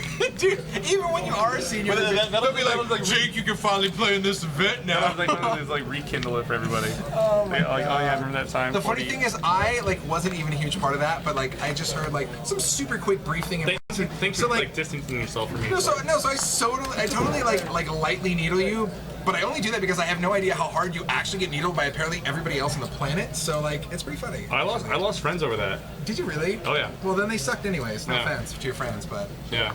they're not your friends anymore anyway. So what do you care? That's friends over that. Screw those people.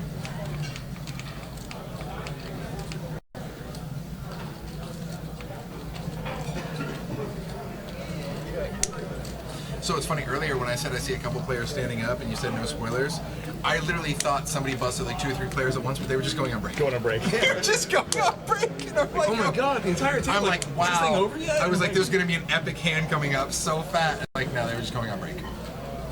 Kidding. Somehow we get 5 way to the river, Which has not happened, not even once tonight. Not even and Jen fills a gutter for the straight.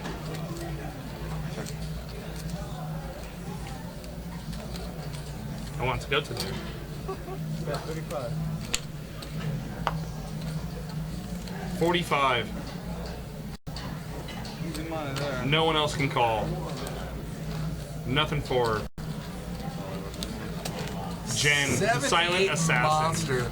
She honestly, she's been. That's how Jen rolls, dude. She's like super silent, super unassuming, radar. and then next thing you know, you're like, how'd you get all those chips? dude, yeah. That's every time I walk over to her table, she's just like, she's not saying anything. She's just chilling. She's just hanging, and it's just like, holy crap, she ran through players. It's like you know. she'll come over and she'll be like, oh, Jake, how you doing? Like, all right, Jen, how you still trying to? Oh yeah. Hey, she's like, oh, no, I got 150K. Well, that's what she said. Now, that's And what I'm she like, said. Like what? Like, So that's what she hit me. She's like, yeah, I'm a little bit nervous. She's like, oh, you gonna watch me tomorrow? And I'm like, what? You make the final table? She's like, yeah. And I'm like, I'm like, I'm doing the commentary. Of course I'm gonna check it out, you know? Yeah. And then she's like, yeah, I'm a little bit nervous. She's like, I don't know how, I just have like 260K. I'm like, I don't know where everybody else is sitting, but I'm pretty sure that's not the short stack. Yeah, like, right. You're doing good. You're doing solid. Just to be very active, like we were talking about, waking up with a big hand. Those are the most scary players that wake up with big hands, the super active ones, because you don't think they have big hands.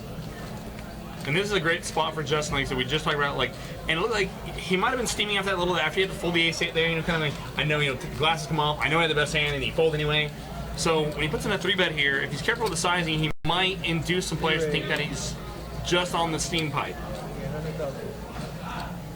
It's a big 3-bet, though. I think it's a little ambitious to get called.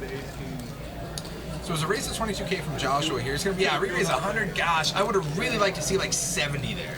You know what I mean? Or even like it justify, you know, 65. 65, 65K. yeah. Try to get your opponent in. I mean, 100K Josh, is super strong. I think, honestly, I feel like Justin's almost just like trying to push him out, be like, hopefully no ace, go away. You know what I mean? It's Yeah, almost, it's it's a big bet. It's a big bet. well, and like I said, Josh raising under the gun there. Look at these stacks. Sorry, look at Shouldn't these. be able These to are fold. close stacks. 399, 379, 355. I mean, this is not like a runaway game here. Actually, you said I think about it. In Justin's defense, Josh racing under the gun should be pretty strong. So you should be able to get a lot of value, especially like live players. Yeah, live tournament players get super sticky. I mean, at this point, I mean, by then people tend to snug up quite a bit, but I mean, live tournament players get sticky. Mario, bro, 1998. And when a Welcome tight to player the chat. raises under the gun, Justin actually can probably expect there to get called a lot. Or I mean, 100K might have been on the larger side, Yeah. but I mean, 65K. But under the gun raise, yeah. 75K. Relative to the blinds already being in there, plus the antes, yeah. I mean, it's like if you price it right, you should get a call from anybody who raises under the gun almost every time. You know what I mean? If you price it right, yeah, for sure. And maybe you can get him to you know 4-bet rip ace X, which is a spot you love being in. Top pair fui here. Let's just say fui when I really mean to say like 4 fui, but you know we're gonna go with it. We. Fui. Why? Say what way. And he's gonna take it down. Queen bets 15K, takes down the pot. Solid. Hey, get a look at those chip stacks. I mean, top 4 are all within 50K spread of each other, or a 60K spread of each other. And Josh is not that far back in 285. I mean, it's really tight right now. And even No the one shorter wants- stacks, if anybody doubles up the shorter stacks, they're right in the mix, then too. everybody's just, it's going to knock the top guy down, pump them in the middle, and it's just, we're going to be here till 3 a.m., guys, so I hope you're drinking and ready to party with us, because that's what we're doing. At least the party part. I can't read your card. Okay. Put it in the spread. Just over 2 minutes left here in this level. We're at 5K, 10K with a 1K ante. So what are we going to next? Is it a like 612 1K ante, something like that? We should be going 612 2K. 612 2K? Should be. Yeah. That 2K ante's going to start adding up pretty quick, though. Yeah. You definitely feel it. There will be blood at the next blind level. I really thought at this level it would have got a lot of messier. Well, we're not done yet. Jeffrey's gonna jam E6. Get it, and nobody's got anything to look him up. Especially Brent. 6 deuce for Brent, instant fold. If he had ace queen, maybe tank for 5-10 minutes, and then we fold it anyways. But K-Corps, I got you, babe.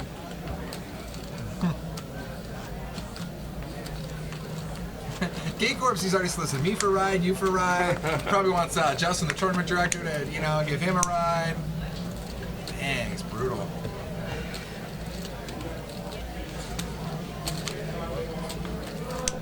Ernie handling biz. Each orbit is costing players at this point, and we only got a minute left in this level, 22K. So players like Jeffrey and Brent, they're risking losing a quarter of their stack. They have to make a move almost every 6 hands. They have to make a move. They have to shove. I mean, like, basically every time the orbit goes around, they're almost forced to shove. They're losing about a quarter of their stack, and just blinds nannies every orbit. And it's funny explaining poker again to people who aren't familiar with it, how the difference between cash game and tournament, but how the blinds go up in a tournament. They're like, well, why? Why do you even have to put anything out? And I'm like, because it would just last forever. There's nothing, you have You to. never play anything other than ace. Yeah, there has to be value. There has to be something there. So.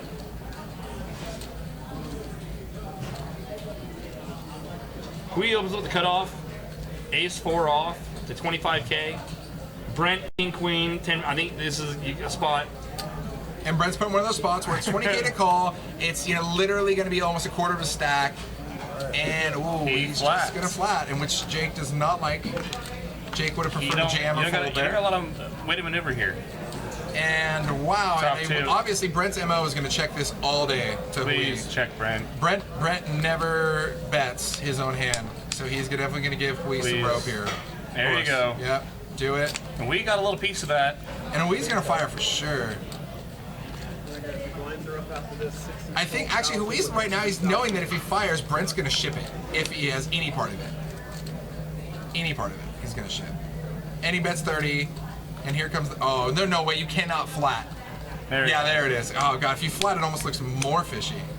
Jake Corp says that he will stop and go. Ain't gonna work. Box, yeah.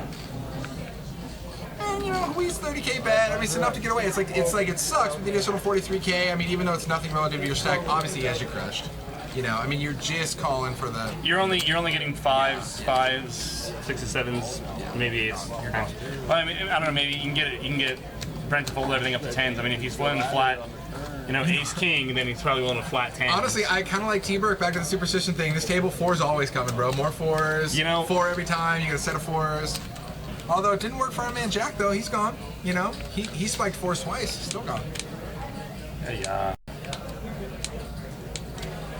He bet 30K. It was another 43K to call, and he ended up folding.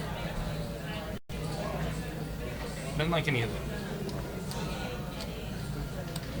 I see our resident stud Spencer just arrived in the room, who took 4th in the employee event at the Rio guys. The very first event they had, out of like 800 players, he got 4th, which was super, super deep run, super cool. I love rooting for any horse from the NorCal area. I don't care who it is. Anybody, I'm just like, yes, take it down. Super strong poker presence up here. And Jeff is going to fold ace-8 under the gun +1 with 10 bigs. I don't know. That's close, but I think that's a shove. Especially with Jeffrey's image, I think you can get away with repping a much stronger hand there.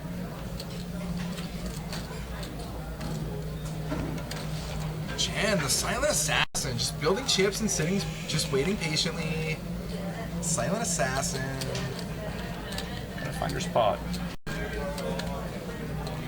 I like that her and Tom are just like both like just kind of tournament beasts, but they don't really talk much about it. They're just gonna hang out and just like, oh yeah, I took down this, I took down this. It's so funny now that I know that, because their games couldn't be more opposite from each other. Yeah, right? Very different. Tom, any 2 cards, Tom's like, bring it. I got 2 shinies. Yeah, bring it. I got 10-5, he's on blocking all the straights. Like, how do I not like your bet here? Yeah. And Jen's like, I don't know, ace queen sometimes is no good here. I feel like Tom is just solidly playing the player and playing the position. It's like, it does not even matter what 2 cards you give him. He's just like, bring it. You know what I mean?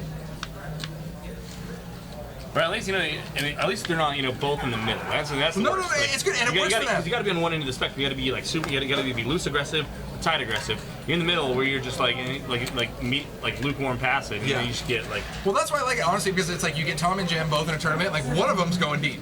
Like depending on how the tournament plays, like one of them is going deep because they have polar opposites. Opposites attract, man. That's why they're hanging out. It's really, really real.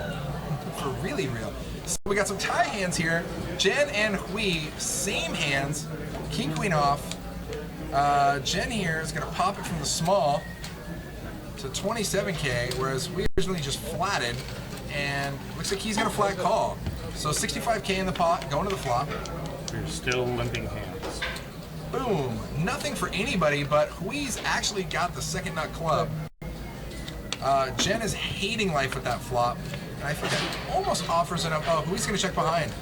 Ooh, nobody likes that card, but it is a fun bluffable card here. If Hui checks, Jen should bet. She does not. No. Opportunity. Well, Jen checked first. Oh, yeah, that's right. I'm sorry. Yeah, Jen checked first. And now she's going to fire. And actually, I mean, ironically enough, knowing that they have the same hand, it's a good bet. She has no idea she's free rolling for it. But yeah, no, solid. I don't know. If I'm Jen, I think I fire the turn there. I definitely fire the turn. After it checks back, I mean, yeah. If logic would say if we had a big club in his hand, he would have bet the flop. Yeah. And if he had any piece of it, he would. And the funny thing is, so if I'm I'm Jen, I fire the turn after Hui checks. But if I'm Hui and Jen checks over to me, I fire that flop all day. I would definitely fire the turn. I'm firing that flop against her. I'm sorry. I mean, like she didn't. And if you're weak. Yeah, and I'm in position. I fire the flop all day because Yeah, I'm on a semi bluff with 2 overs. Like, bring it. You know what I mean? K-Corp says he gets on folded. I don't know. If I'm in weak spot, I'm snapping any pair. The way the hand played out, I'm snapping any pair there on the river. It's kind of an interesting mix of players at this table. You have like some tight players, some not so tight players, some right in the middle players. You know what I mean? Like, it's interesting. I mean, Jen has got nut no pair. As it is, I mean, it's a great bet in hindsight because she gets off a chop, but. Over to Brent here, 8 deuce, easy fold, obviously. Justin gone. Over to Jen, Queen Jack suited on the button. Oh, that's good. Gate cards, from bad players. I get you. Yeah, because she always has it. I agree. So yeah, Jen can exploit her image there.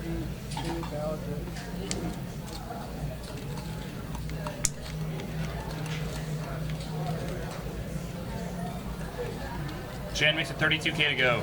We are playing 6K, 12K with a 2K ante. Lots of money out there. Lots of money out there to take. And I think that's what she's trying to do here. I mean, literally, it's perfect. She raised to 32K. There was literally already damn near 32K out there to take. So take it. And she sure will. And these pots are all going to add up. Stealing the blinds, nannies. And that puts Jen as our chip leader. 443 to 406 there. 2 pots in a row, and she's on top. So we definitely got, looks like Brent on the short stack and one other player there. I missed it. Jeffrey's still short. Jeff's a little short. Jeff's the short stack here. I think he's just under 100. Jeff's definitely under 10 bigs. Yeah, he's in the small.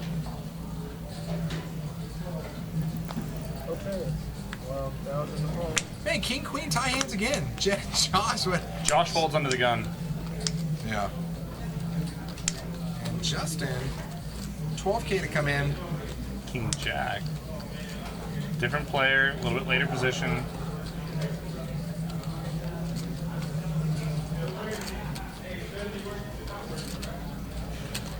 Here's the thing, I was talking about tournament cookery, being real selective with my sizing and raising small. I mean, better hands are still going to 3-bet you, and junk's still going to fold. Yeah. And medium hands are all going to flat. So like raising larger doesn't accomplish anything here. So Justin sizing here only 20, only reaching 28K. It's pretty reasonable. It's enough to do it. Now here's the thing: is Justin actually did the one player he didn't want to call was Jen. It's the one player who has him out chipped and has position on it, and actually has a better hand. Obviously, he doesn't know this, but oh wow, huge flop for everybody. I mean, he's definitely behind. Pair and opening to draw for both Justin and Jen. Jen, of course, has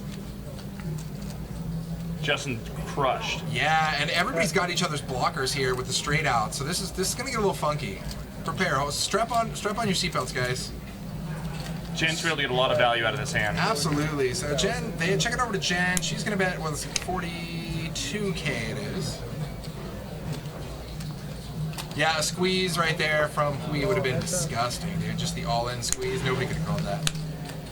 Bink. Okay, yeah, helps nobody, improves nobody. Jen's still way ahead here. Justin's still liking his hand, though. I want to see King on the river and see how they both play it. Oh, God, you're so disgusting. You're so nasty. I want to see the NASCAR car accident. Blockers and hold them for the lulz. Blockers everywhere. So check over to Jen. She's definitely going to fire it out again here. 64K. Pot's already at 188. Solid little, almost third size bet pot there. Pump it up to 250 now. And this is a huge. I mean, this is the 2 chip leaders in the tournament going at it right here. You know what I mean? This is a big hand. It's a really big spot.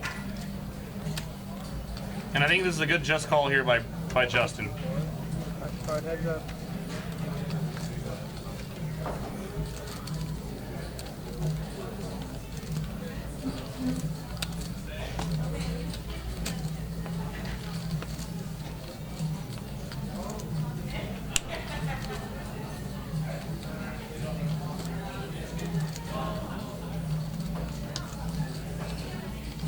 The river, no help to anybody. Same all the way through. And I think, Check. You know what, honestly, I think with Justin checking it over to Jen there, I think she knows she has the winner, but Jen does not want to risk getting, like, flat called by 2-pair, like if she fires her value on the river, and he's just like, okay, I just got Queen Jack, Queen 10, anything with Jack 10, anything like that. She's just like, whatever, man. It's free at this point, I'll take it. And that's going to put Jen at a significant chip advantage right here. This is huge. This is going to be another huge pot for Jen. Right there. Look at that. Puts her over 623K. That puts her in chip leader by almost double Paul now and stacks Justin down to 4th in chips. That was huge. I can just hear Tom at home like,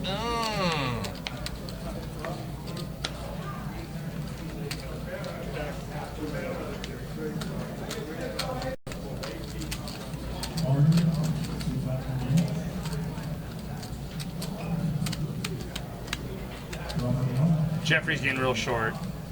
Yeah, man. He's got to do something. You got Eddie there in the box. They bring in Eddie as the cleanup right here. They're like, all right, you want me to bust some players? I'm coming in.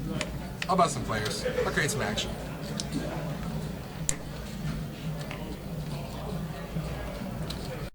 First world problems for Jen over there. She's like, oh, I gotta look at my next cards. I can't even finish stacking all these winnings. Dang it. The struggle is real. Everyone's playing pretty snug. Paul's looking to take advantage of that. Raise it to 26,000. Under 20 bigs. I think we could have thought about doing something with the ace-jack. As it is, he's going to flat. Play the hand out of position. Josh now. Also, I think could have done something, but he had this 20 speaking laid a pretty great price just to defend the big blind. Boom. 8-10-3. Josh still has the best of it.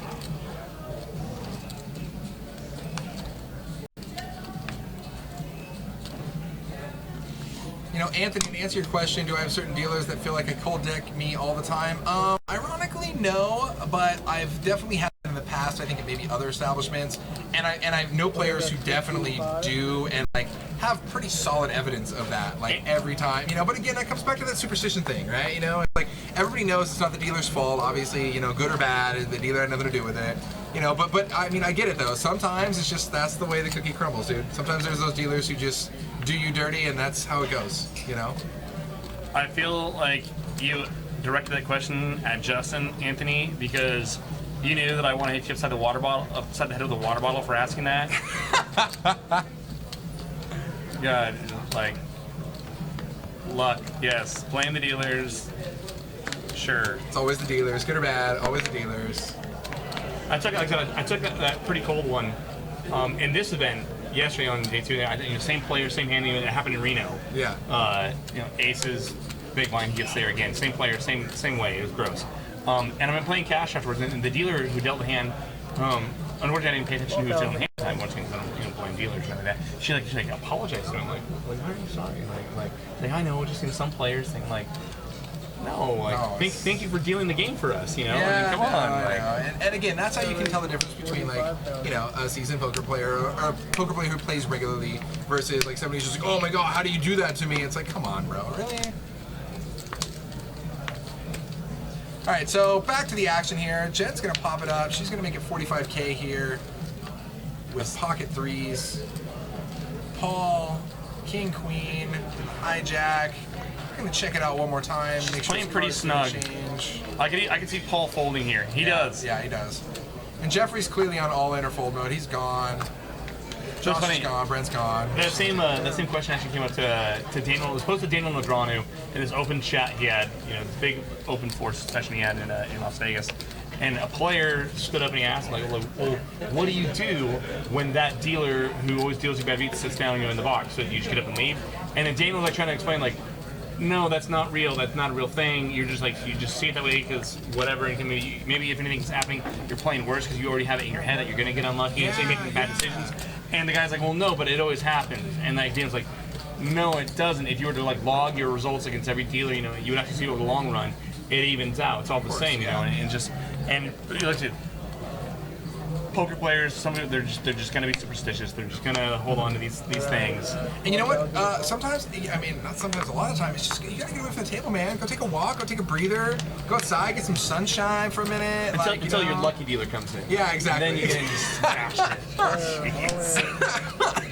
Just wait for your lucky dealer, and then all is good. That's all. I mean, that's really guys. Let's boil it down. ABC poker. Just wait for your lucky dealer. Stop messing around.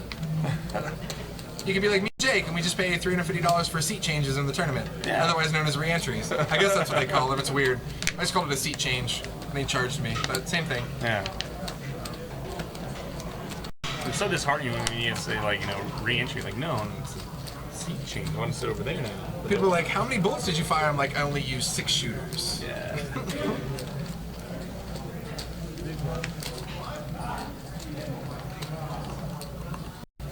I don't feel comfortable unless I fire enough bullets to where like I need to get like 5th place to break even. Yeah, you need the added pressure on. Yeah, you. Keeps you focused. Yeah, because if you're free rolling, usually you don't care. You're just like screwing around. Yeah. You need the added pressure true. of if I don't crush a thing, I can't make my house payment. That's welcome to poker. Yes. We're just kidding. For those of you who didn't pick up the extreme sarcasm, do not do that. 1-800-GAMBLING. It's your friend. You've seen the signs. They're talking to you.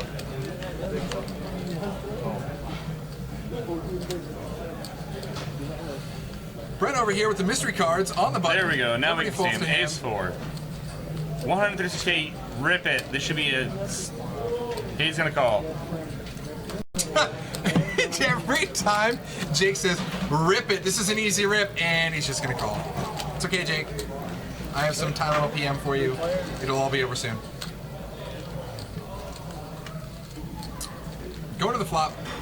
Boom. Deuce 3-5. 2 hearts. Now Brent might rip it. Yeah. Now Brent, who just is a flop monster. I swear to God, when he's in it with something, he flopped the Stone Cold Broadway earlier, and now he flops the wheel. Like, just beast. Okay, bet 24,000. And Justin leads out with top pair. That's 24K. And That Brent, would- what do you do with that? It would leave him with exactly 100K behind. Obviously, if he ships it here, Justin runs away. So what do you do if you're Brent? You flat. Brent You is an flat expert. and try Brent's to an expert sell at a flat. flush draw. Brent is an expert at flat. And the thing If is, there's one thing I can count on Brent to do, it's flatting. The thing is, if any card like 7 or higher comes on the turn, like Brent gets all the money. You know what I mean? He gets all the money. Justin fires again. He gets all the money. Kate Corp says Brent will fold. God, don't say it. Stop it. Oh, there you go, Anthony. Here we got a unbiased third party here. Says he's played with Brent a lot, and he actually normally sees. He's never seen him flat like this before. He's usually a big raiser. Go find your lucky dealer, Anthony. Yeah. Take off. Oh God, sick burn. Oh, maybe Anthony was playing with him in cash too. You know, as opposed to tournament. Maybe his tournament game's a little different. Boom, and he's definitely not going to flat, but he doesn't ship it all in either, which looks extra fishy. Race to 60K, 36K more to call, so this is clearly going to be like, Justin, you're either going to put me all in or you're going to fold. Justin should fold. You can't just flat here, you know what I mean? But I feel like this is almost screaming for action from Justin with Brent's bet here. If Brent almost wanted to go away, Brent would just be like, I have a 5, please fold, and he shipped his whole stack. Brent has first-hand experience in seeing how... I'm sorry, Justin has first-hand experience in seeing how Brent plays. Justin... He's trying to, to convince himself, that Brent's on a flush draw. We've seen how Brent's played his drawing hands, and even his nutted hands. It's like, I don't think you're ever ahead here. Well, and that's the thing is, Brent is not the player who's just re-bluffing you with air, like 2 high cards here. You know what I mean? Like, it's not like Justin's thinking, okay, well, he thinks I missed. Like, no. I mean, Brent's not bluffing here. And I think that's what Justin's trying to figure out right now. Because obviously, with this deck of yellow, he knows I'm either shipping him all in or I'm going away. There's no way Justin can't flat here. One of the hard parts that players suffer from. And he's going to ship them all in. And obviously, players project their own thinking. Now here's where Brent does it. How long is Brent going to take to call? Brent might, or I'm sorry, Justin might feel like, okay, well, he can never have ace 4 here because he would have shoved an ace. So, but that's where players get caught up projecting their thinking. Come on, Brent, put your chips in there. You know you're good, buddy. There we go. You already won your prop bet for TV time. Look, every time Justin's gonna be like, God, why do you do that every day? It was against Justin before too, when he flopped Broadway. Every time. Running 4-6 for Justice. No, I'm not rooting. No. Calm down. Sit down, Brent. You're fine. Bigger than that. Over. It's over. Over. God, he did that same thing. He flopped straights twice against the same player, against Justin. He flopped, it's funny, he flops the smallest straight possible and the biggest straight possible against Justin. Justin's like, really? He's got a dude? very polarized flopping range. Yeah, exactly. No. But like I said, I really think that's somewhere where Justin got caught up projecting his own thinking perhaps onto another player. We think like you can't have ace-4 here because he would have shoved ace-4 with his backsides. Yeah. And so you kind of take it out of his range. But I mean, that's a problem that a lot of players have. Where like not every player thinks the same way that you do. You know, kind of thing like that. And I think a little bit about that. You just won. Well, see, here's what I think is going to happen. I think Justin's watching the stream right now, and he's watching the chat, and now he's just going to go sit out for a while and wait for his favorite dealer. That's what's going to happen. I think Justin's a little irritated. I think Justin's pointing out like that's twice you kind of slow rolled me, bro. I'm sure you brought up his frustration, you know, that Justin's paid off Brent a couple times, but I will say that, like, I don't think it's intentional. I don't want to ever say that a player's intentionally doing that, but I mean, the hands and the money's gone into the pot pretty slow with in one case the nuts, the absolute nuts. In that case, effectively the nuts. I mean, yeah, the 6-4 is there, sure, but I mean, are we really worried about the 6-4 with these stack sizes? And like that, Brent has life. Like I said before, man, I mean, the ultimate patient coming in here. Brent was the short stack. He started this final table with 71,000 in chips. Ended up basically blinding, I think he won, he scooped like one bear pot, and then ended up blinding right back down to the same about 70K before he actually doubled. Then blinded back down to like 100 and then doubled again. Like, I mean, he's taking his time. Look at Jeff. Jeff has his hand on his entire stack. He doesn't even have cards. He's just like ready. Like, Jeff's ready to pump it and say, play the board. So battle of the mid pair here. Queens for both Jen and Paul. Jen checks it over. Paul says, clear, you don't have a queen. Jen says, I do. She's going to flat. 9 on the turn. And Jen checks. Paul checks. Boom. That's going to give, wow, the 5 is going to play as a kicker. Epic. Wow. And that's what they're figuring out right now. Holy wow. Oops. Outkicked by a 5. Life is rough. the struggle is real. For sure. And that right there is where you're Paul and you're thinking, how did I not bet that? How did I not just hopefully fire her off that? She might still call the queen. She most likely will, but you're thinking how... Yeah. Maybe try to get a 9 to call you. I don't know. Pretty thin. But then again, she's such a massive chip leader now, 674K. I mean, huge chipped, huge chip. Now she's definitely damn near double up over second place Paul there. And Justin now is on live support as well. I know she would have called gate course. I'm just saying, dude. And Justin's gonna jam at 3-9. Jamming it. It's a good jam. Yeah. Nobody wants any piece of that. But this stack size, I think that's very standard. Ain't nobody got time for that, especially Jeffrey. Queen 4, short stack. No, he's gone. And you're doing like on Jeffrey's big line, Jeffrey, who's so snug. What are you waiting there for, bud? If there's one player's blind, you would be lean more towards shoving light. It'd be Jeffrey's because Jeffrey plays so snug. Yeah. Oh yeah. I mean, I feel like this entire tournament, Jeffrey's been in like what, 4 hands? This entire final table. We had kings and queens. Yeah, that's it. Yeah. So look at that. There you go. You can see 8 blinds, 8 bigs, 11 bigs, 14 bigs, 18 bigs. That's it. That's what our bottom stacks are working with. So that's it, right? I mean, there's 32K in each pot before. I mean, including blinds and annies, and Justin stealing one there. I mean, he gets a big piece back. He's increased his stack by almost 40%.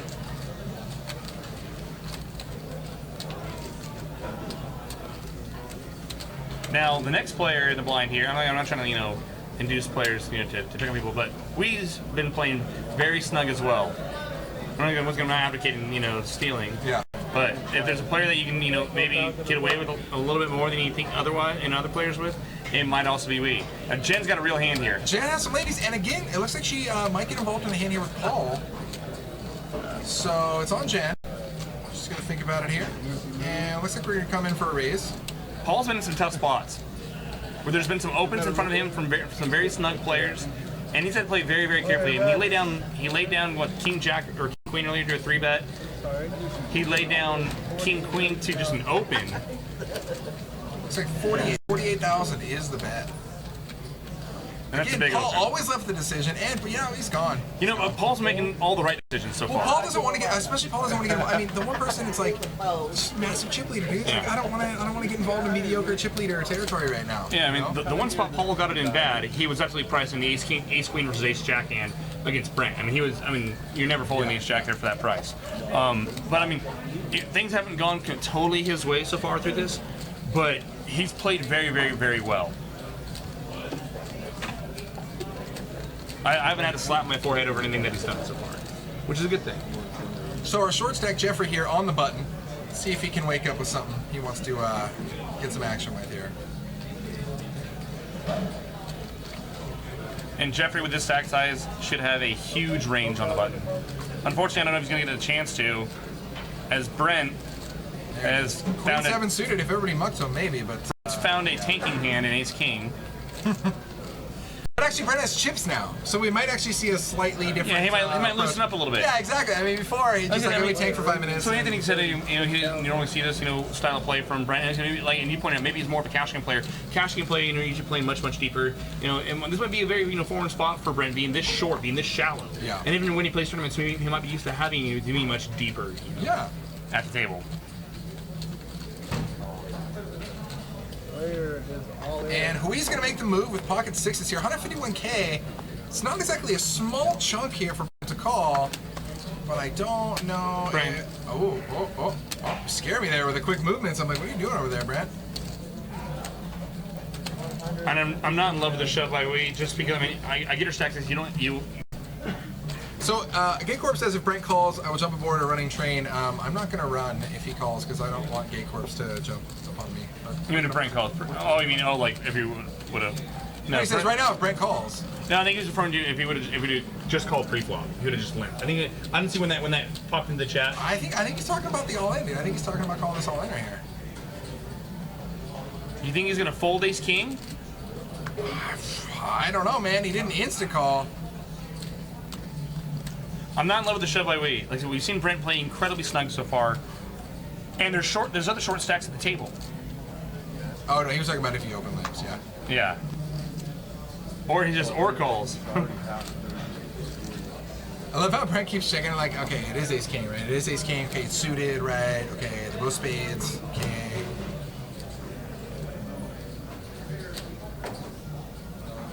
Mainly for Wii and ICM considerations, you have two other short stacks at this table. I could probably just why is it Ace King suited a snap call high five dance party? I love it. Oh, every time he does that, I'm like, oh my god, is he gonna throw it? I want to point out a Wii shove here. You have the tightest player at the table raising under the gun, and you have other short stacks at the table. I think 3-bet jamming here with sixes is a bad ICM shove, just because other short stacks are likely going to pop off before you if you just wait for a better spot. 3-bet shoving over the tightest player at the table who raised under the gun, I just don't see that long-term being an effective play. Unless you think they're so tight that you can get them to fold anything other than aces or kings. I just want to take a side bet on how many times Brent B looks at his cards, because he's already looked at that's 5 or 6 times now that he's looked at them. Oh, I need to win. He just reached to fold. I'm gonna look at him. Oh, calm down. We're no camera check, okay? You've already done that. Oh god, oh god, oh god, oh god. That's 7 times. Oh, there we go. Okay. Oh, he flipped over 1 at a time. He can't deal with it. All right. He can't even. I mean, he literally checked his cards. He rechecked his cards 8 times, like before he flipped. So, like, this was not, I don't think this is a slow roll. This was really like a do you have aces or kings type thing. There we go. All right, we're doing it. Boom, 8, 9, 10 on the flop. No help to ace king. 7, that's gonna seal it Straight. up. Do the straight. Done. Nope, that's not gonna work. Hui is gonna double through Brent. Now the graphic shows that Brent only had 103K. No, Brent had more than that, didn't he? No, I think that's what he has now after he lost. Oh, the after pot. losing the pot. After he lost the Okay, pot. okay. So that puts him back on the the defensive short stack again for sure.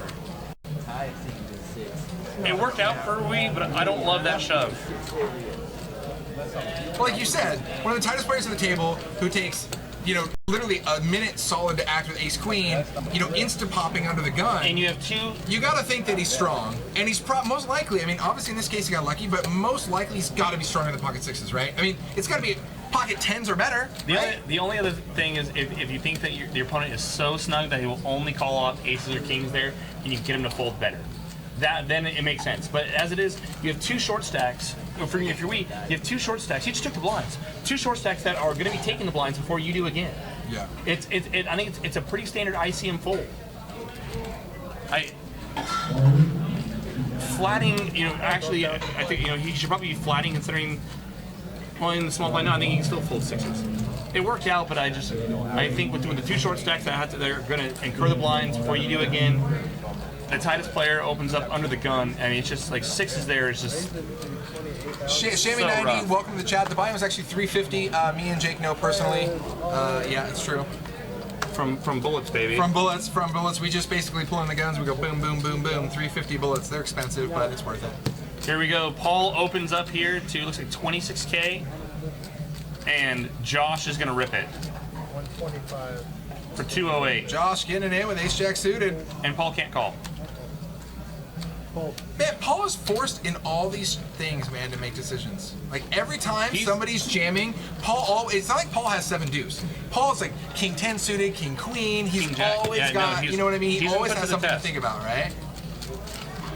Proper 3-bet, get out of here to Sacramento, man. I mean, not right now, maybe wait a week or 2 because it's like stupidly hot, but you should definitely come up and hang out for a while. I think Paul's played it mostly perfect. Yeah, Paul. I mean, honestly, Paul's had to fold like more like solidly decent hands than most. Yeah, he's been You know put what I mean? to tougher decisions than any of the other players have been put to. Jen's played real solid. Made a really great laydown very early in the event. I think Josh played a little bit on the snugger side, but he's played fine. I feel. Justin's been very very aggressive at a very very tight table, which is always positive. And that really, until that one big hand, that worked very stellar for him. Yes. It's worked strong for him this entire final table so far. Paul's gone. Jeffrey found his spot. Pocket 4s. Get it in there. You know you want Send to. it, baby. Unfortunately, Josh wakes up with kings. Danger. Oh, Lord. Danger. Act normal. Now, if you're Josh here, you try to get the other short stack in as well. I think if you're Josh here, you flat. It's not going to matter because both the other players Yeah, are it's not folding. I mean, But I mean, but even then. to talk about what I think. But even if you re-racing flat though, I mean, nuts. Brett only has 111K, so it's like even if you flat, I mean, I guess Brett, but No, Brett would Josh. never shove though, thinking that I you're was just gonna. talking about how he's playing so well. Well, Well, it doesn't matter, dude. I mean, it doesn't matter. But I mean, let's say if you got really lucky, let's say that. But the 111K, you're gonna call it 83K. You're gonna call the 111. It doesn't mean it doesn't. You're all in it. No, but it's as far as trying to induce maybe one of the other players if they woke up with ace X. Oh, and he's still it's king. It's case king. The other guy folded a king. That's case king all day. And he still got a redraw with a 3. All right, there we go. Kings are gonna take it. Good game, Jeffrey. Good game, man. And Jeffrey's gonna walk away here with what was he like $1,800? I think. $1,800 for Jeffrey. Nice run. He ran into some really tough spots. When you got a couple of hands early in the kings, the queens, had tough getting, had a hard time getting extracting some value with those hands. And then after that, you just couldn't get a whole lot to go his way. Went pretty flat, pretty card dead. Look at Jen's towering stacks over there. Again, the silent assassin. She's like, oh, I just built these twin towers over here. Don't worry about these. Don't worry about these. So she's the least talkative person at the table, and she just murders all. Silent assassin. So they Josh should have flatted. Just saying, Josh should have flatted. God. If the big line is a short stack wakes up with ace jack, ace 10, some sort of ace x hand or whatever, and he decides he's going to go with it, then you're just in a wonderful spot with kings.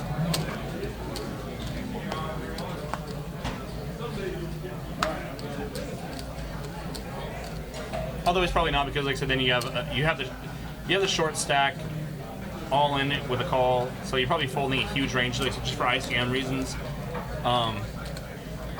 But you can give the player the opportunity to make a mistake. I mean, that's oftentimes what extracted value is all about in poker, is giving someone the opportunity to make a mistake. If you take that opportunity away from them, you're losing value. Fair enough. Right? Let them hang. Tie their own noose, man. Right? Give them a little rope. Give them a little rope. Just pretend that you own a rope store and you're selling rope for free. I checked. It's free rope. Take it. Rope. I'll kill you. Take the free rope. Now go do something. You want me to show you how to build a noose? So we are down to 6 players left out of the 130 that started with us.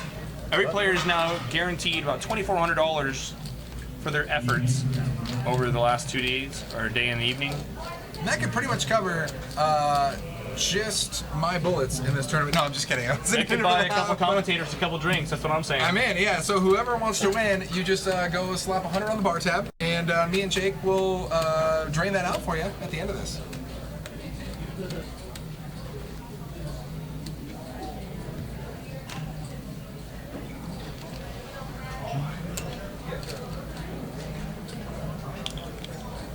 Four minutes left in this level. We are at 6K, 12K, with a 2K ante. We started this final table at 2K, 4K, so the blinds have since tripled. Yes. Since then. And like we were saying, you only started this entire tournament at 15K. So, I mean, basically, the big blind's essentially your starting stack. Red team, go. Brent is squeezing the deuce 3. And now Brent, I don't get anything about anything. Brent's gonna... And looks like Justin insta-shoved over Brent's raise there. Like, just insta-shoved. And Brent insta-folds. And it's a great shove. Because Brent's never limping strong hands, it seems like. I'm sorry, he's limping strong hands, but he's never calling off. It seems like it's really hard for him to get ace-king in the middle. If that's the case, then, I mean, Jack-9, it's just a drooling hand. So there's our 2 short stacks there. You got Brent B and Justin B, both with, like, respective 7 bigs and, like, 14 bigs, something like that. Gotta get something going. Yeah, Nick Poker. Welcome. Suited aces. Well versed. Everyone in the chat. Appreciate you guys grinding out this final table with us. Absolutely. Last Sunday of the month, 40K guarantee final table. We are down to 6 players left. Everyone at this point is guaranteed $2,400 for their efforts.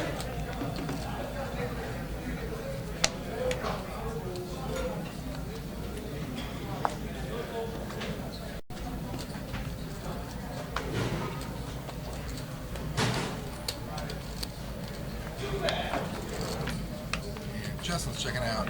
Jen over here looks like she's going to make a move on the button, and she damn well should, because she's got almost 700,000 chips, and she's sure going to pop it up and put the pressure, and I think it's going to work out perfect.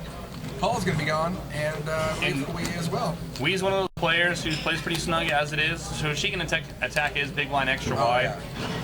And God, I feel, and even then, right there to her left, I mean, he's, like I said, he's been putting so many decisions that I feel like if you raise and he's coming back over the top, that's one of the few times he must have a friggin' monster. Yeah. You know what I mean? Because he's been putting so many choices. Walter. We lost Walter.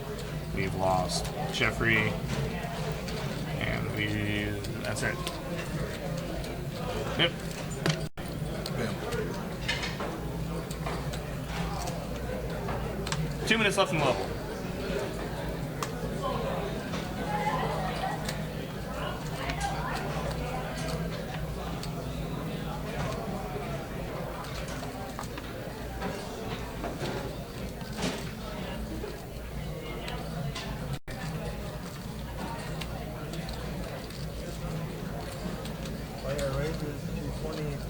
Yeah, we're gonna get a raise.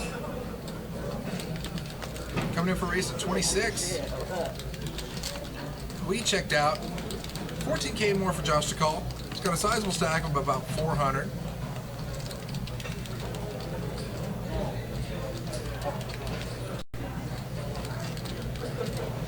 I think Josh's hand is too good to 3-bet.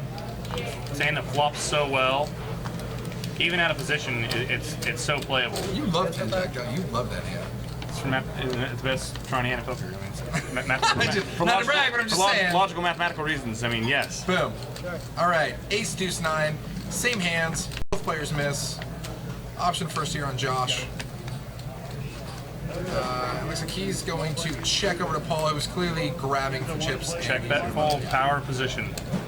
Power position, power being the pre-flop aggressor. Poker.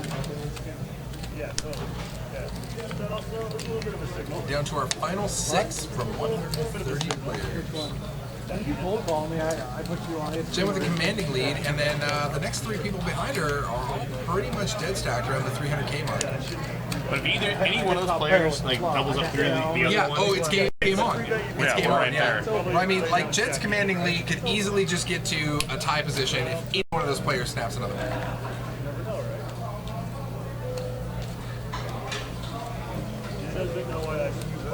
Last time at this level, we're going up. This to 8,000. Last hand at this level, guys, we're cruising up to 816. Seat 7, or I'm sorry, Dono Load says Seat 7 does not know the real power of the donk bet. I don't donk, it's just bad. But I think your Paul, if Seat 7 donk bets and Paul actually might actually like pop him there. Because he just feels like that player's solid enough to not donk bet an ace, because like, once again all you do is get worse stuff fold. You never get value from, if you actually have an ace, all you're doing is getting worse hands to fold if you donk there. So then he's never going to give him credit for an ace, in which case he's never going to credit for an ace, then he can represent the ace by raising. So donking there to that board is just, it's saying please bluff me. To me that's what that says. Yeah.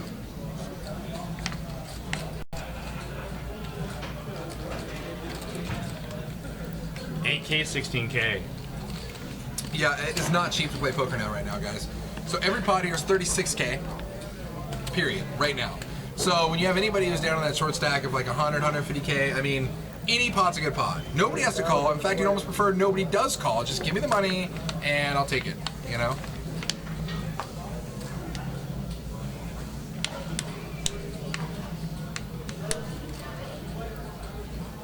Average stack now is just over 20 bigs. Yeah, average stack's rough. Average stack is actually right where Paul is at 325,000 right now. Paul's gonna make it 40K. Action around to Justin. And he's gone. Done. And Paul's gonna pick that up. Everyone's playing tight. If he can get a couple cards to cooperate, I mean, he could really start taking this game over if he opens up and starts putting players to the test. Yeah, check their temperature, you know. Well, and this is nice. And this is one of those things where, I mean, at this level, when you're six-handed, the prize pool really starts pumping up. I mean, you know, it's now every position you either make it to or something busts out. You're talking an extra grand or two plus, you know. So it's really one of those things where sometimes you may just get out of the way and let one of the short stacks bust another one. So at a bare minimum, you scoop an extra grand or $1,200 because why not? Well, yeah, it goes back to where when you are playing these hands or playing in this spot, you definitely want to be the aggressor. You know, I mean, you never want to be calling off. You always want to give yourself that added fold up, and you give other people the opportunity to do that. To just hey, you can find a better spot, wait for the nuts later, and fold your way up the money ladder. And you can accumulate a lot of chips, putting a lot of pressure on players because everyone's gonna be doing that, trying to fold their way up the money ladder oftentimes. And it's a great way to put yourself in a great spot to make a really deep run, to get some of the chips that you're putting in the spot to get some of the money that really matters and get aggressive. Ship it here with King 9 suited over to Josh. It's 85 more K for him to call with pocket sevens. How much has Josh got? 300K? Yeah, I think he's gonna call. Yeah, exactly. He does. It was just about a quarter of a stack. He's gonna make. Here we go. Gonna see the run out. Classic coin flip. Boom. Seven still ahead currently. Gonna need a king or a 9, or it is over. All right. That's it. Seven's hold for Josh. Seven's hold. And we are now five-handed. Congratulations to Justin, C9. He's gonna take home. Was it $2,400? We're gonna find out here in a minute. Alright, anybody need service? That is going to be $2,800. Six. Just kidding. But $2,400, yes. Just kidding. Justin takes on $2,400 for his effort here. We gave Justin, a hard. And I'd like to thank you. I'd like to thank you for that, for giving him that money, just because yeah. We gave him a hard time. We both played with him, on day one. But Justin's a great guy. And honestly, he's like you said, right after the incident, we were all just laughing, hanging out, needling each other. Like that's poker. It's good times, man. But it's a great spot. In Justin's credit, I think definitely wasn't, as you pointed out, the most aggressive player at the table. Yeah. And at a player playing this tight, I feel like that. With the hands over dealt, Paul's, I think, played the best poker, made the best decisions. But at a table playing this tight overall, Justin definitely had the best style in the fifth game. He definitely went out and played aggressively and tried to put pressure on players who looked very, very, content to fold. Yeah, oh yeah, for sure. No, like I said, I swear to God, Justin probably played like 70% of his hands, you know what I mean? But it worked out for him, right? Up until he just took a few little beats here and there. Obviously that one big hand where they both flopped a pair and open-ended against Jen, and that really helped turn the tides for her. He played really, really solid, man. He really did. So good for him. Well done. I get a couple waters. Yeah, really, it was two hands that went southward. Yeah. Up until that spot, it was, the hand against Jen and then the hand against Brent. Like you said, it wasn't just playing a lot of hands. It was that he was playing the hands he was playing pretty well. He was playing aggressively. Yeah. And at a table that at a table this tie, at the final table where everybody's kind of climbing, he was playing aggressively, and it was really paying off for quite some time there. Jen limps and Paul raises. Jen's never going to be limping strong there, so Paul is pretty much going to be raising any cards. He was actually dominated by Jen, but power position, and when Jen reveals the strength of her hand that she's not very strong there, Paul can just do whatever he wants. All right, so now Brent is on the super all-in train. He's like 60, 63K, something like that. Like super tank. Super tank limp, tank limp. Tank limp, check fold. Call clock, here's my last 2K. He's on that train. Five-handed. Players are all now guaranteed about $2,800. The pay jumps aren't huge, And I'd be really trying to put myself in a position to make, really get, one of the top two spots. I'd be playing very, very aggressively. Because, the difference between fifth and fourth, third even is not that big. You're talking, $700-800 difference there. If I was one of these players with this payout structure, I'd be playing very aggressively here. To either put myself in a position to have chips to make that really deep run to finish in one of the top two places, or go bust now, So it was funny. So we just fired out a bet, and it was actually less than the minimum. And Jen's face was just like, what? And then the dealer was like, oh yeah, I know, you have to be 16. And Jen's like, okay, whatever, I still fold, but what? So like you said, that's exactly what happened. So obviously Josh now super chipped up, closer to Jen at 5.25 essentially, and Jen's at 6.75 or something in chips. So the spread's getting a little closer, but Jen definitely still in first place. And five-handed, you have to play more hands now. You can't you don't have that luxury of waiting around four hands. You're going to get blinded off. As now look at Brent here with, four bigs? With this few of players, guys, the blinds are moving fast. You're literally hitting a blind every couple hands. So we're gonna see some aggressive poker playing here going on. Jen, king, queen suited in the cutoff. And here's the spot, with Brent about to take the blind, there's no point in anyone getting silly here. Everyone's gonna, let her have it, get the short stack in the blind. Yeah, and this is what we're talking about, moving up the money, right? Yeah, exactly. Bring the ladder up. Short stack's coming in the blind, period. End of story. Put him in the blind. Let's see what happens. One of you guys take him out. There's no point in Josh doing anything silly. Even if you think, that you can abuse her because she knows that she's, about to ladder up as well, or would we at least be led to believe that we're close to it. There's just no reason to get silly.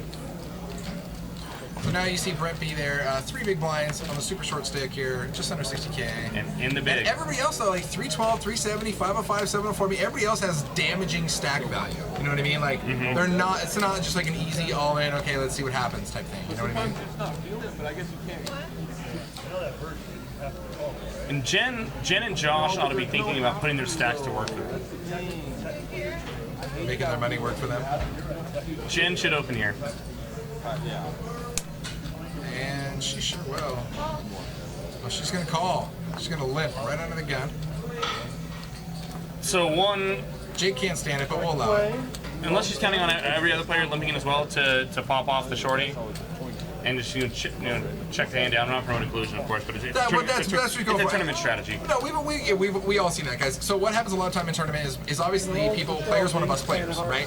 So several players might call players all in and just check it down because they don't want to bet the other player off who would have knocked out that player and technically improved everybody's odds. Yeah, laddered up everybody.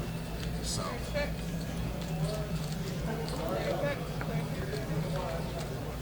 It's very common. I feel like that's one of those unspoken things. Oh, disco Jack for Queen. Jen. Super nutto turn for Jen. Absolutely. Unfortunately, nobody has any piece of that to really call her. It's a super, yeah. And the thing is, Brent's in this shitty position where he's only got 41K. Pot's already at 60K. It's like he has a draw, but he's so short chipped. And Jen only bet 18K. Oh my god, I can't see him flatting here. This would just be. Oh, he'd flat half a stack, almost half a stack at 18K, and Jake would honestly have an aneurysm, and that's what I'm most worried about. So hopefully that doesn't happen, but we'll find out. I think I just had Dave shot I feel like Jake's eye is already twitching. Is there an ambulance? Do we have an EMT close? Is there an ambulance around just in case? Just in case.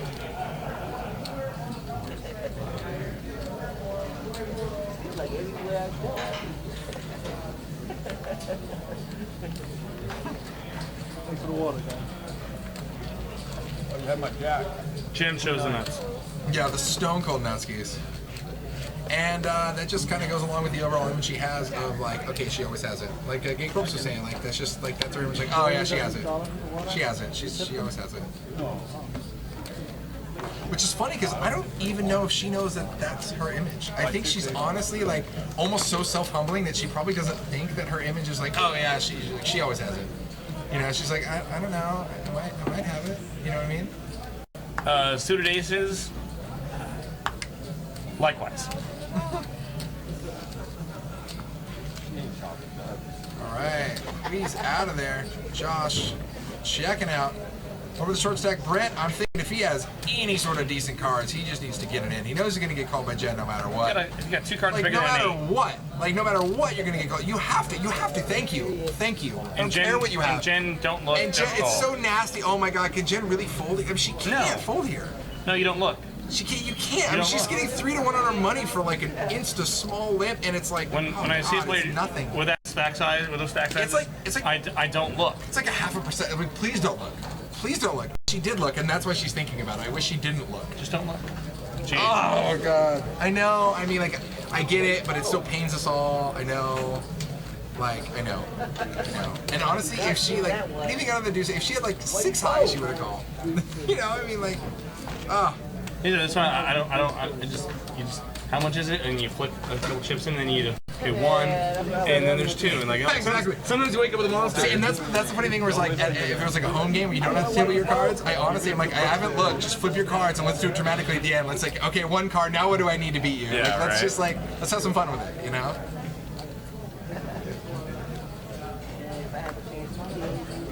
All sorts of in-betweeners there. So I think, stealing the blind standings there, I think Brent doubled up. Brent essentially almost doubled up anyways, so there we go. I think Jen's gonna get Paul Walk. Yeah, she is. You know what? And honestly, it's like the first freaking time like there's really been a walk. There's been like 1 or 2 other walks, and that's it. Have we even had a walk? Have we? Yes. Maybe 1? Like honestly, like I'm totally okay with that. Yeah, no, it's passive. Everyone's been playing on sporadic. And Jen's been just jamming it like when she's got it, so it's okay to be like, hey, I don't always have a monster. Well, and I think she might have picked up on the fact that when she's just completing that, Paul might be putting her to the test. New to poker, yo. Hello, welcome to the chat. Thanks for joining us. 5-handed left in this tournament. Originally started with 130. First place taking 11 grand. The goods. Brent, ace-9.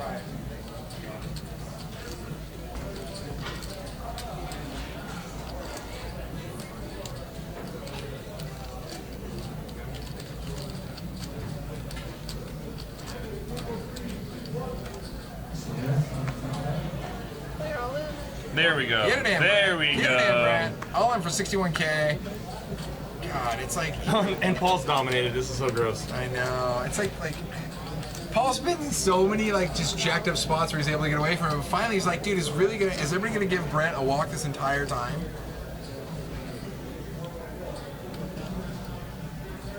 $53K to call. It's like he's got 373, $53K to call. It's like, do I have to almost? You know what I mean? It's like it's right on the cusp, right? He's gonna call.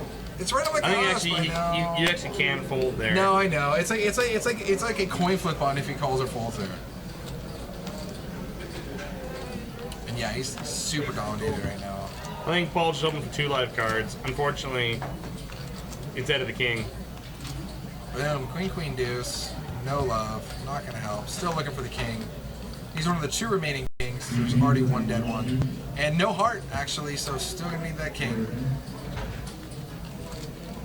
Brick City Ace High is gonna take it. And Brent is the stack that will not die. Guy doubles up, back to 120, 148K, 150K now.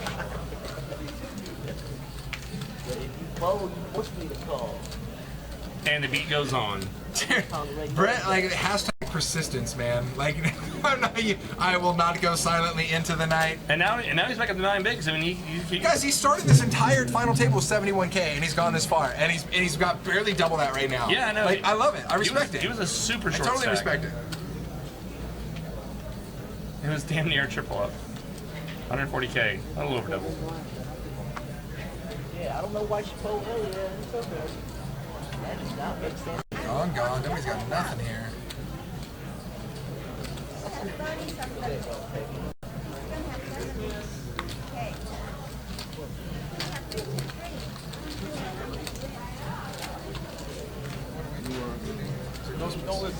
Christmas? Is it Christmas time? Because it's really hot outside. So somebody lied to me. Is it the weather or Christmas? So Jen here is still in a commanding lead with Josh as runner on the chips right Yeah, but they're watching and she's playing with the biggest stack. She favor you though, bro. That don't make sense at all. Because that's my girl. There's no favoritism in this type of That's my girl. Let's ask 10 people. Bet, bro. That's one of the, you know what I mean? So we get a hand over here. That's one of the stupidest thing I ever seen. Alright, guys. Alright, so under the gun, Jen with pocket 8s. Well, what's going on at the table? Looks like some sort of a disagreement between we and Brent. All in. Claire, all in. All in. Oh, We man. says all in. And that's not exactly a small chunk for Jen to call. I mean, even though she's huge stacked, she's not like she wants to give Jen away a folds. couple 100,000 chips. Yeah, she's gone. Jen folds.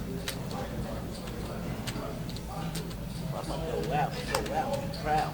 Yeah, I mean, Jen's not the player who's like, okay, I might be a coin flip, I call. You know what I mean? Like, No. she's not, that's not her. I don't think she feels that we is ever shoving 7s there. If he's never shoving 7s, your best case is a flip or you're crushed. You should fold. If you think your opponent's shoving worse sometimes, then you can, I think, justify a call. But I don't think he's ever shoving 7s. Yeah, I can't see Jen calling that either. Her just the way she plays, she's not gonna call. No, and not when you still have a short stack. Like once again, just I mean for laddering considerations. Absolutely. And like I said, to Wee's credit, like I said, you should be playing very aggressively at this point. Like I said, because the pay jumps between, 5th, 6th, or 5th, 4th, and 3rd aren't so astronomical. I mean, the real money's up top in the top 2 spots. You should be playing very aggressively, putting your opponent to those tests, especially now where we can really do a lot of damage to the 2 big stacks, and they're going to be folding a large piece of their hands until Brent pops off, if he pops off, I'm saying. Just because like, hey, well, if I fold here, I move up one more ladder spot and find a better spot. And players are going to naturally assume that mentality, and playing, really, really aggressively can really pay off and put you in those spots where you can make a deep run. Now this is going to get interesting here. So you got Paul right off the bat under the gun with 6-7 suited. Looks like he's going to come in for a raise. And Hui's out of there. Josh from the bug to Instamugs deuces doesn't want any part of it.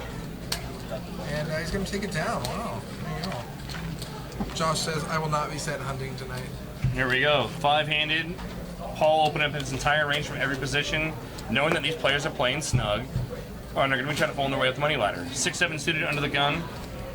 It's also effectively middle position, and I think you can raise a lot of cards. And real quick, I mean, Brent's already down to 118K again. I mean, like, these blinds and these antes will eat you up. End of story. So, like, even though he's on the short stack, he's going to always be on the short stack, like, until he just starts continually shipping. Josh in the cutoff ace king. You, Chu-Chan. Nobody else has any. AK 16K. Yeah, well, it looks like we're going to make it a little over that, maybe 35K, something like that. 38,000. 38K, nailed it.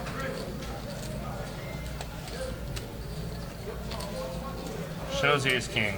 Oh, monster. As if we didn't think you were tight enough. Shows the ace king. Taking it down. Brent and Paul in the short stack with 7 bigs and 20 bigs respectively. It's bad when 330K is only 20 bigs. You're like, ugh. Yeah, right. I feel like you work so hard, grind yourself up to 300K stack. The guys got 330K, you're like, bro, that's like 20 bigs. Do something with your life. The situation, yeah, if you're feeling it and you're going, then yeah, ace king's great. So from Jen's attitude before we started the stream earlier, from I'm kind of nervous and people are going to be wondering, how did I get here and stuff. I'm like, she's been playing pretty solid, pretty stellar. So, yeah, good for you. Right on. Like, I don't think you have anything to worry about. I will see you on future live streams for sure. Jen should be opening this button. Player raise is at 30. This will go back. There's no point in making large raises. 36K. I mean, I think any size raise for the most part is going to get your point across in most of these pots here. Paul with a decision as usual. Paul with a decision. And honestly, I mean, she's actually pretty lucky that Paul's pretty tight. Like every time she's opening, like Paul's got a decision and he's gone. Like a lot of the time. So that's actually working out really well for Jen's position here. Yeah. Her image is playing a huge effect there. Brent down to 10 bigs.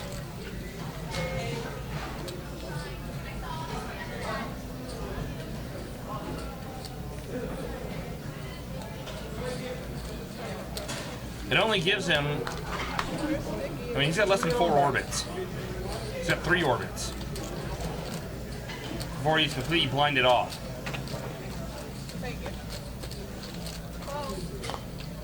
Well, we're gonna see a flop? It's weird. We just completes the ace 4. King 10 tray, and that's max Josh. Honestly, knowing how tight Josh has been playing, I mean, I'm firing for a raiser all day. Even though he has a stack I don't really want to mess with, I'm firing with ace 4 all day into Josh there. Unlucky card there for Josh in the turn. Wee gets there. Puts out a bet. Shows the ace. Now, which is interesting, because now he basically shows that he can limp with an ace. So that kind of like, hey, check it out. You didn't see that coming, did you? Love it or hate it, at least you know it. It's info. It's info. Never give the villain info.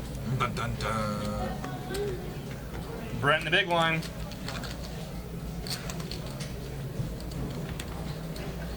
I believe he has exactly 10 bigs.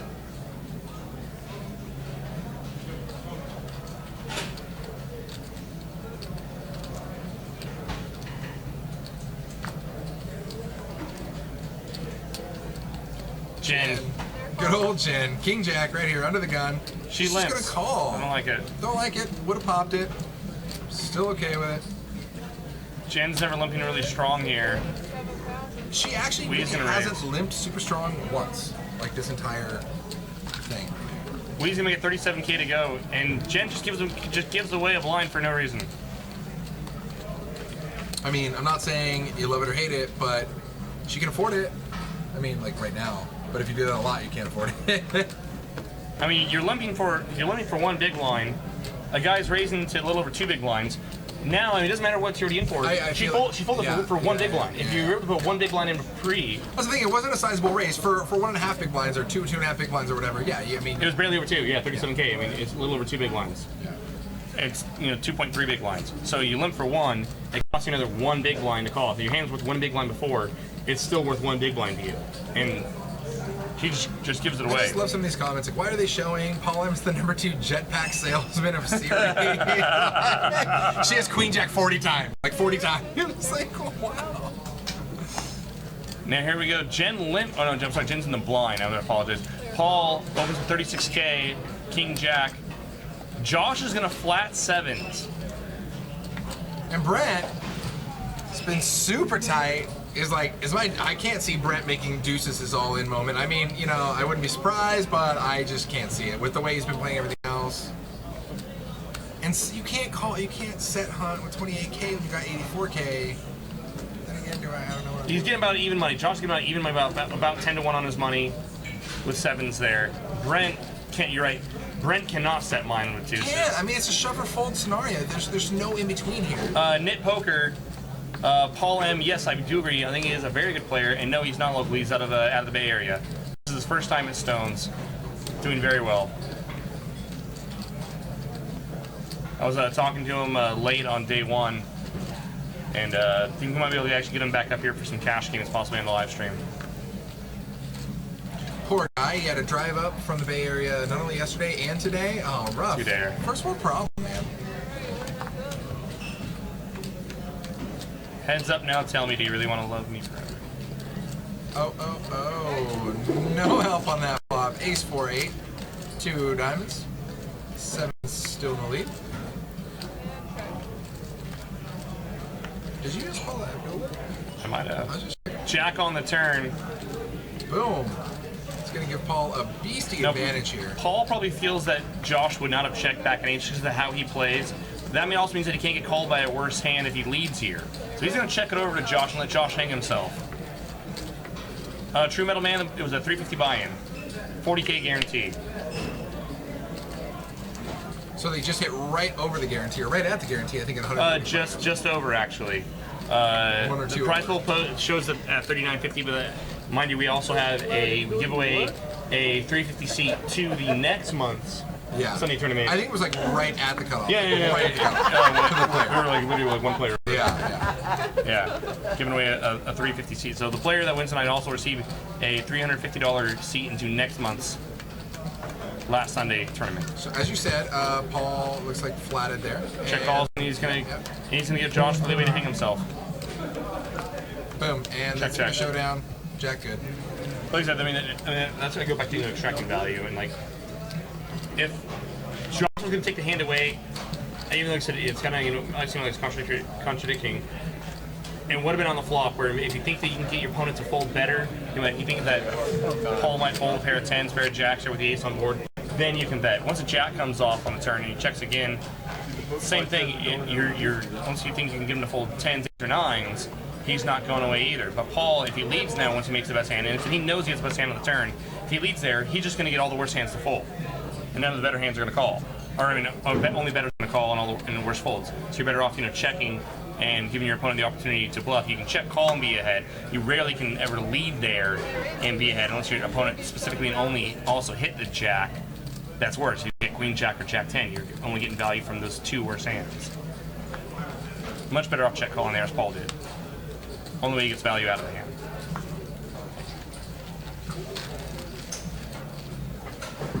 Giving Josh a walk. Is that our second walk? No, Josh opened up. Josh opened up and cut off ace 9. Just kidding. 5 big blinds at 82K down for Brad.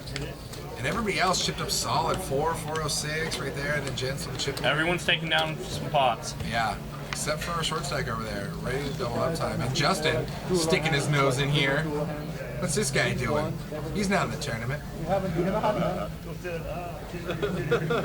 Well, I don't mind. If I'm on the other end of it, it's okay. Still happening, I guess. C9 Justin said that yesterday. Just the guy on the right picked up 20 he had 10. Yeah, that was the last hand before we wrapped up. That was the Decider. It's basically the first time we ever lost someone on both tables. Paul completes. At the same time going to the final table.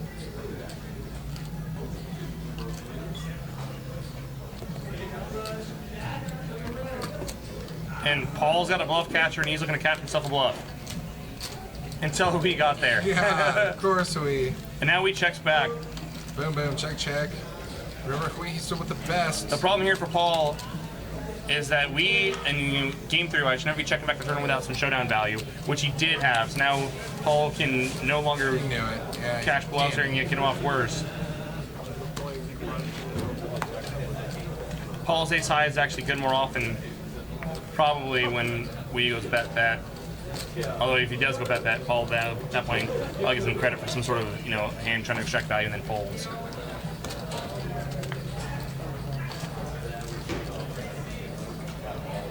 K-Corp's asking how we just called pre-flop.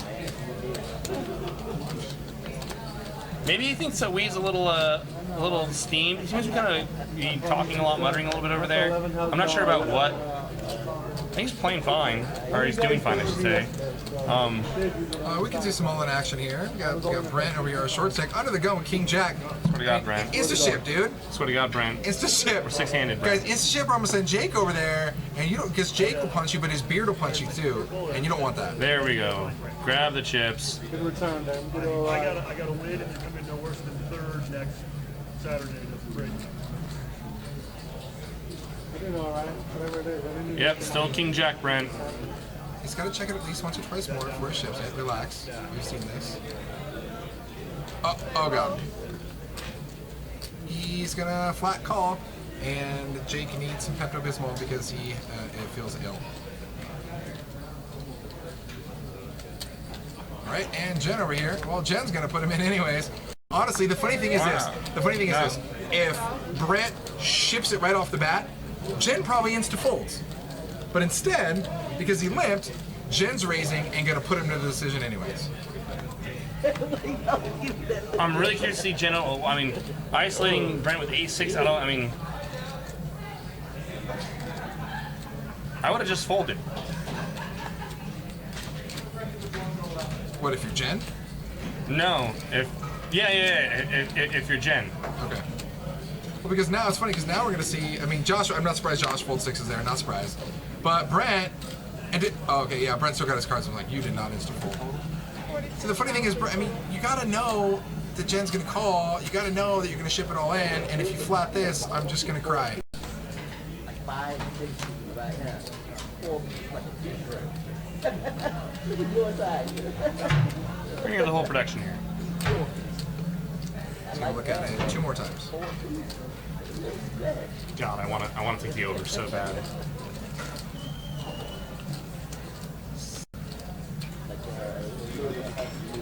It's one. There's one. That's what I'm gonna start betting on.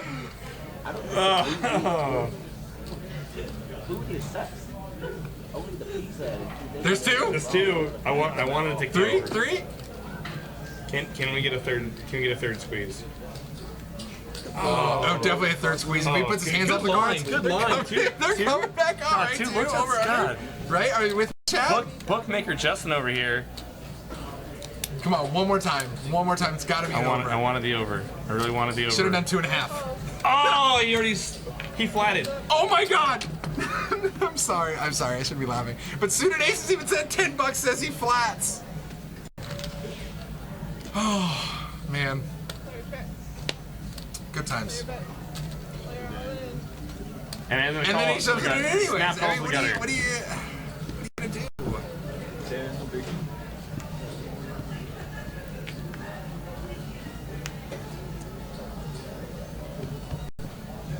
Opportunity. Ace holds. Wow. Brent actually sprung quite a bit of life there on that turn. Any king, jack, or 10. I know. Made him the hand, as it is. So here's the deal. Obviously, we're needling Brent a little bit, but I gotta say, Brent came in as a short stack with only 70,000 in this tournament, and he outlasted half the other players at the table. Well done. Nice run, Brent. Yeah, super solid. I mean, that hand was gonna play no matter what. You ship it pre-flop, Jen calls. Like that's just what's gonna happen. You know what I mean? So, again, Brent, congratulations. 5th place, Brent will take home just over 2,400.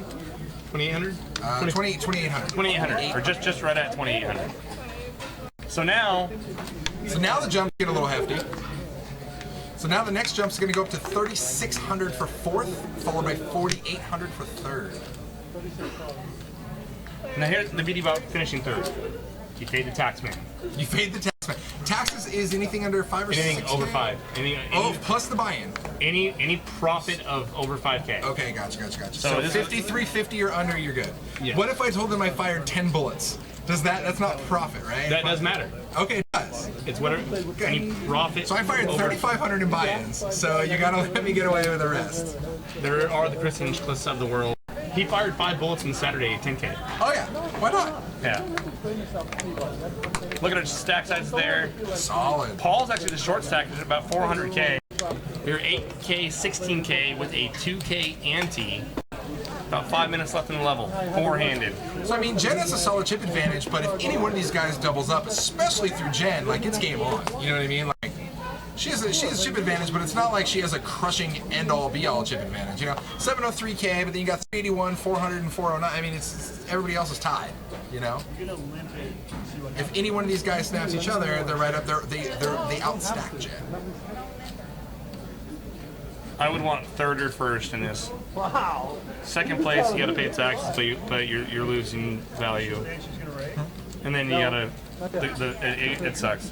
Paying the tax man on poker tournament winnings crushed me last year. I was gonna say, yeah, you have first-hand experience on that. Yeah. Because you have so many final tables, first world problems, bro. Yeah, I mean, I shouldn't be complaining, but I'm complaining, yeah. Jen makes a 40K to go out of the small blind. It's going to get through. Four-handed, it's going to go fast now. Did Josh actually come in on the button? Go for the kill.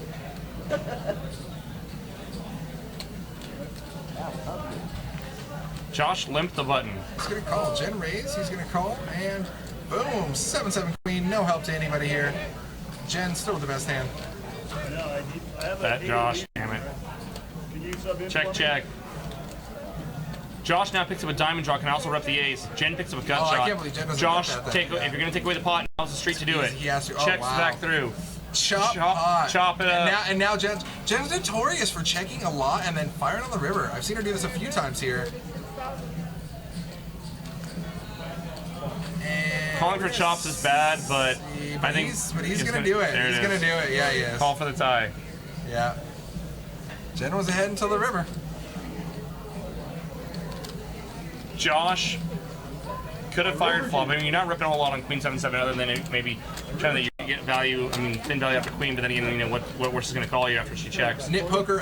Neither of us are playing in the main event. The Jake that Poker Pro Eric is referring to is like the super big Jake, buff Jake, super buff Jake.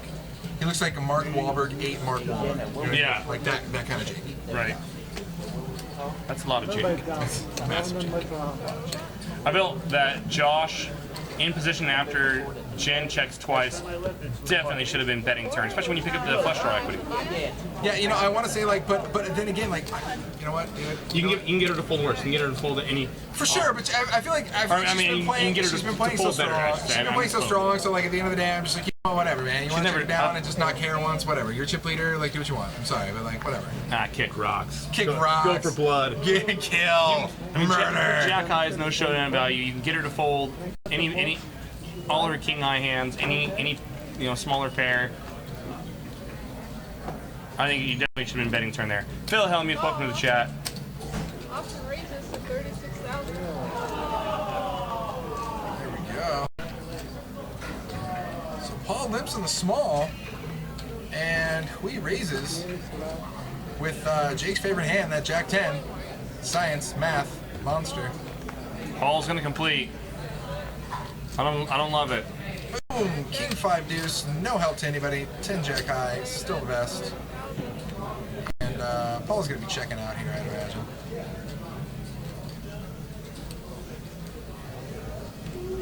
That might have been the first misstep I saw Paul take definitively, completing or calling the raise. It's funny because every time I think Hui thinks he shows a bluff, he actually shows the best hand. Like last time he's like, yeah, threes, but it was actually the best hand. And like right there, 10 Jack, still the best hand. Still the best hand. He showed the 10 Jack? Yeah, he did. He said, I would not have done that. Hey, he's offsetting that tight image you were talking about earlier. That would be a big piece of it.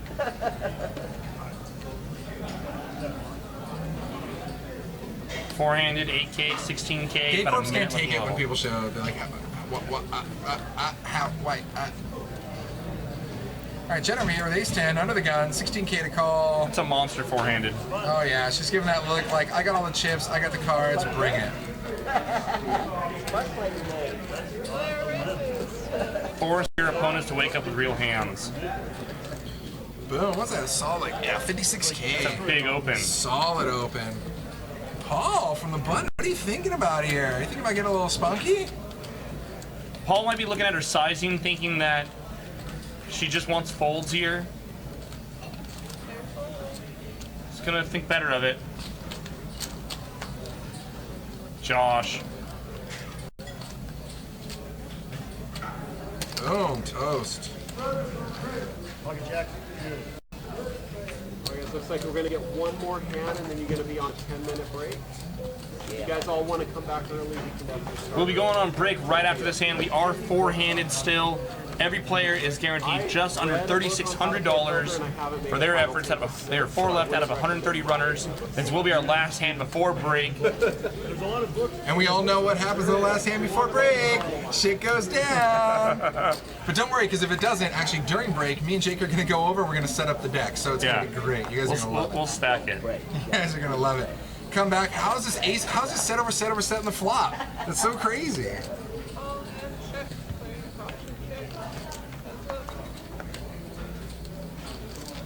Boom, look at that flop.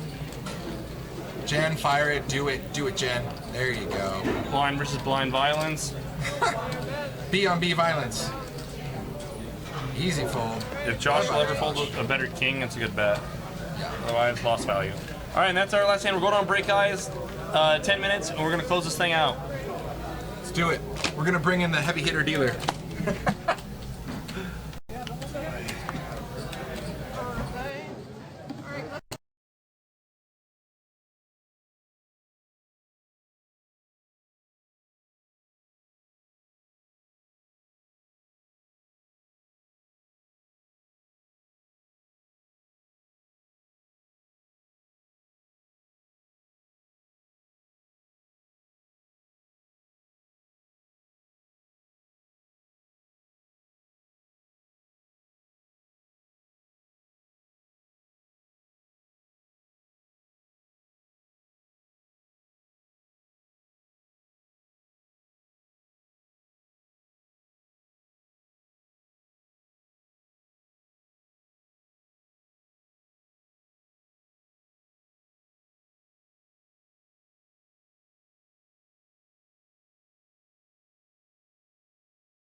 So J-Mac is going to bet out here as the pre-flop raiser with Jack 10, and the Mad Russian is going to call with absolutely nothing but a backdoor flush draw.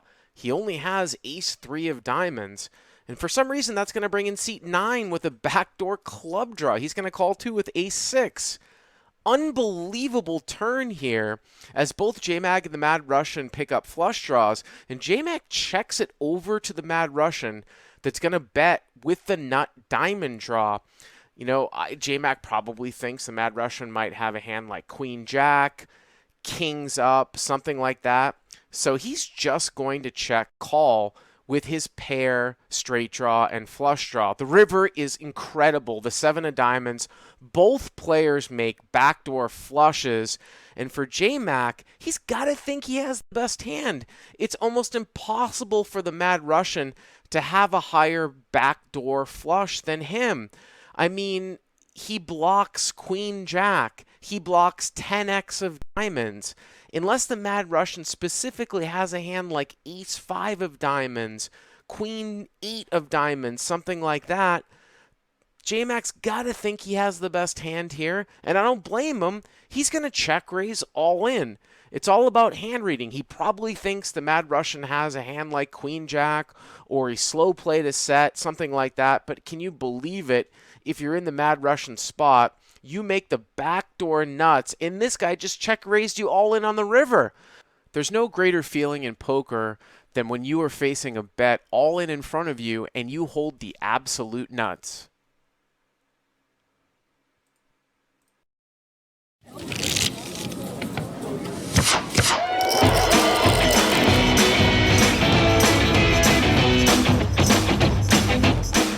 So AD raises to 25. He gets 3-bet by Azan to 75, and Kyle wakes up with pocket kings in the big blind, and he's going to 4-bet.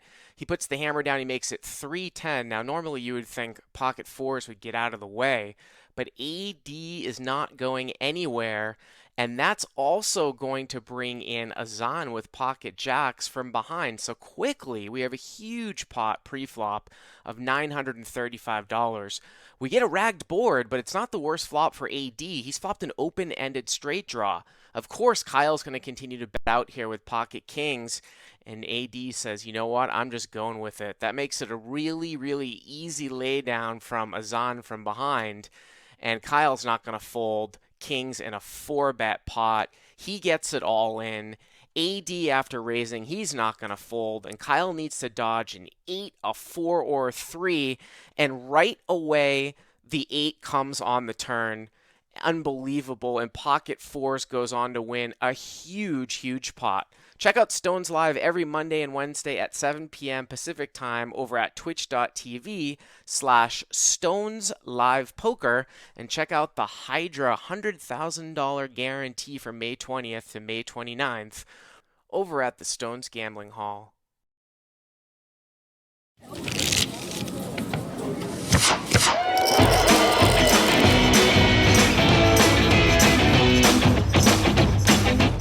This hand's going to start off with a limp and a raise here by Brian from Under the Gun 2. Now over to Matt. He's going to make the call on the button. It's going to bring Sean and TD in as well. And suddenly we have a 4-way pot. You can see here that Matt flops the best hand, and it's going to get checked over to him. Now TD has the nut flush draw and also has some backdoor straight draws. Matt's going to bet here with his ace-jack, and TD is going to take advantage of attacking the field better, a concept we talk about on Crush Live Poker. He is going to check raise. Now, Matt isn't going to really go anywhere right now. He makes the call. The board is pretty draw heavy. You can see the turns of 4. TD picks up a gut shot now to a 7 and plays a super strange line. He checks again, and he ends up making a double check raise, one of the rarest plays in poker. It looked super strong, but he is on a semi-bluff, and he's trying to maximize his fold equity, and Matt cannot hold on here with just one pair. Check out the Stones Live Poker stream every Monday, Wednesday, and Saturday at 7 p.m. Pacific time over at twitch.tv/Stones Live Poker.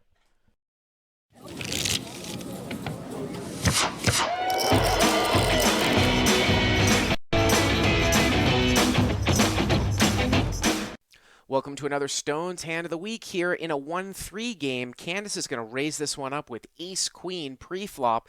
She's going to get 3 callers. Pretty good flop for her. She flops top pair. People don't really have much. She's going to make a continuation bet, but for some reason, Alan doesn't believe her and makes the call with pocket 3s.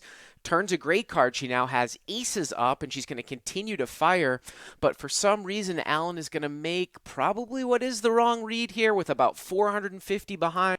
He's going to represent like he has a set of 6s or Jack 10. He is going to check raise here with pocket 3s, virtually drawing dead. No reason for Candace really to think that she doesn't have the best hand. She is going to think about it for a little bit and then finally calls. And we are going to see an absolutely incredible river here. It rolls off one of the remaining 2 3s, and Alan makes 3 of a kind at the end, very, very hidden. And he says, you know what? I'm all in. And at this point, Candace is just like, you know what?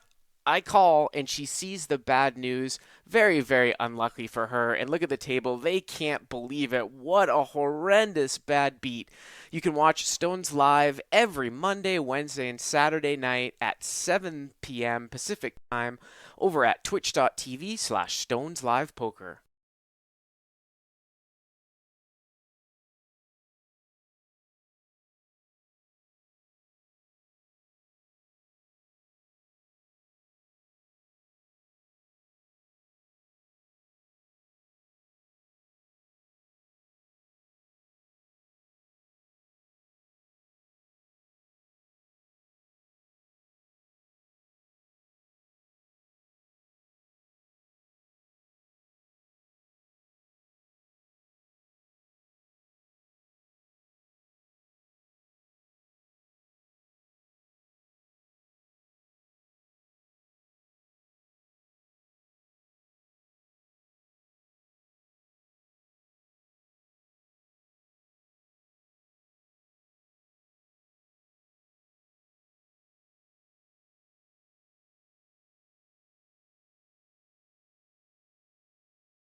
And we're back. We are still four-handed here. Level up 10K, 20K with a 3K ante.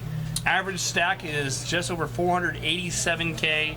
So even at that, I mean, we're doing, average stacking, 20, 25 bigs. And we just went and we tried to rig the deck a little bit, so we're going to see how that works out for us. And see if we can do some setup hands here.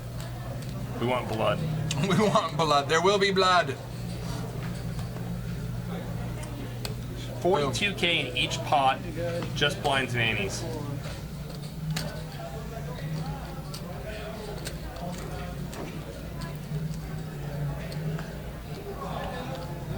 Action over to Paul M here.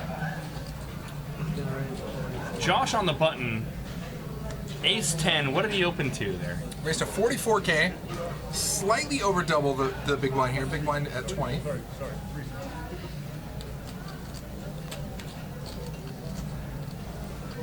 Jen flats.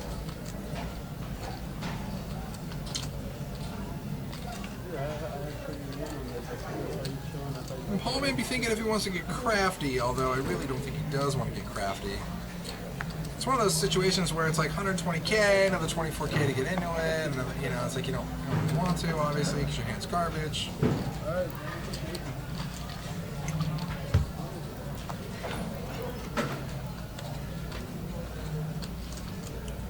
8-9-3, 2 clubs, no help for anybody. Jen's first to act here. It was a check. Jen over to Josh, and 5 of hearts helps nobody on the turn. Oh, Jen actually, I lied. Yeah, no, it's draw. huge. I lied. I'm just kidding. Ton of outs, 13 outs for Jen right now. I think Josh would be much better off betting the flop. I don't think Jen's is going to have a lot of 9s, 8s, and 3s in her small blind defense range. That said, if ace high, she doesn't have a lot of ace 9s and 3s, ace high is usually going to be the best hand already. So, not a whole lot of sense in betting. So Paul's 120K. Jen fires out almost 70K, so slightly over half the pot.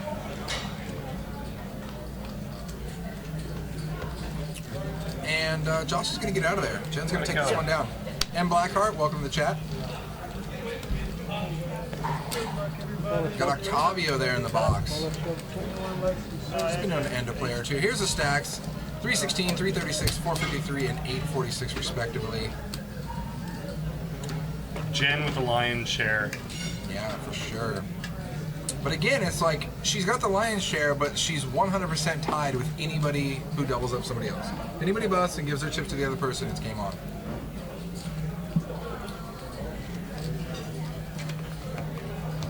Now at this point, players at any point could actually discuss and talk about a possible chop if they want to, and they can organize that in any specific way that they so please. Something interesting I found out on the break is Josh fired 3 bullets at this thing. Okay. So when he actually sat down, So he's in for a grand 50. Yeah. Yeah. So I mean, solid. He's already in for a grand. I respect that. When he sat down at the table with you and I, Yeah. sat down immediately to your right. That was on his third. That was bullet. third That was bullet. bullet number 3. Nice.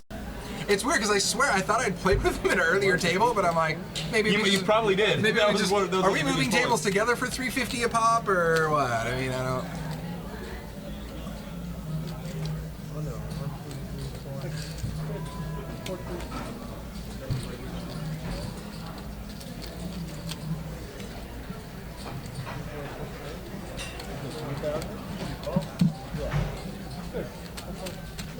Josh with queens. What a monster four-handed. I know. It's like it's so nice to wake up with just a beast when you're shorthanded. You know, you're just like nobody's gonna Can't see get this anything. coming. Yeah. No love. And that goes on to say, you know, everybody says, oh, I want aces, oh, I want kings, I want this. No, all you really want is any sort of hand that can pay you off, right? Like, I want nut to second nut. I want second nut to third nut. Something like that. You know what I mean? Like, I need to be able to get action on something. It doesn't matter if I have aces if everybody just mucks. And not running bad is running good. It's true. If I can not get dealt ace queen suited eight versus ace king, and in this spot, not get dealt tens versus jacks, I'll take everything else in between. Jen ace queen under the gun, four-handed. It's a big spot. Chip leader, getting huge.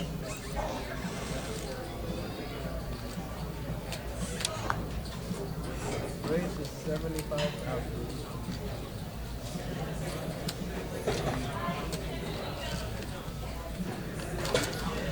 And Jen's gonna take it down. The rich get richer. Solid. 882K. What a beastie stack. You know, the only thing I've been disappointed about so far is that I haven't seen any plaques come out. I just wanted to see some 25K plaques when we were on a break. That's all I wanted. Maybe next time.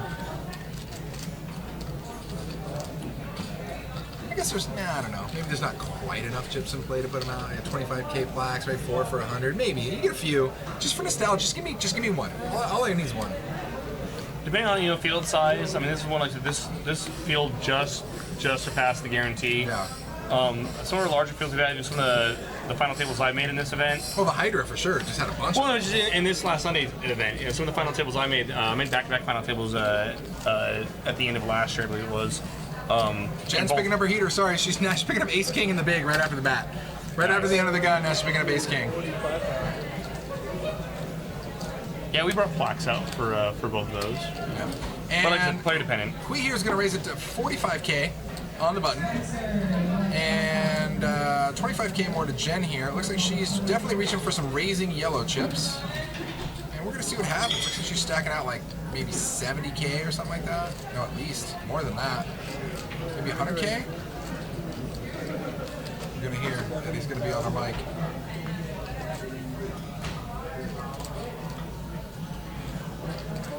She's going to re-raise to 100-something thousand. 120K is 120K.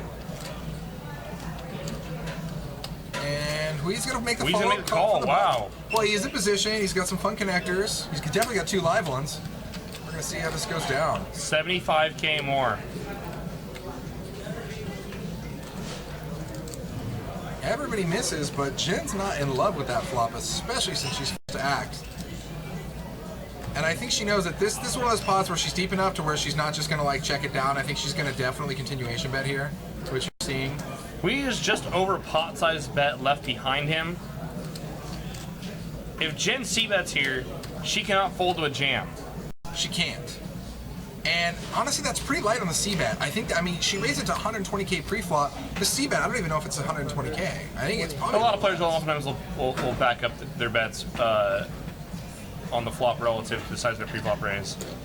Some players will do it as will actually give away a lot about their hand when they do that. Other players will do it, intentionally. Yeah. Look at that, the first million marker brought to you by Jen L, the 1M monster.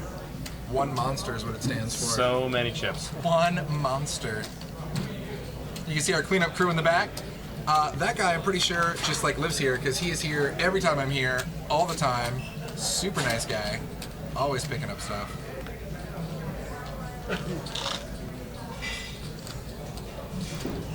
Paul with 9s. Hui with ace queen. We could see it go here. Danger, danger. These are very big hands when you're four-handed. I mean, these are. Wow! Oh! What the? Wow, I didn't know. Oh, wait, no, that was Paul. Never mind. Yeah, no, but oh, wait, still, sorry. though. I thought it was Josh. Oh, yeah. I misread the graphic. Oh, no, so did My I. bad. So did I. I know, Okay. I thought he'd instant mug 9s too. I'm Okay, like, well. whoa, how do you instant mug 9s there? It's been a late night for us, guys. Bear Yeah, with us. sorry, guys. Okay, Paul has the 9s. There, I'm seeing like 4 of every card. This is Omaha, right? Yeah. Okay. I did the same thing too. I'm like, how do you instant mug 9s there? I'm just kidding. And it's a rip. And here we have it. Insta call. 9s versus ace queen. We have the ultimate coin flip. Let's do it. 600K pot. This is going to be no joke for whoever wins this And I one. think this was the obvious and standard play for both these players. Yeah, this was going to happen. Boom. Wow. Wow. Added outs for Hui. Oh, God. Ah. Oh, 9s hold. We Lots could have of caught outs. any king, ace, queen. Whew. They're going to count it down. Wow, Paul literally has him covered by a couple K. If these graphics are right, he has him covered. It's going to be damn close. And this is what we're about to see here. And that's standard. I mean, that's how this goes. That's gonna play. This stage of the tournament, this hand plays itself. It doesn't matter. Yeah, literally any card 10 or higher other than a jack just seals it Oh, up. also, yeah, a 10 would have new guy would have played the board and he would literally have played any card 10 or higher, 10 or higher. besides the jack, besides the other. Other than the jack. Yeah. Just a beast. Well played, and that is going to leave Hui here in 4th place for a solid $3,600. Again, avoiding the tax man. Always a Avoiding bonus. the tax man. Always a bonus. So now, 3-handed. Every player is guaranteed just over just under $4,800. Solid. And this is, like I said, I mean, I don't want to say you want to go out, but this is a great spot to go out because you extract the most amount of money you can and be able to still completely fade the tax man. You're all about fading the tax man. I feel like if you could get 4,999 and I could get like 10 grand, you'd totally take the 5 grand. There's a lot of benefit. I mean, I can do a lot of other He's all write-offs, too. about it, man. I mean, All right, so current chip stacks here. Looks like we got 600K, 300K, and $1 million. What a beast. Jed has just really played some solid poker this whole game, really. 3-handed. You're under the gun and you're on the button at the same time. It's beautiful. Looks like raise to 60,000. A solid 3 big blind raise here.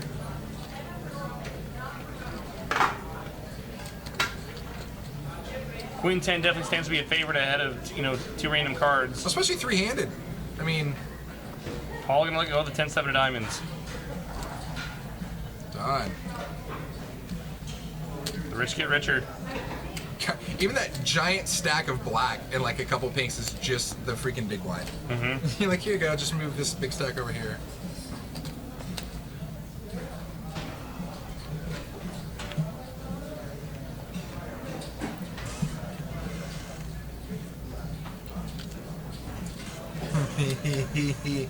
I'm so happy, guys. These were freshly delivered. I want to show them off.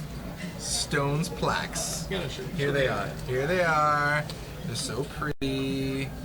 And they're nice. 25K plaque. And they're all clay, and they make that sweet sound I know you love. Oh yeah, that's good. I'll take these all day. That's it. You know what? I'm retiring. I'm keeping these for the next tournament. I'm in. I bet all my coasters. I bet all my coasters. Oh, these are worth something? I just put my drink on them. Is that not okay?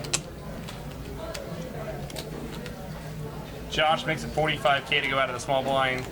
Takes down the pot. There should be a lot of stealing and re-stealing here. Yeah, you're gonna see. I mean, this is where the action happens. I mean, 3-handed, you have to. You're making moves or you're folding. I mean, you're very rarely just flatting and seeing what happens. I mean, there's gonna be a lot of poker going on here. I feel like what could these guys possibly still be watching on their phone? Like the break? Like it's on. It's game on. There's nothing to see now. It's 3-handed. It's game on time.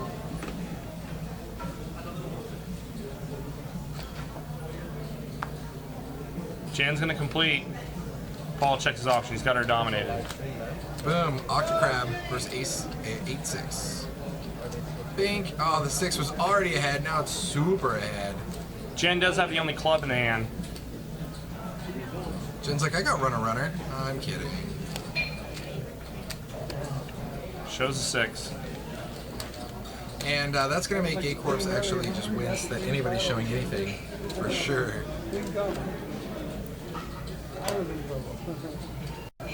Always let them think I'm bluffing.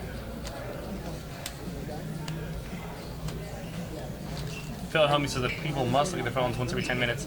Honestly, that sounds like it'd be a great app, like a fun game. Like seriously, your phone will self-destruct if you miss the 10-minute mark, for sure. You have 600 seconds, go. Oh, we'll delete all your photos. It's like, oh god.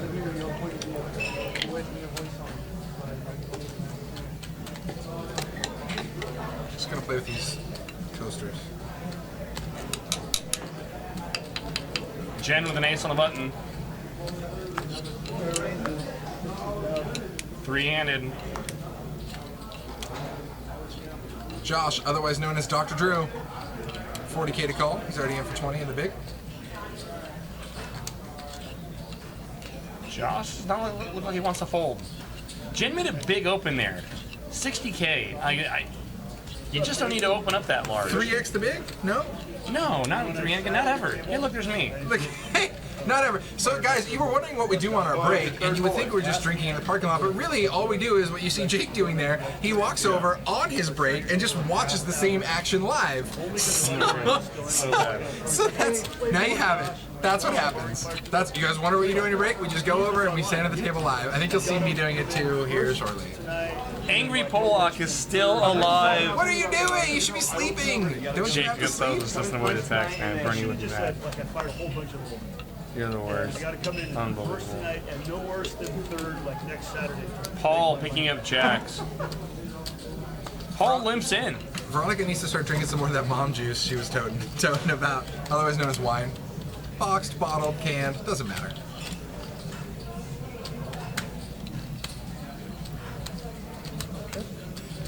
Paul must feel like these guys are just dumping everything. Cree wants to disguise his hand a little bit. 9-7-5. Jen does have the 8 of clubs for an inside straight flush draw. Oh, this is the hand I walked up. Joshy has a 6 for the same inside straight draw, no flush.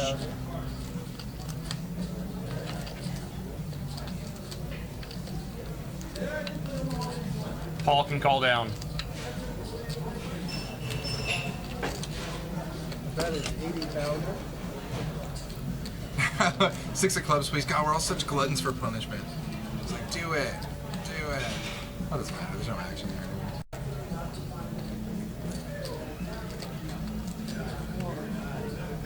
Okay, the player is all in. Oh, see, there's me.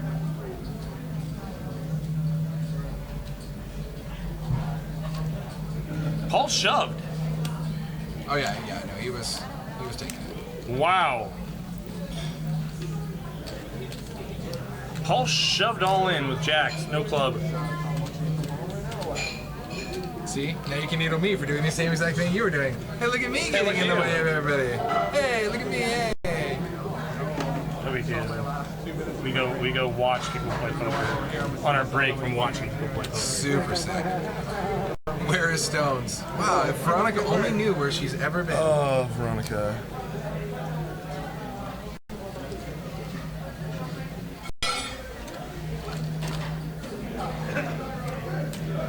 I feel like this is all our regulars just trolling us. Like, where's Stones? I've never been there before. And it's like everybody who comes here like every other day.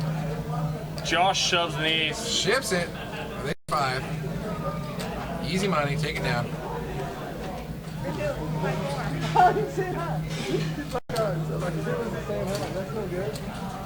It just goes to show you folks, first you don't succeed with a bullet, you try again, and then you try again, and on your third bullet, you're going to find yourself three-handed here like Josh at the final table. $800. Exactly. So buying $350, you just expect to spend $1,000. Don't worry about it. Keep the change.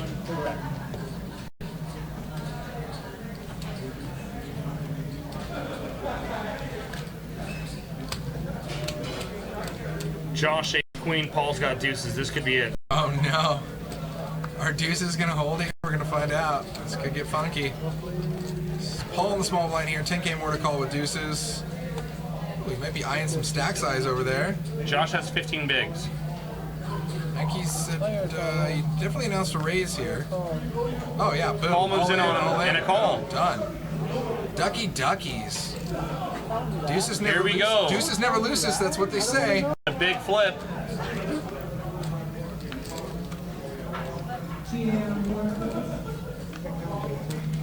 Boom.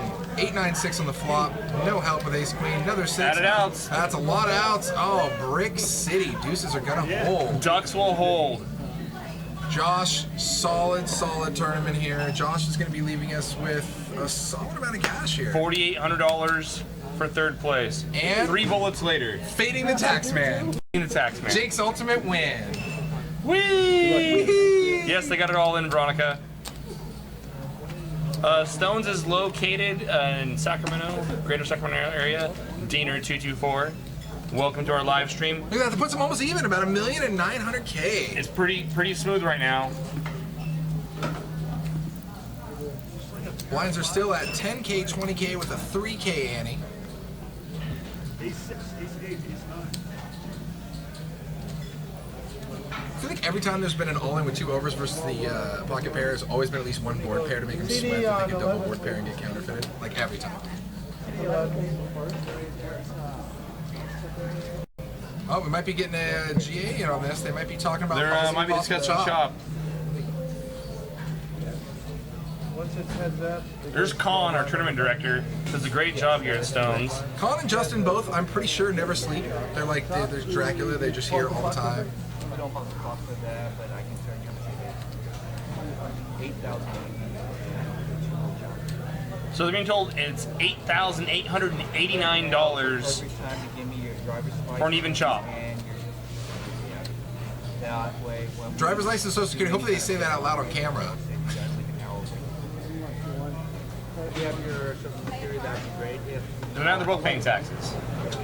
Oh, poor tax man. Oh, that's it. All right, guys. So there you have it. There it is. There's our shop.